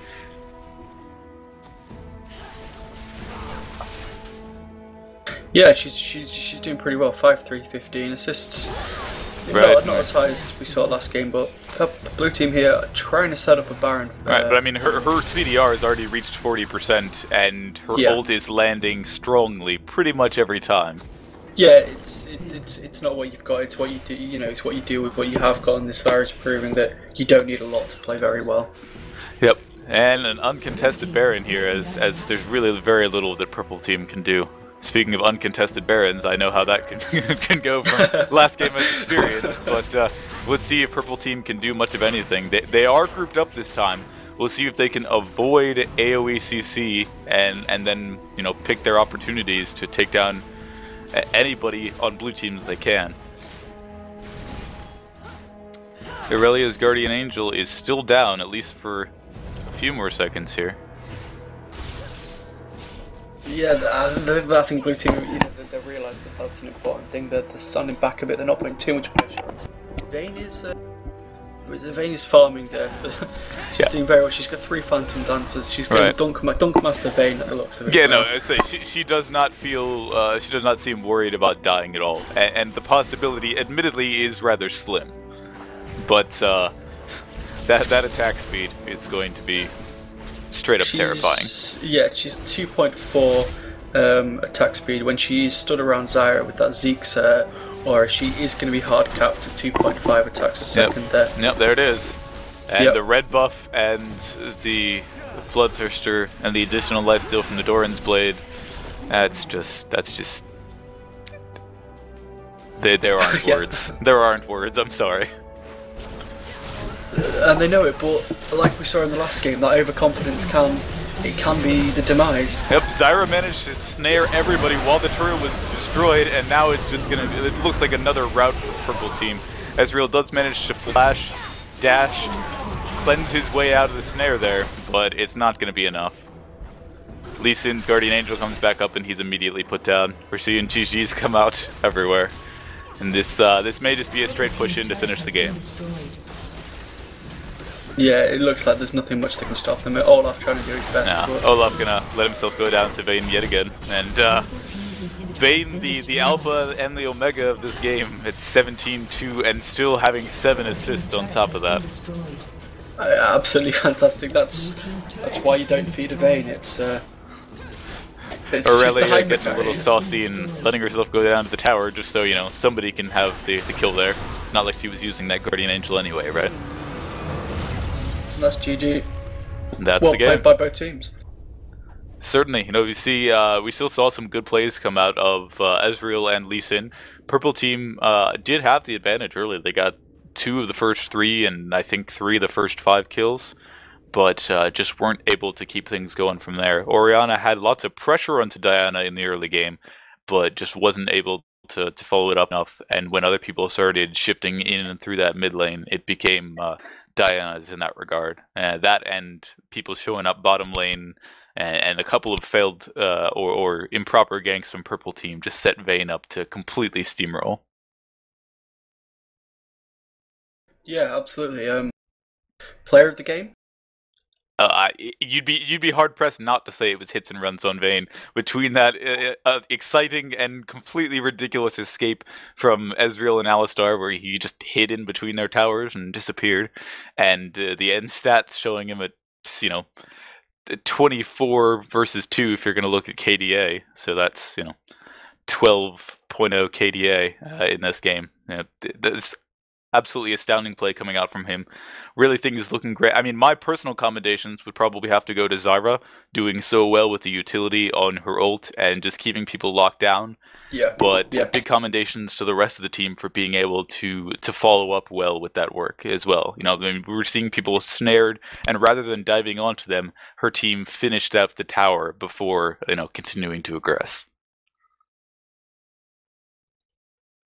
Yeah, absolutely. It's a shame that supporters don't get more credit for what they do. But like we said last time, absolutely fantastic plays. A lot by Zyra there, especially the ultimate. From the other side of the wall in the tower, very high percentage hit rate of all champions on her ult with the knock up there, and it's simple things like being consistent with that allows the your team can be confident that that's going to happen, and they can commit to a fight. And it means you get a 17-2-7 Vayne, Dunkmaster Vayne. It's things like that that win and lose a game. And credit to everyone, but credit to Zyra for helping out and for being there for the opportunities. Yeah, and there are still nice things to say about members or all members of the game on both teams. There were a lot of good plays coming out from Ezreal. He managed to make good work of a couple of engagements. He was a large part of the reason why they finally turned around that push at top lane in their base. And we saw him and Lee Sin both get a couple of kills there. There really wasn't a point where, other than maybe the last fight or two, where Purple Team couldn't have turned things around. It's just that Zyra's play with the use of her snares and her ultimate, chaining one off of another, made it so difficult for people to do much of anything. And all Ezreal could really do was, as he continued to do, cleanse and arcane shift out. But that put him too far away from team fights, and Vayne and Diana and the high damage champions on blue team were just completely able to clean up while he was out of the fight. Absolutely, yeah. I don't know if there's much more to say on that game. No, it's been a pleasure. I'd certainly love to do this again whenever you'd have me. Just hang around 1 second. Yeah, absolutely.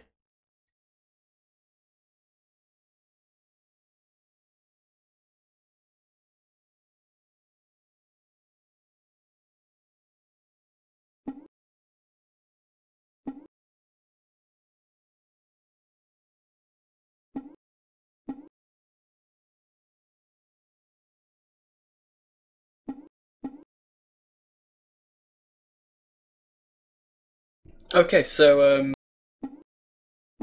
due to my computer being absolutely terrible right now, last game I'm struggling to get 10 frames per second. It's really being an issue. It seems to know that its days are up, and it's pissing me off on purpose.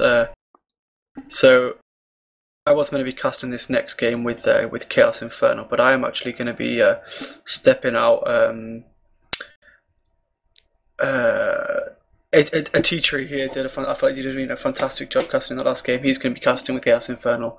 Thank you. Well, I've been more than happy to. This was actually the first time I've provided commentary at any level, and it's been a pleasure working with you and doing this as well. It was a lot of fun, so I'd be more than happy. Absolutely. Yeah, hopefully next week's games, when I've got my system run up properly, I'll actually be able to view a game at a normal frame rate and be able to keep up with what's going on. Yeah, that sounds excellent. Having dealt with, I actually had to take, as I said, I'm playing or doing all this work on a system that isn't my primary. It's just I've been lucky enough to have a whole Frankenstein computer's worth of parts sitting around because I've been building systems forever. But I actually I had a Radeon 3000 series that was in this rig, and I had to turn all the league settings down to medium to try to get playability. So I just took the 6970 from my primary system and slotted it in here next to this Core 2. So it's been workable, if not fantastic. But I do wish you the best of luck in that computer setup, and hopefully next game or next week, you'll be in much better shape to. One, we won't have these technical glitches on your end, and two, we'll see if we can get players slotted into their games. Yeah, I'm going to stick around for a couple of minutes before we get Chaos Infernal in here. Yeah, hopefully, we've had a lot of requests for European. We've got a big European group within the subreddit, and I'm seeing a lot of requests. For games on the EU West and EU Northeast regions. EU West is the next priority for us. We are hoping to get that up and running within a couple of weeks, ideally. Now this has run relatively smoothly once after the first game got started. Infernal 11 entered channel. Here's Chaos Infernal. Welcome. Hello. Hey. Howdy. You there? Yep. Yeah. I heard him. Cool. So, I'm going to pass it off to ateatree and Chaos Infernal. They are going to be... are you guys comfortable setting up the next game? If I give you everything you need? Yeah, sure. Certainly. Whichever one of us you want to have on the inside for picks and bans, we'll just make that work. Yep, RJB Man and Paul Leno. Well, Paul Leno is in the channel. He's going to be back in a minute or two. He will help you out if needs be. I'll give you the spreadsheet with all the details on. I will PM it to someone. There, if you didn't have it already. Do you know what you're doing? Do you know how you set it up? Yeah. Cool. It's been great casting with you guys. Hopefully I'll see you guys next week. See you later. I look forward to it. Take care. Alright, so now that loser is that no, not really. That was fun. It was a great game, and had a lot of fun doing that commentary there. Looking forward to another great game here. See if we can get our players slotted in. Are you going to be doing the setup here, or should I start figuring that out? I can do it if you want. It's not me. I mean, if you already know what you're doing, I just showed up here a couple hours ago and played in the first game and then cast the second one. So, still getting my training wheels.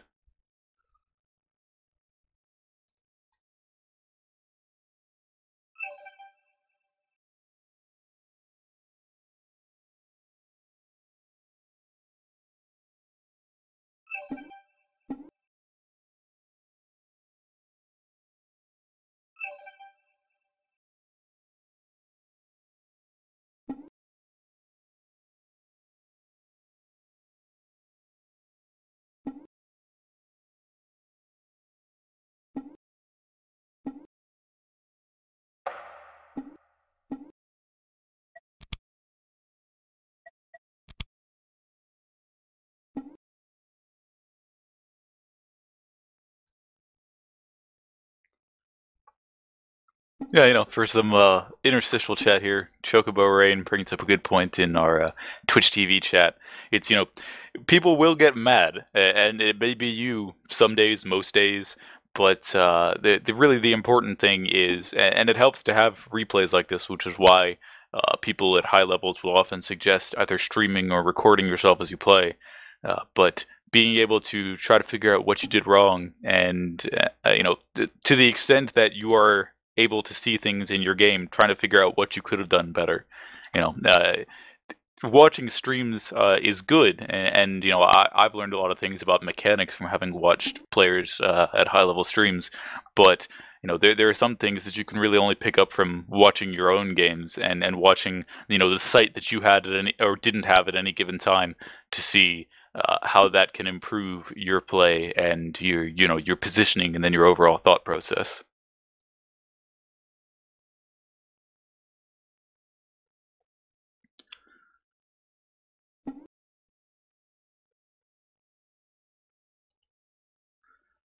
Trying to get people going here. We have a lively discussion about who is or isn't here and who's out with boys in our Reddit IRC room. So, all right, a little discussion about potential butt stuff. Not the most appropriate talk, but we'll see if we can get things together and get our team set up for this next game. We're looking at a 1200 to 1300 elo for our game here, and see if we can get the nice matched game here.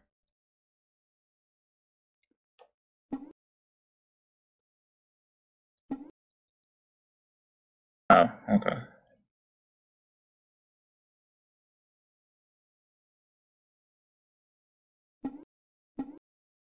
I shouldn't have What's up? by mistake gave up room host because of that. Ah.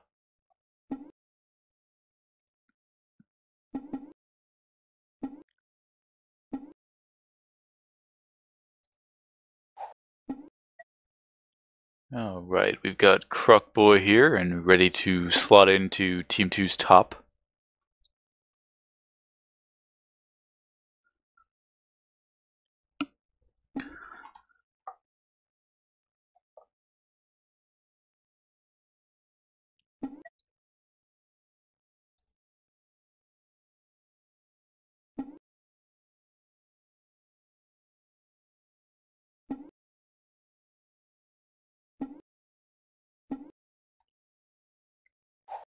And given our suggestion or reading and responding to the IRC chat here, I would agree. I was and if you watched the game back, I'll say you hear me say that when you and Orianna both had your blue buffs, I was very interested to see what happened, because blue buff gives Diana early the ability to push if she so chooses, but still without more ranks into the shield and without the AP there behind it, she could easily get burst down by Orianna and her long range poke, which is what was happening.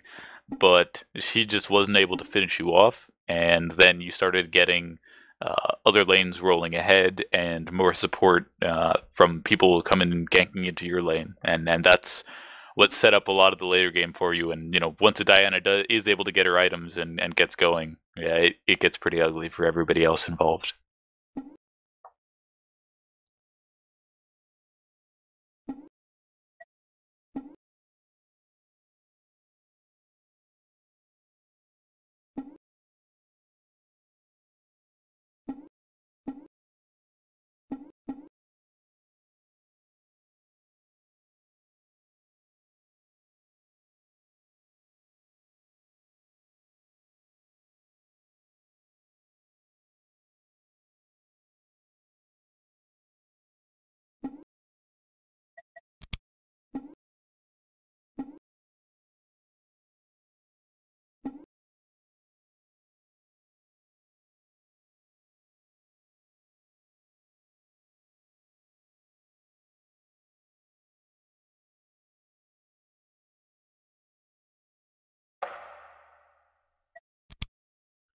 Now we're getting a remake going here just to make sure everyone can get into the game and the client appropriately. I'm going to go ahead and relaunch my client as well.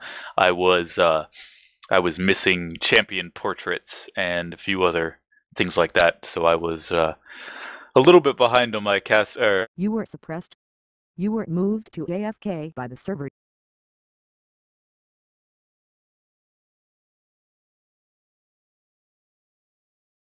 And team lists on the side to see who was doing what.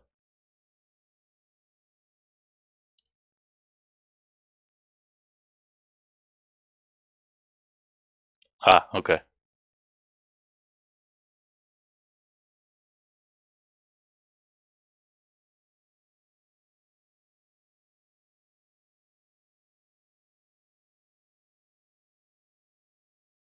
Channel ateatree. SillyDashie.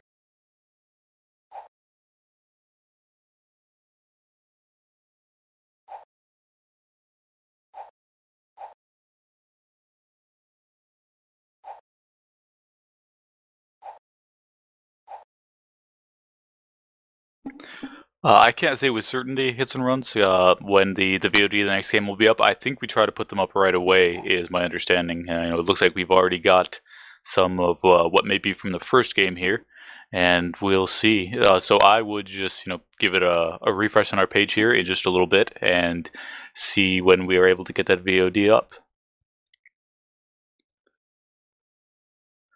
Looks like we've got our game almost created here.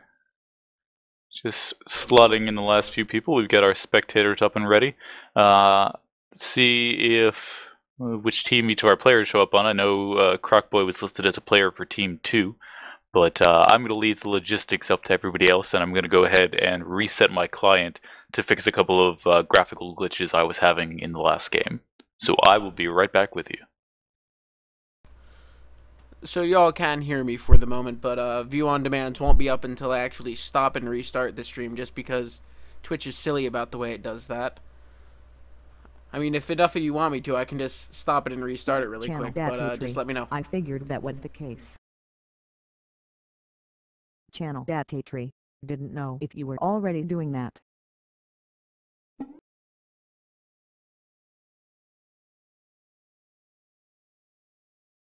Channel ateatree. So I spoke as though you were where the last few people are, and if they're not here.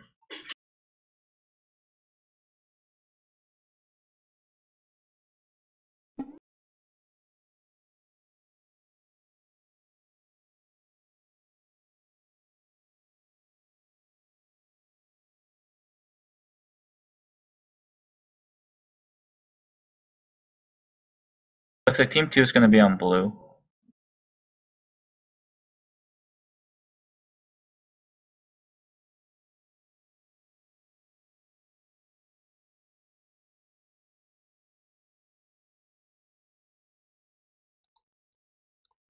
Alright, very good. We'll make sure that gets slotted up appropriately. Oh my goodness, I'm seeing a 30-person queue waiting to log in, so I'll be a few moments here.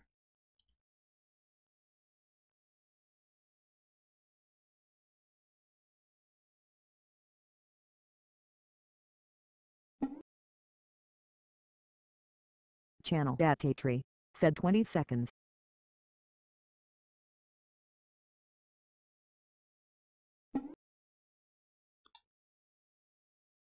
Ah! I did not know that.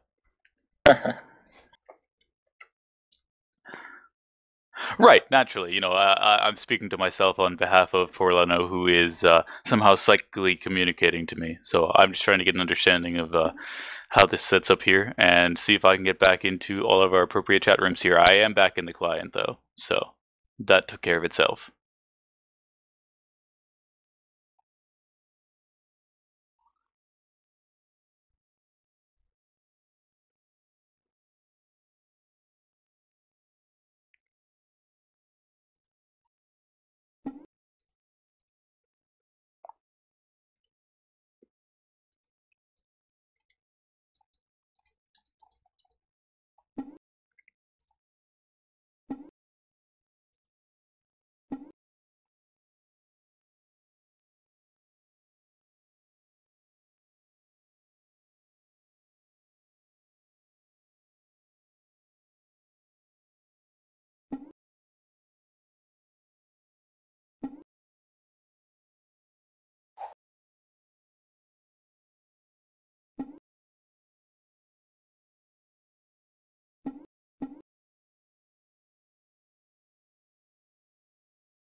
Start pulling from subs.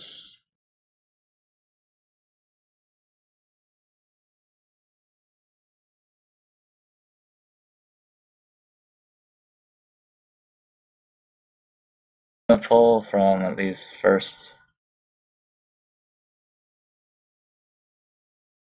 Yeah, no, I have this.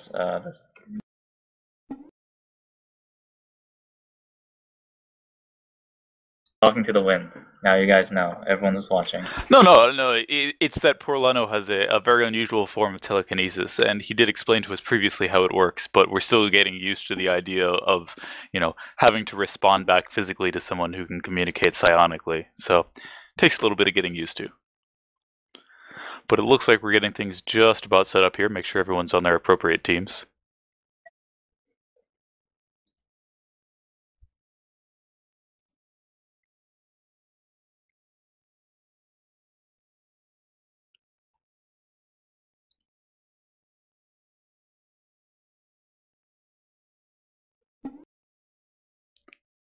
Who needs League when you have swag? So declares Kitten Panda. Truer words are spoken only occasionally.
In response to Bamaskew over here, to suggesting that I only need to cast once, Summoner. Well, this is my chance to get a little way off, because I am sticking around. But we are just getting things finished up here. Chaos is in our spectator seat, and making sure that everyone who needs to be here is getting in. I think we're getting one summoner taken here. Or one summoner substituting in, rather. I know what I'm talking about, I promise.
Porletto temporarily disregarding his psionic communications in favor of text, trying to draw in one more person who is willing to play jungle. So if anybody out there is watching, whether they're watching us or for whatever reason IPL, but we can get somebody joining, then that would be fantastic. Channel RJDM. Hey, you guys should invite the priority subs.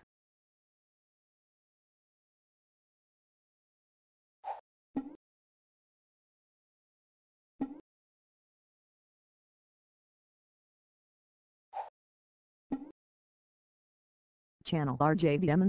Assuming you haven't already.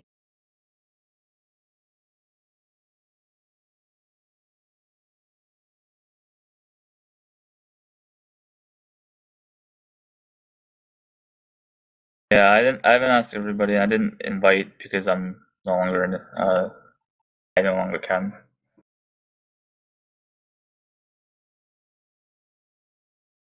I guess we'll throw out invites for all the rest of the subs.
Porletto putting in the very generous offer into the game that he himself could sub in, despite the notable handicap of not playing ranked matches and not playing jungle.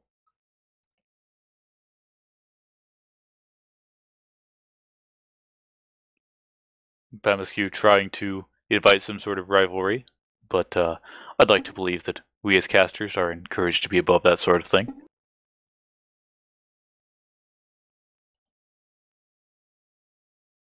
Psst. Also, he's a total jerk.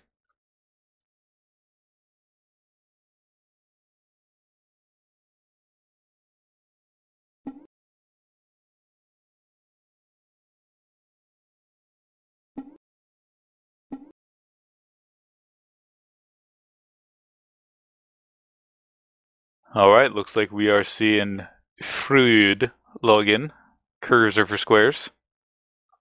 If we could get him brought into the game, that'll make it happen.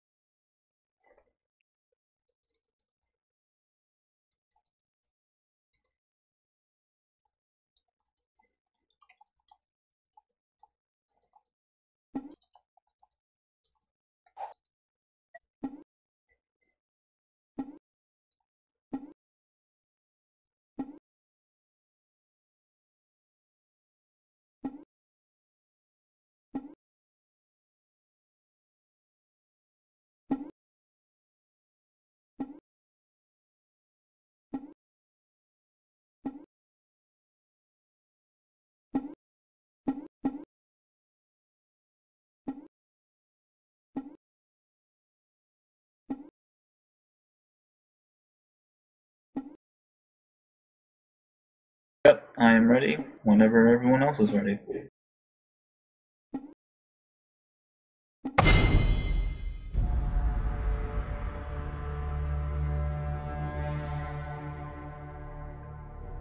Alright, looks like our players are getting hype.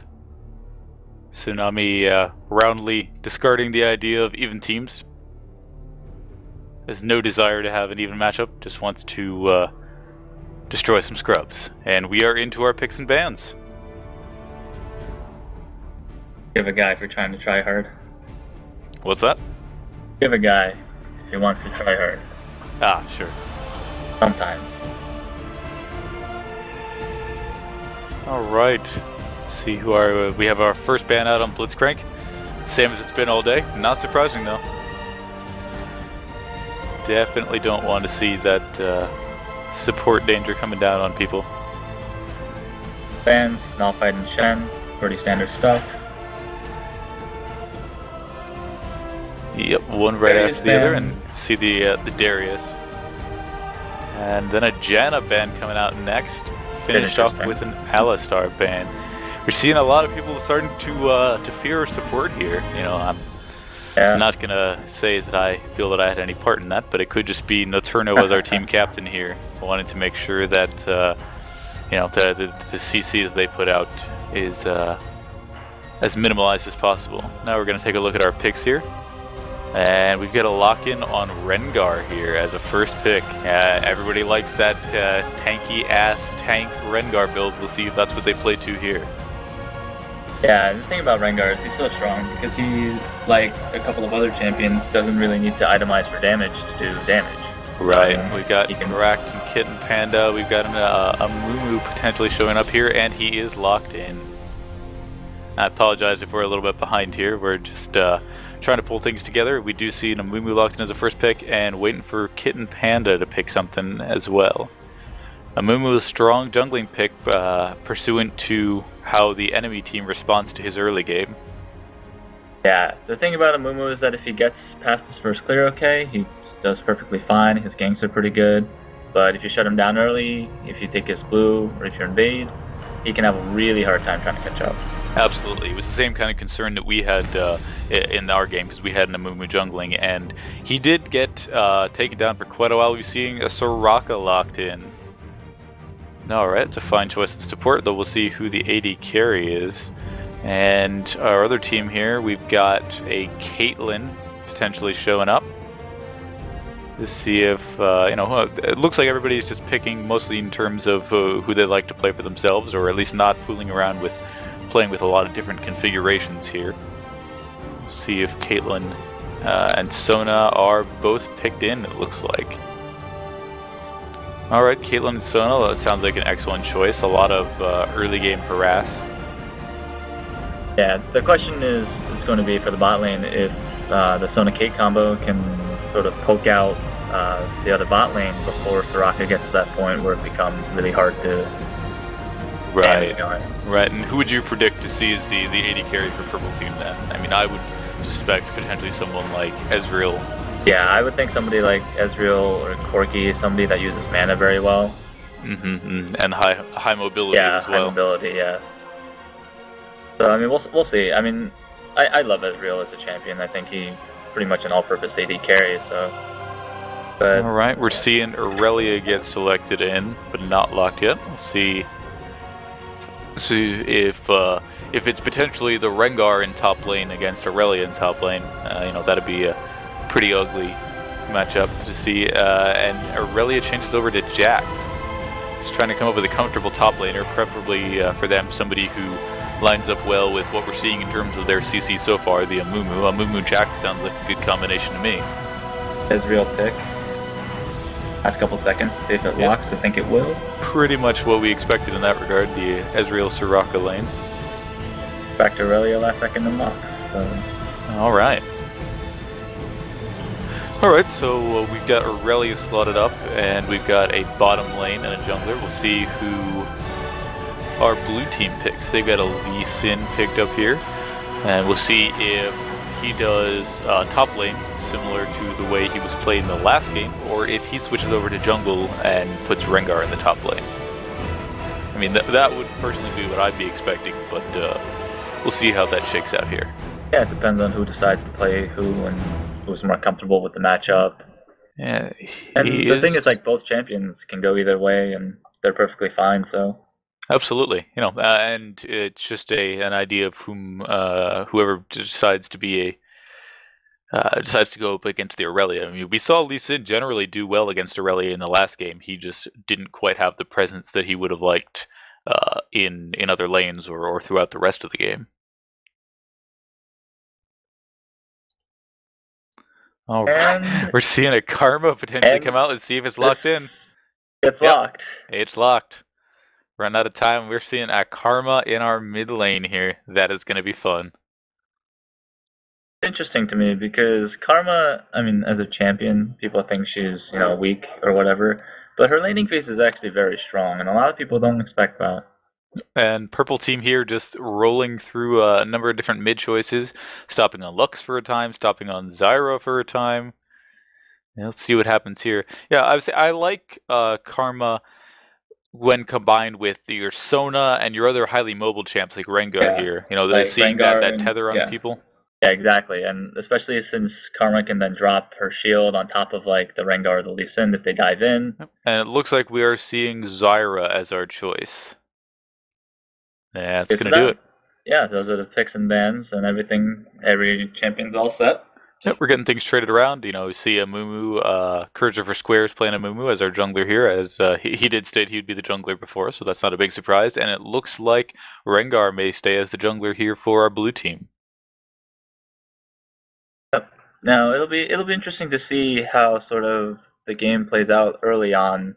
If both Rengar, because Rengar doesn't have that strong of ganks until 6, but he can definitely catch somebody, and if he catches somebody with the CC, then right, is so high. Right. One should expect that to be, he gets the first step on somebody unless they get a good priority flash or perhaps the snare from Zyra. Right. But if he gets that first step on somebody and he has his charges up for his bolo, he might be able to lock somebody in place long enough. Yeah, exactly. That's what it'll come down to early on for Rengar. Mm-hmm. And then we see Zyra mid. I predict to be a pretty good choice against Karma mid. You see Zyra having the lane presence with the plants, and Karma's gonna have to walk around to try to do what it is that she does. So despite the fact that her shields will get pretty tanky, I suspect that Zyra has at least in a heads-up matchup the advantage there. Yeah, and that's the thing about the Zyra pick. It's so smart against this Karma because Zyra can just farm out, and Karma has a hard time getting nearby. So sure. Karma like has very low kill potential by herself. Does lots of burst damage, but then she does a lot of nothing afterwards. Right. Honestly, the only thing I would expect to see, potentially see from Karma as kind of an avoidance measure for Zyra here is to see if she can use her tether to do some creep killing for her. We'll see how that plays out. And then it'll be, should be an interesting lane down bottom to see if, the champion selections at bottom are relatively normal, but we'll see if Rengar and Amumu's ganks can throw some folds into that lane there. We saw that bottom lane was very much our most aggressive lane last game. To see the choice of Alistar in that lane was a little unusual for matched events, but they didn't ban him out. But unfortunately, he just wasn't able to do so much. He was a few steps too far out on a couple of occasions early, and Vayne was just more than willing to take advantage of that. I don't see Caitlyn or Ezreal having that same kind of hyper carry potential, but I should still expect to see a lot of poke and potential for early aggression in the bottom lane. Yeah, and that's the thing. It'll ultimately come down to who gets the first real good poke in that lane. Because, obviously Sona Kate is very good at poke, but at the same time, Soraka Ezreal, sit back and do everything to Ezreal all day, and so it depends on the Ezreal to make the plays on. Yeah, we'll try to see how our supports spend their mana, because there's certainly that potential for it to just be continued poke. If Lilibet and Kitten Panda are spending most of their mana healing, themselves and their AD carries, then you might not see too much happen until, after 6 when, either based on an early jungle gank or after 6 when junglers really start coming into their own and making waves. We are almost into the game here. I'm actually going to take this quick opportunity to take care of something on my end, and I will be right back with you. Game starting up. Last couple of seconds on the 3-minute delay, and then we'll be loading in.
And while the game is loading in, I'd just like to take a moment and thank everybody who's here watching.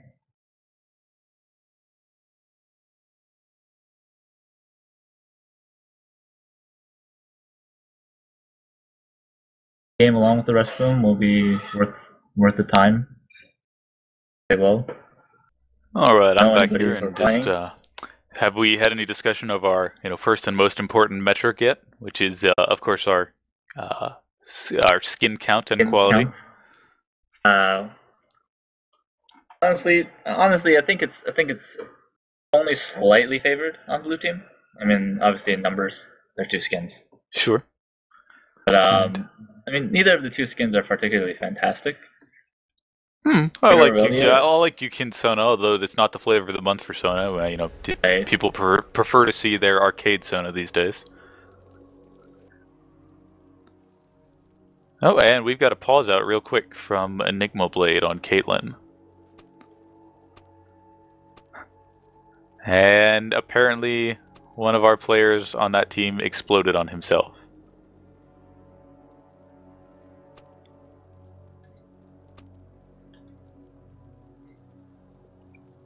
Serious note, there seem to be some technical issues. See just how quickly we can get things sorted out here.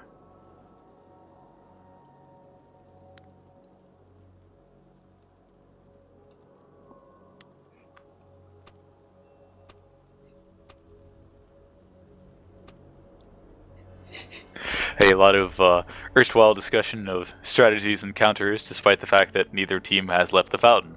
So, see if that pans out to much of anything. Banter about playoffs. Yep. Everything's certainly appropriately lively as we burn through our first minute of pause time here. If I had any K-pop, I definitely wouldn't play it for you just now. So, we're just going to enjoy the smooth sounds of. Actually, I don't have music engaged in the client, so I'm not even listening to that much. Alright, we're going to take a quick look at all of our players here to look how their standard startouts are here. Seeing Rengar with quite a lot of AD, 75 to start with. And Caitlyn up near 70. Karma has just the 1 AP that she's starting out with, and is that because, no, I haven't seen Sona take any skills yet, but so Karma's got just 1 AP to start with. We'll see how she tries to build to optimize for that. Looks like we are just about ready to get started here. Nocturno has reconnected.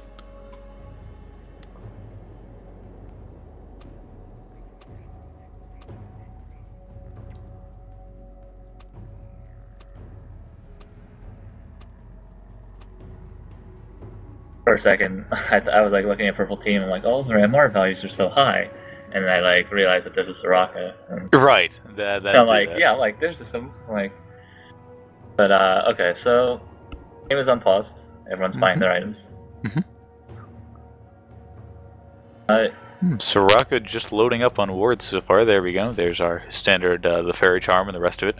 I'm interested to see how Season 3 item changes change some of these loadouts because, you know, especially when you see people trying to play for real or playing at high levels, you just see the Boots Pot being the standard loadout on pretty much everybody except for the support. Although we do see Amumu starting out with a Regrowth Pendant here.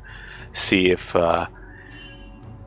he can, you know, that'll help him survive the jungle just so long as he's not invaded on. Right, and an exceptional number of pings going out.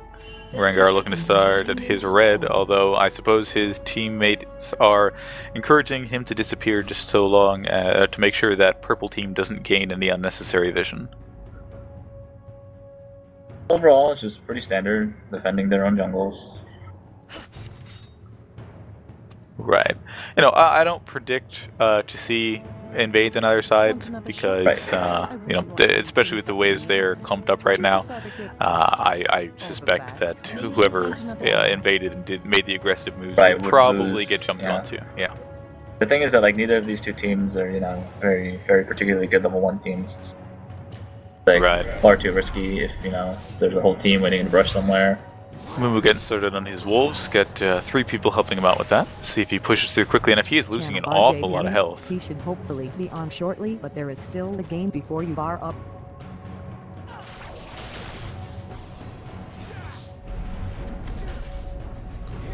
Alright, Amumu moving on to blue. The potions there giving him a lot of health back. Looks like he'll be okay.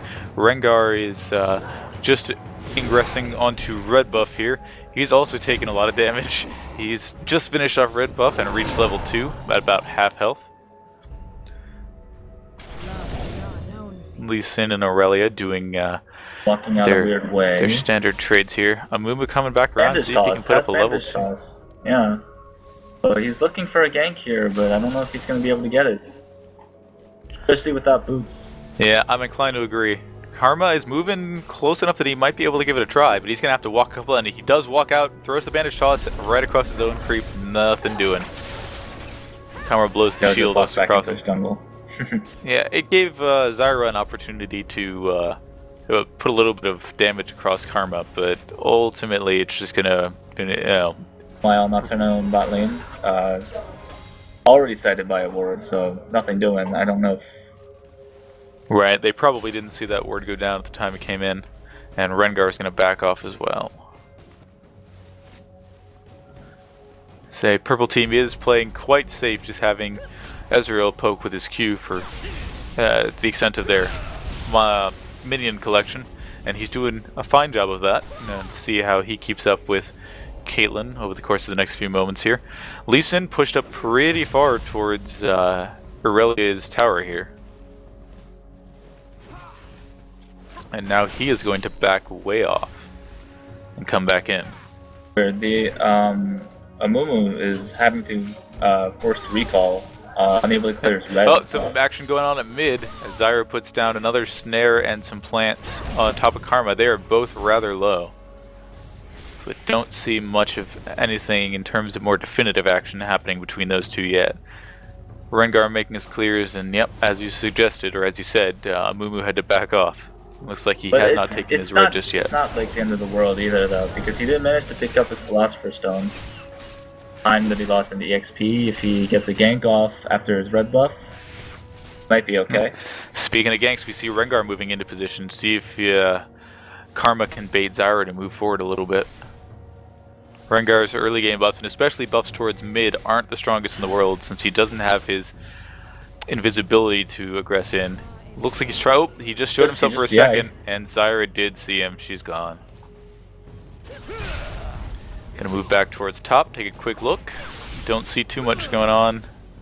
They're just doing their trades with kicks and blade surges. Might go on this. They probably will. It's just a matter of... Amumu coming in behind Lee Sin.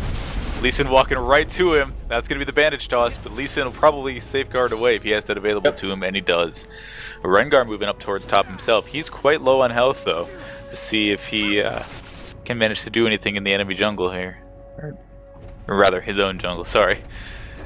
So, there's a Amumu chasing down Lee Sin, yeah. He's and then they both got that little bit of Lee Sin shield, but Irelia does not want to combo. Bandage just back in.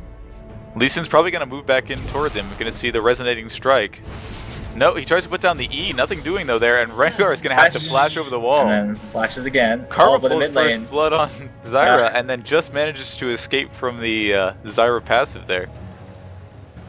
I actually didn't catch that. I was watching, I missed it as well. I'm going to see if I'm going to roll back just a few seconds here, see what happens. Yeah. Because I see Karma at about half health here, and Zyra near full, but Zyra takes the shield, and then another shield from Karma on herself. We're watching it on... Okay, yeah, so yeah. So a pretty clean kill. Burn the flash, but worth it for the kill. Definitely. Alright, let's see what else we have going on here. Looks like we've got a pink ward down in the forward bush of bottom lane here. Purple team trying to earn themselves as much vision as possible.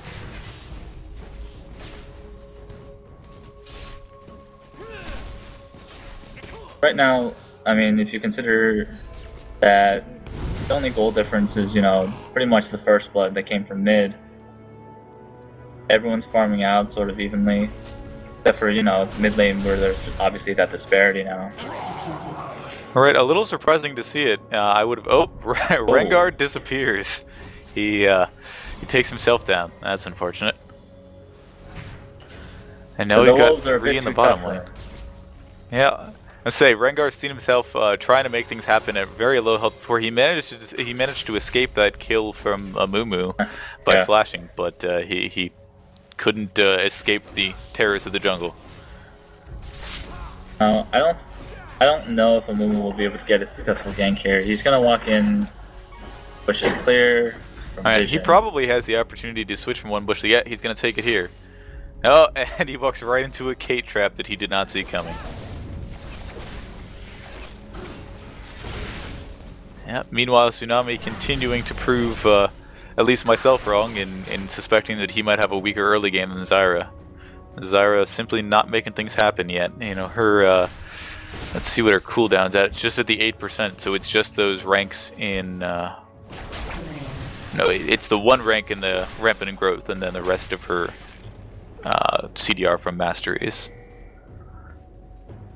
But her skills are just not frequent enough at this point to try to direct where Karma is going, especially with Karma having taken an early blue buff. Amumu trying to direct Zyra to come do the same, but he's real low on health and Zyra does not seem to notice. Yeah, this is really bad. He's gonna have to take the thing. He has...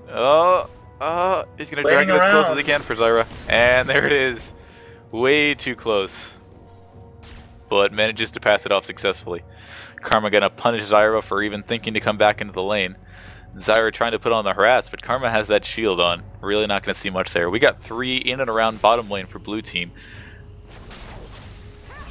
Rengar, despite continuing to be low health, looking to chase Ezreal away, but Ezreal is just going to back off of his own volition here. Top lane, you see those icons for the champions being right next to each other pretty much the whole time, but there's just still no aggression coming out from either of them. I see part of the reason why Rengar is staying at such low health early here is because he's decided to pick up his Bone Tooth necklace. See if he can do much of anything with that, but he's not had good opportunities to jump in for any sort of gank yet. Right now, the junglers haven't made that much of an impact, except for, you know, the little bit of action we saw on top lane. In lane versus lane. Yeah, certainly inclined to agree, although Amumu looks like he's trying to come into position at top, but I do believe they've seen him, so he's going to be encouraged to back off. Probably nothing doing here in top lane. Nope, and bottom lane taking the opportunity of having no opponents against them to make sure they can get lots of farm here. Caitlyn does have a commanding lead in farm so far. She's already got a Berserker's Greaves and a BF sword finish, but Ezreal hasn't backed at all and does have 60 creeps to his name, so he's got 2,000 gold to spend whenever he decides to back. We'll see if he does it before or after Caitlyn and Sona reappear.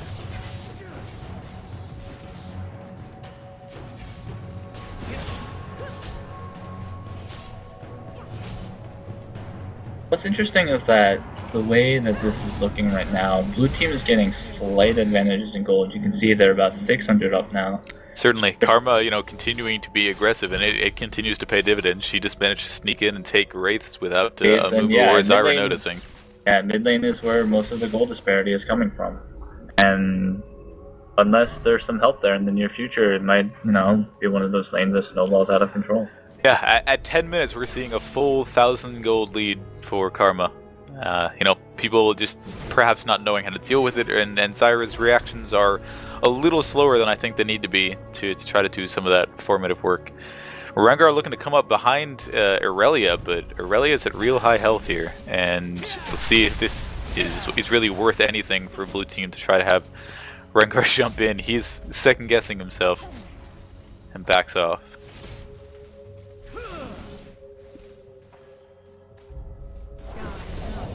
Walks into the top rush. He does decide to aggress onto here, and they got Lee Sin and Rengar popping up together, but Irelia, through her Ignite, is just going to throw out a couple of her ult blades. Did she even use the whole thing, or did she let it drain away? I imagine she used all 4. Yeah, I mean, I should suspect as much, but I only remember seeing 1 or 2 of them. Lee Sin getting taken down real low, but the Blade Surge already been spent, and Irelia's out of mana.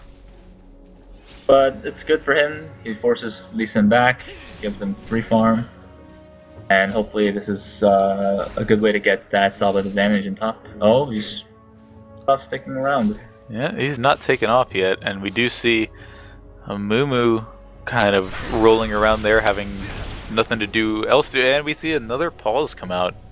Enigma Blade pushing for that pause again. Purple team understandably a little upset here, everyone trying to figure out what might have happened.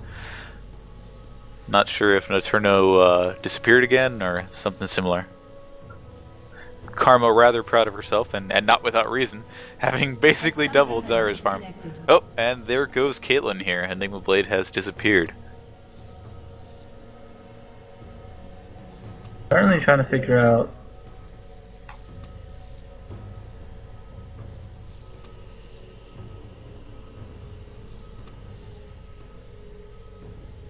A summoner has reconnected.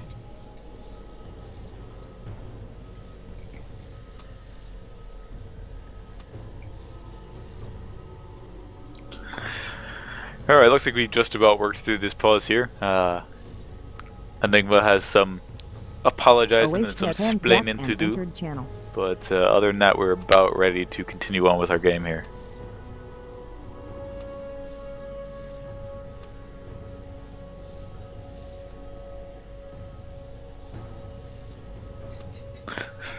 The turn is having a very good, you know, well, I don't know if there's a term for the opposite of poker face, but if there is, his opposite of poker face is very good, because he's told us in Twitch chat here that he has no idea how to build or play Rengar. So, we'll see if that leads to anything. He's going to go ahead and hand off blue to Karma here. Karma's going to more than love that, and now Croc Boy on Lee Sin having paused the game. Purple team visibly upset here. I'm not sure if this is some sort of strategy from blue team trying to throw purple team off their game here. I'm gonna try and sync up with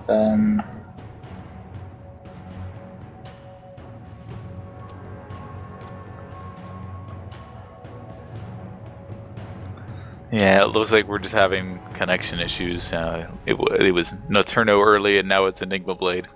See if we can keep anybody in the game here. And I don't mean, you know, in the game as in terms of falling behind or not. I just mean physically in the game. A summoner has reconnected.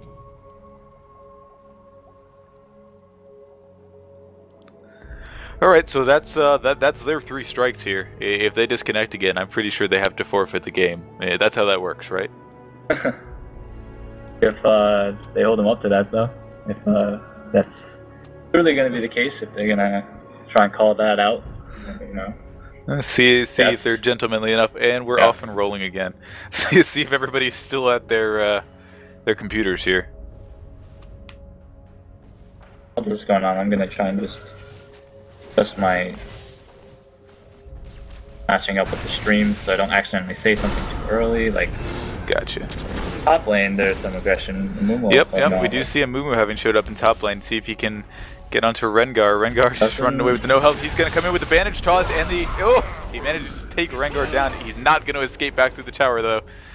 That Lee Sin kick to the face, unnecessary as it might have been, finished Amumu off.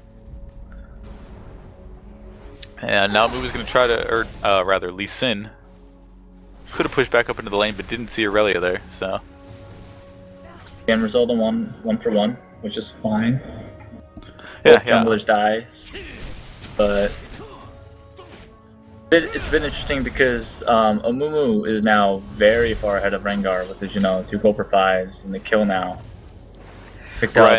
Right, and that goes back to what Rengar was talking about earlier, or rather his poker mouth in the in the Twitch IRC about not being quite sure how to build him. He's trying to build some damage onto Rengar here, and that is not going to help his jungle clear time very well. We've got Caitlyn pushing all by herself in bottom lane here, but those Piltovers are really hurting with her having a BF sword already. Ezreal going a somewhat more conservative build. He's got his Phage and Zerker's Greaves coupled up with a life or a Vamp Scepter. And we'll see if he decides to continue to rush that Trinity Force or not. Typically, you tend to build Trinity Force if you think you're going to be able to win your lane. Sure. 2v2. This is the pause coming out from Purple Team this time. Mega Buster on Ezreal. Caitlyn just trying to deflect all suspicion. Becoming dangerously close to Hey, wait. Purple Team gets 3 strikes too, so Amumu encouraging us all to sing a little bit of Queen.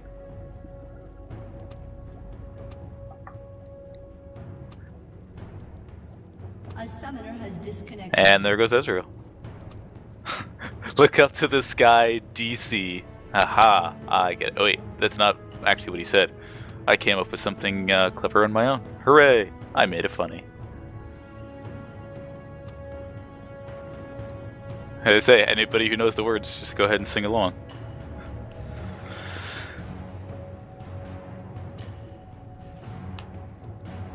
Guess the AMO, this is game 3, or what little of it we've managed so far here. So we'll see if we can get back to it just as quickly as possible. 7 minutes of pause for 14. Guys are sticking through us with all of these technical issues. Mamma mia, mamma mia, mamma mia, let us play. You know, something like that.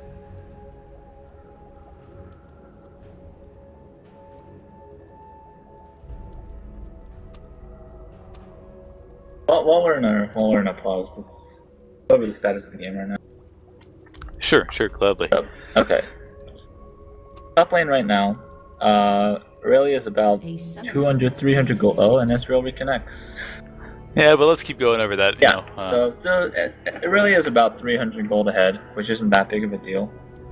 But there's a level up on Lee Sin, so if they were to fight right now, the Irelia would have not that big of a deal right now. Lee Sin was, Lee Sin managed to take the kill off of Amumu, which would push him a little bit closer, but he's behind by 20 creeps.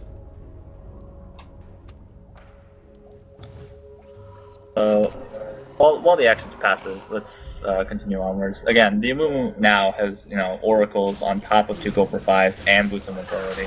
Right. Irelia putting some aggression on Lee Sin while she can. And she's just going to try to keep him creep scoring on his turret, which he can do decently, but if she stays nearby, he's going to have to, she's going to hit him in the face every time he comes by. And Lee Sin can farm decently well with turret. And really at this point, really, I mean, when she pushes up to the turret, has nothing more else to do, sort of. Right. Sort of I'm taking a quick look at each team's visibility, and Right. you know, we're not seeing a whole lot of visibility outside of your expected areas here, but there are a couple of wards that blue team has here. See if that does anything for them. Rengar is going to jump onto Irelia, and he has his red buff. It's going to slow her down some, but she might just be able to turn around and stun somebody. Let's see if that's what she's planning on doing. She's on Lee Sin under the tower. He's going to go down despite the dragon kick, and see if Rengar will clean up on Irelia. That's pretty much what we should have expected to happen there. Yep. So Uses her stun at a worthy cause, and 1v1. Although Rengar's finally getting some stacks onto his Bone Tooth necklace now, even if it's just the one. We'll see if he can get to 3. There's something going on at mid lane. Amumu and Zyra pushing down to Karma. Karma's probably going to go down, but see if she can get another shield up. The shield up is so much extra health. Amumu going to get taken down by the toss. Tsunami, too strong. Tsunami outplaying that there, for sure. Yeah, you know, it's the same kind of confidence games we were seeing up at the tower with Irelia. Irelia had the same kind of way to play back, but they just, you know, Zyra and Amumu underestimated the amount of extra health or extra survivability that shield would give Karma. So that's very good for Tsunami now. He is definitely, and we see Rengar stalking up from above. See if nope, and we're gonna have Zyra take off. Rengar's gonna be able to take those counter wraiths, and Tsunami even kind enough to provide a ward up in the tri-brush there for his takes the big wraith and then walks out, knowing that Amumu is probably on his way right now. And getting kind of scary in mid lane now. I mean, 1,000 gold ahead, 2 kills, and 70 creeps. Yeah, so let's say what's the gold drilled down on that too? That is a full 2,000 gold lead for Karma. Yeah. So you know, it's going to be very hard for Zyra to be able to come back from that. Yep, that's an entire big item, and Zyra is building Rod of Ages right now. Yeah, so against the Chalice of Harmony, almost ready to turn into an Athene's Unholy Grail whenever Karma so decides. Karma is really going to have that advantage here. She can take blue if they want to give it to her, but she doesn't really need it at this point. Yeah, and the thing is, like, he's so far ahead now that he's actually opting to try and go for Amumu getting chased through the jungle here. Karma's probably going to fold in on him if she can get there. Zyra trying to box him out. Rengar's going to keep chasing after Amumu. That leap in the jungle might give him just enough range, but no. Amumu's going to manage to run away, a very sad mummy. Nobody in bottom lane right now except for Ezreal. Ezreal is going to see if he can take that opportunity to get some extra farm. Wandering everywhere. These things coming down from top, but doesn't... might be coming in. Zyra putting down some damage, but Zyra's going to get dragon kicked and Rengar at the same time. The ult is not going to do much. Ooh, actually did a lot more than I expected, but wasn't able to get any kills.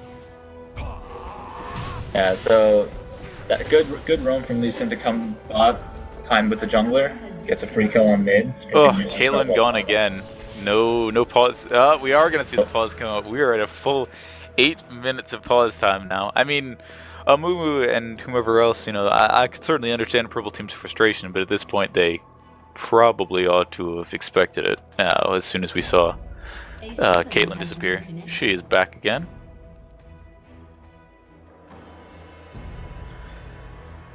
Alright, I'm watching Irelia's Sheen proc. There we go. It was curves are for squares. Amumu putting down a pause of his own. See if this is punishment or just to be obnoxious.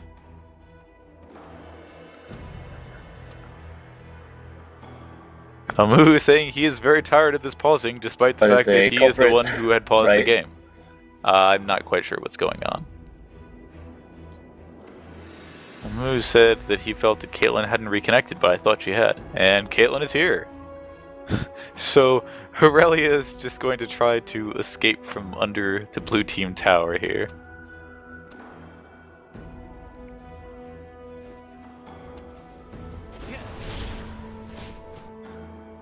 I don't begrudge anyone who, you know, anyone on the teams who's getting confused by what's going on here, or anyone in the audience who might have their frustrations about how the game's been proceeding so far.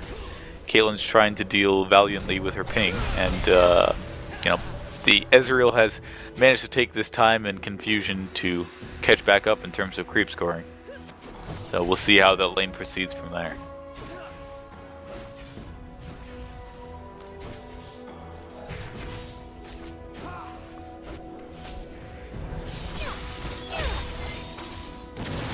Rengar allowing Lee Sin the opportunity to turn back around. Lee Sin ignited, but he's probably got enough health with the... Oh!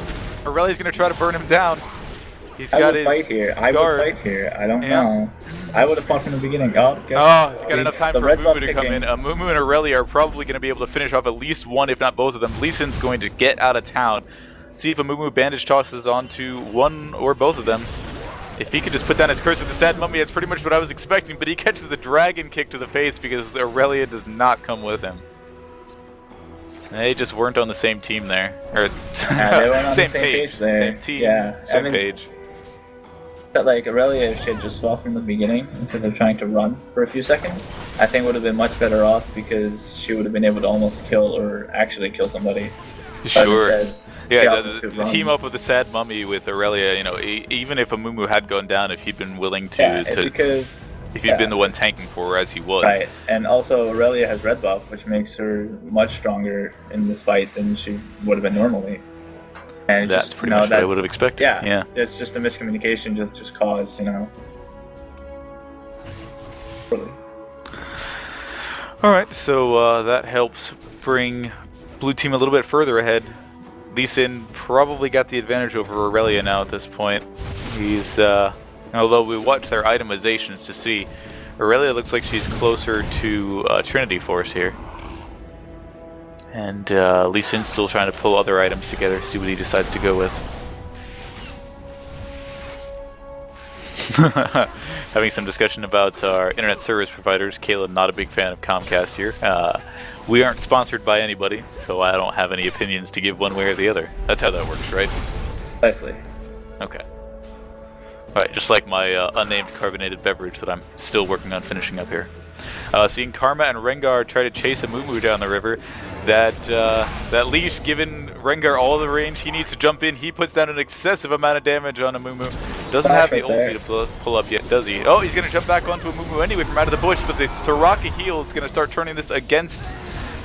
The Ignite's going to keep ticking down. And now he flashes in for the kill. Absolutely does. And Sona's going to pull back across the tower. Caitlyn putting damage on Ezreal.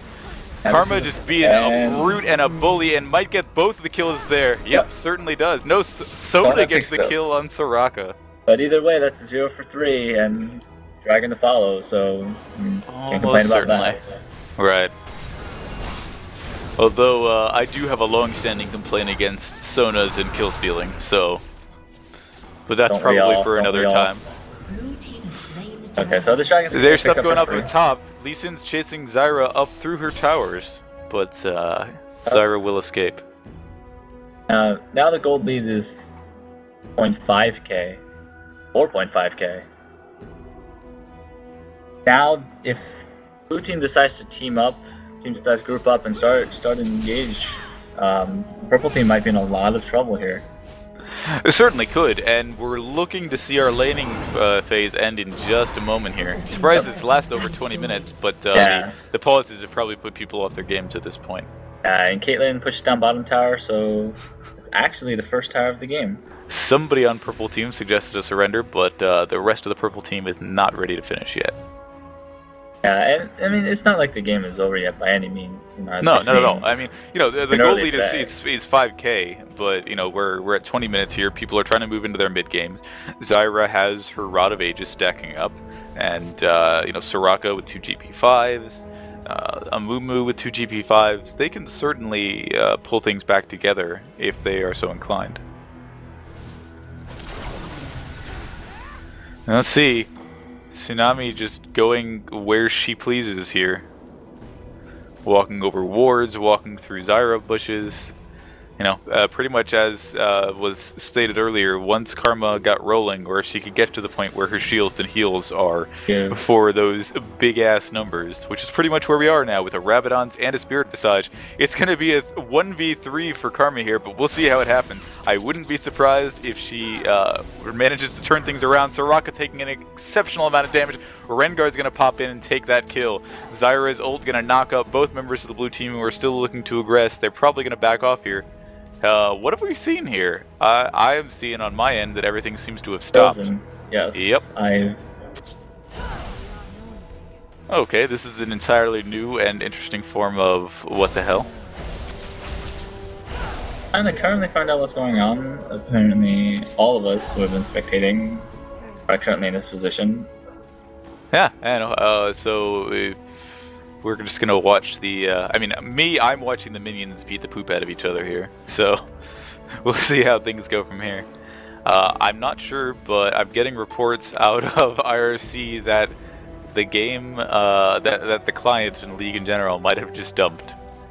Poor Leno reporting that spectator mode has crashed.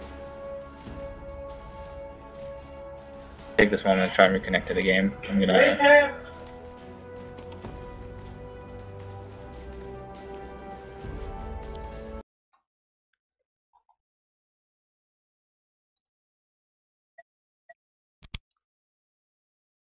Crashes in my attempt to quit the game. Oh, see, I've got my game in progress indicator here, so let me try to reconnect and see what happens.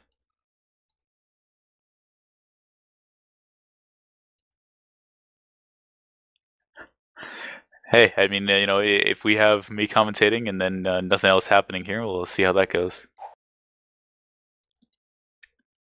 Looks like I've just got a client image over nothing else doing here. I might have to restart the whole client. We'll see how that goes.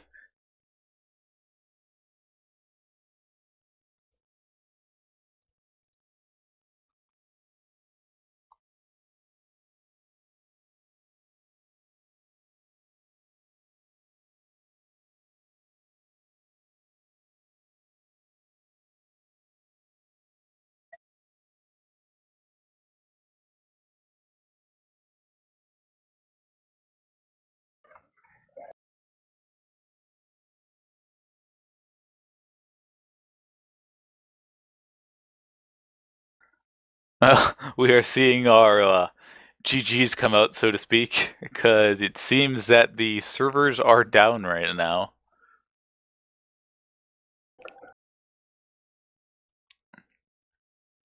Yeah, it's hard to say, and see if anybody might have disconnected. I imagine with the problems we were having earlier that individual players would be continuing to disconnect if the game is continuing.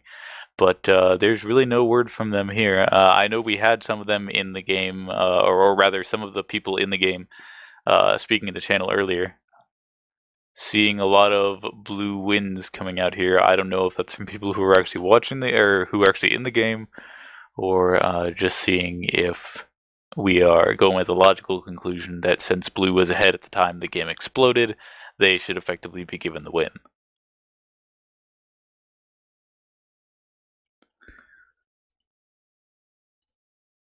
And now I'm just faced with a game is still in progress menu.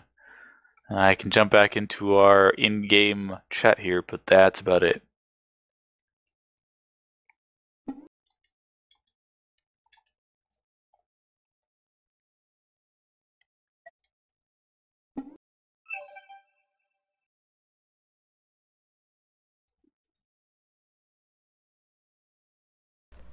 So I'm going to turn on my microphone here a minute as the camera guy. Apparently the game is still going, but the spectator server has outright crashed, and it's horribly laggy for those who are still in the game. So we're just going to have to wait and see if Riot can get their server back going. Not going to be able to see what we missed here just because the way the servers work. They just store the last 3 minutes and then dump it. But if we can get back into the game, we will as soon as possible. Fantastic, and while we're at it, this is as good a time as any for baseless speculation. So I predict that Zyra will be able to pentakill the entire blue team with just her ult. And if anybody wants to put money on that, please don't.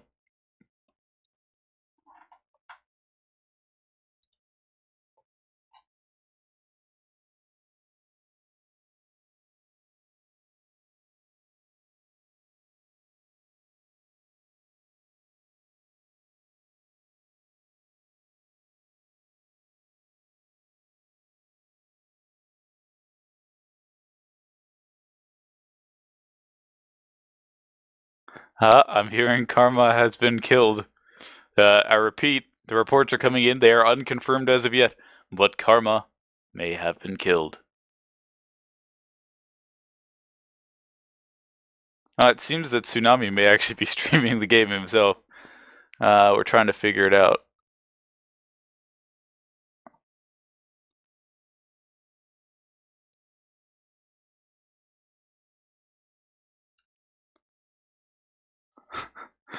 Christopher Squares yelling rapidly. Purple team takes Baron. Amumu hosts comeback. Dewey defeats Truman. Wait, that... you know what I meant.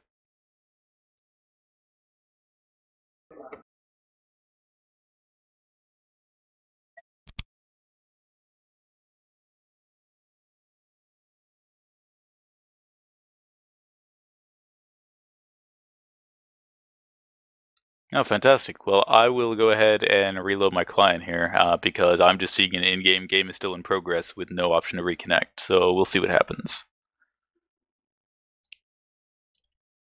If you gentlemen are able to make the scene, then so much the better. And I'll see if I can join you just as soon as possible.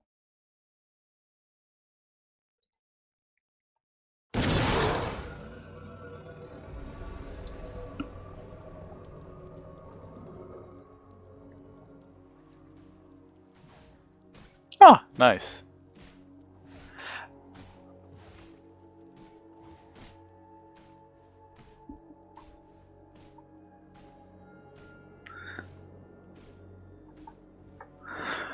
Alright, and I am seeing a gigantic login queue, which means large portions of the game did dump for at least a few minutes, because nobody's getting back in now.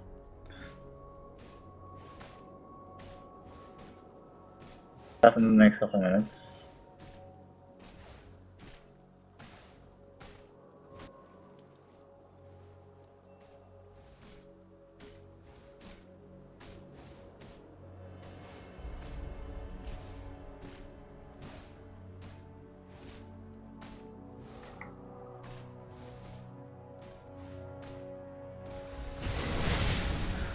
I love that we're watching. Oh, oh, fantastic.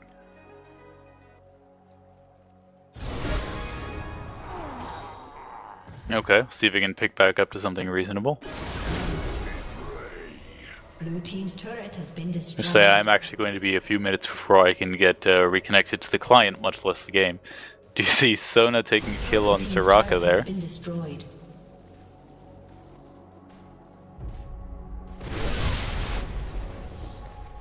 Yeah, whoever suggested this Sona Penta earlier.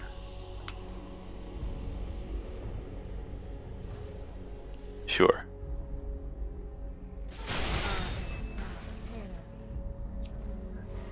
Oh, well, fantastic. The login queue says my approximate wait time is 3 hours and change. So it seems like I ought to recuse myself from spectating at this point. So much as I've had fun with it, but I don't think I'm going to be able to get back into the game. Ahead of you, 45 minutes. Blue team has slain the dragon. Would that push you past the login queue, or? A summoner has disconnected.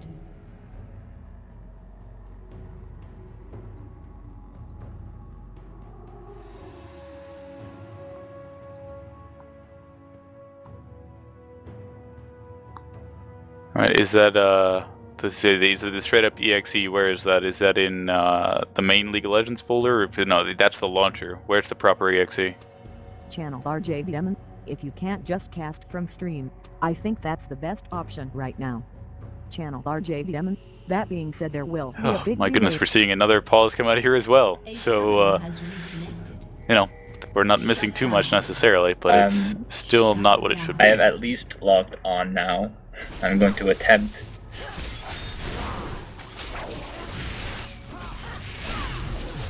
Okay, so what we're seeing on stream right now is Purple Team going for Baron. Exactly sure what's happened before this.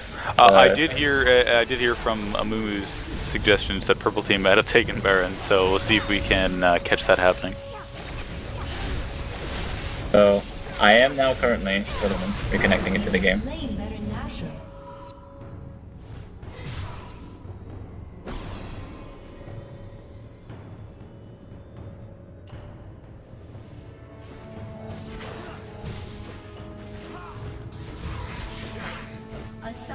disconnected.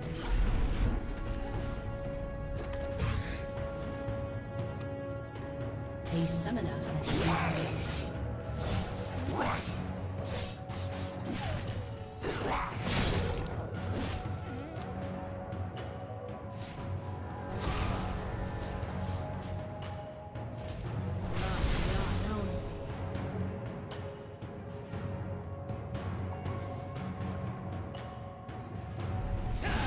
A summoner has disconnected. A summoner has reconnected.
A summoner has disconnected.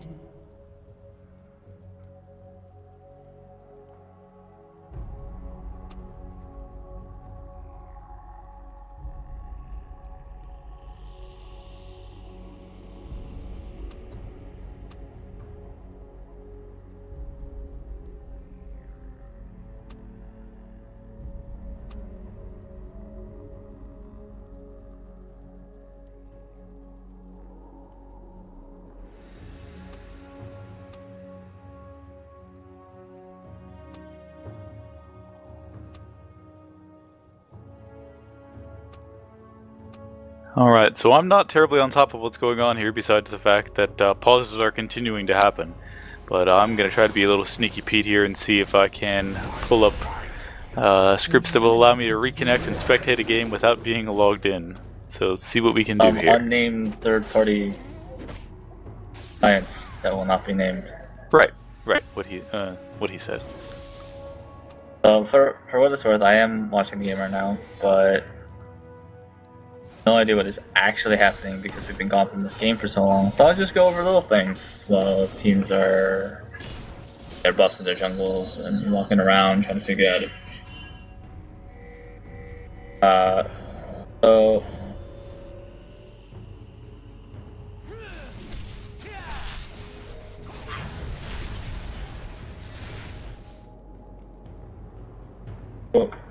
both top laners are pretty much dead even in gold. But Irelia has GA, so that'll be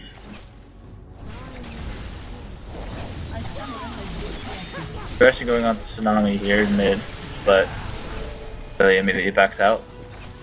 Either both teams are around. Enigma Blade pushing bottom, gonna take the second tier tower. Backs off.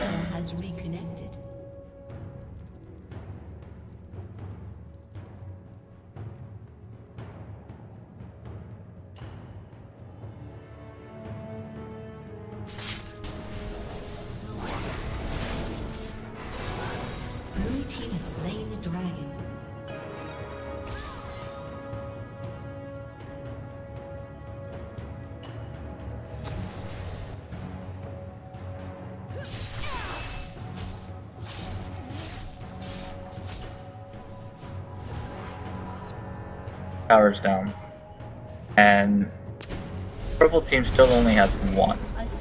The Baron buff just ran out, so it's going to be very difficult. And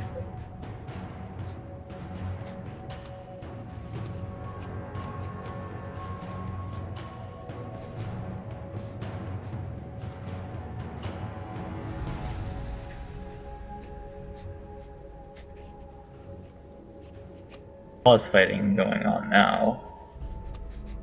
A summoner has reconnected.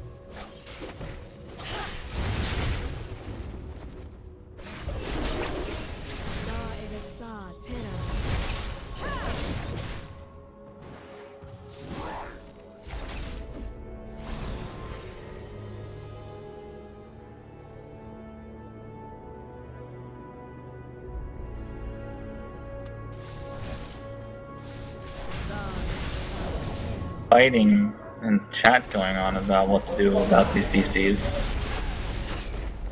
Right, and we're trying to find out the relative health and quality of the servers at this point. So, see what we can do. I am personally trying to get reconnected, seeing if our spectator programs and duels can get me into the game faster than other means, but doesn't seem to terribly much be the case at this point. I may be a few more minutes before I rejoin.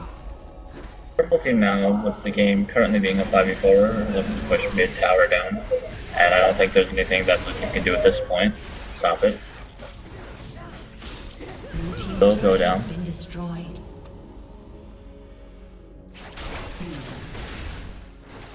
I think at this point the players just wanted to get the game over with, honestly, with all the pauses and disconnects that they've dealt with. Wouldn't terribly surprise me. I saw, you know, just from the point that we could still see, they had already burned half of the allotted pause time for the game, which is kind of exceptional if it isn't all at once and agreed upon. So, don't blame anybody in that regard.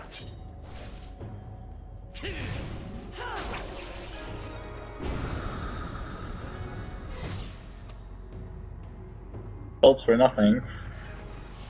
Not really sure why, but there's now Irelia being popped everywhere. Back with Enigma Blade now back in this game.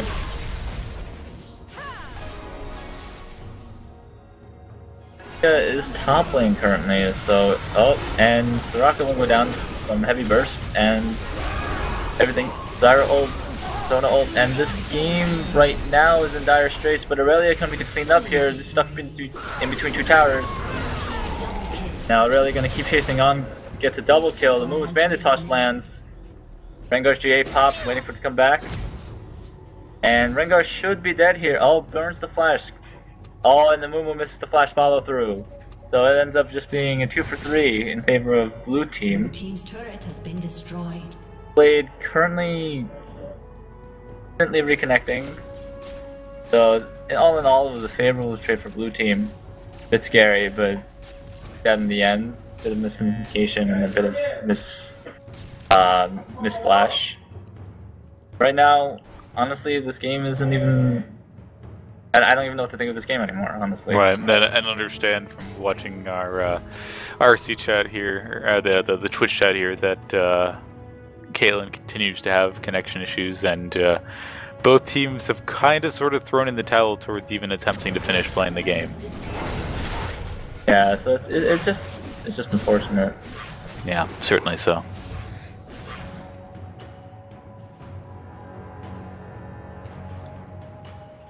Oh look, Tsunami has shown up in our chat here. So yeah, I don't know if that means the game has officially finished, or if we've just had players decide that they're done attempting to play the game. Between the issues that we've had contained within that game and the issues that we've had with the servers in general, it has been a good opportunity for us to learn how to vamp, and for the players of the game to manage their tempers, but not for too much other than that. It hasn't been exceptionally exciting to watch. And Tsunami suggests that his team has apparently surrendered, unfortunately. So that will bring a close to that third game here. See if there's even any sort of opportunity to pull further games together. We got to get a quick check on overall Riot server health.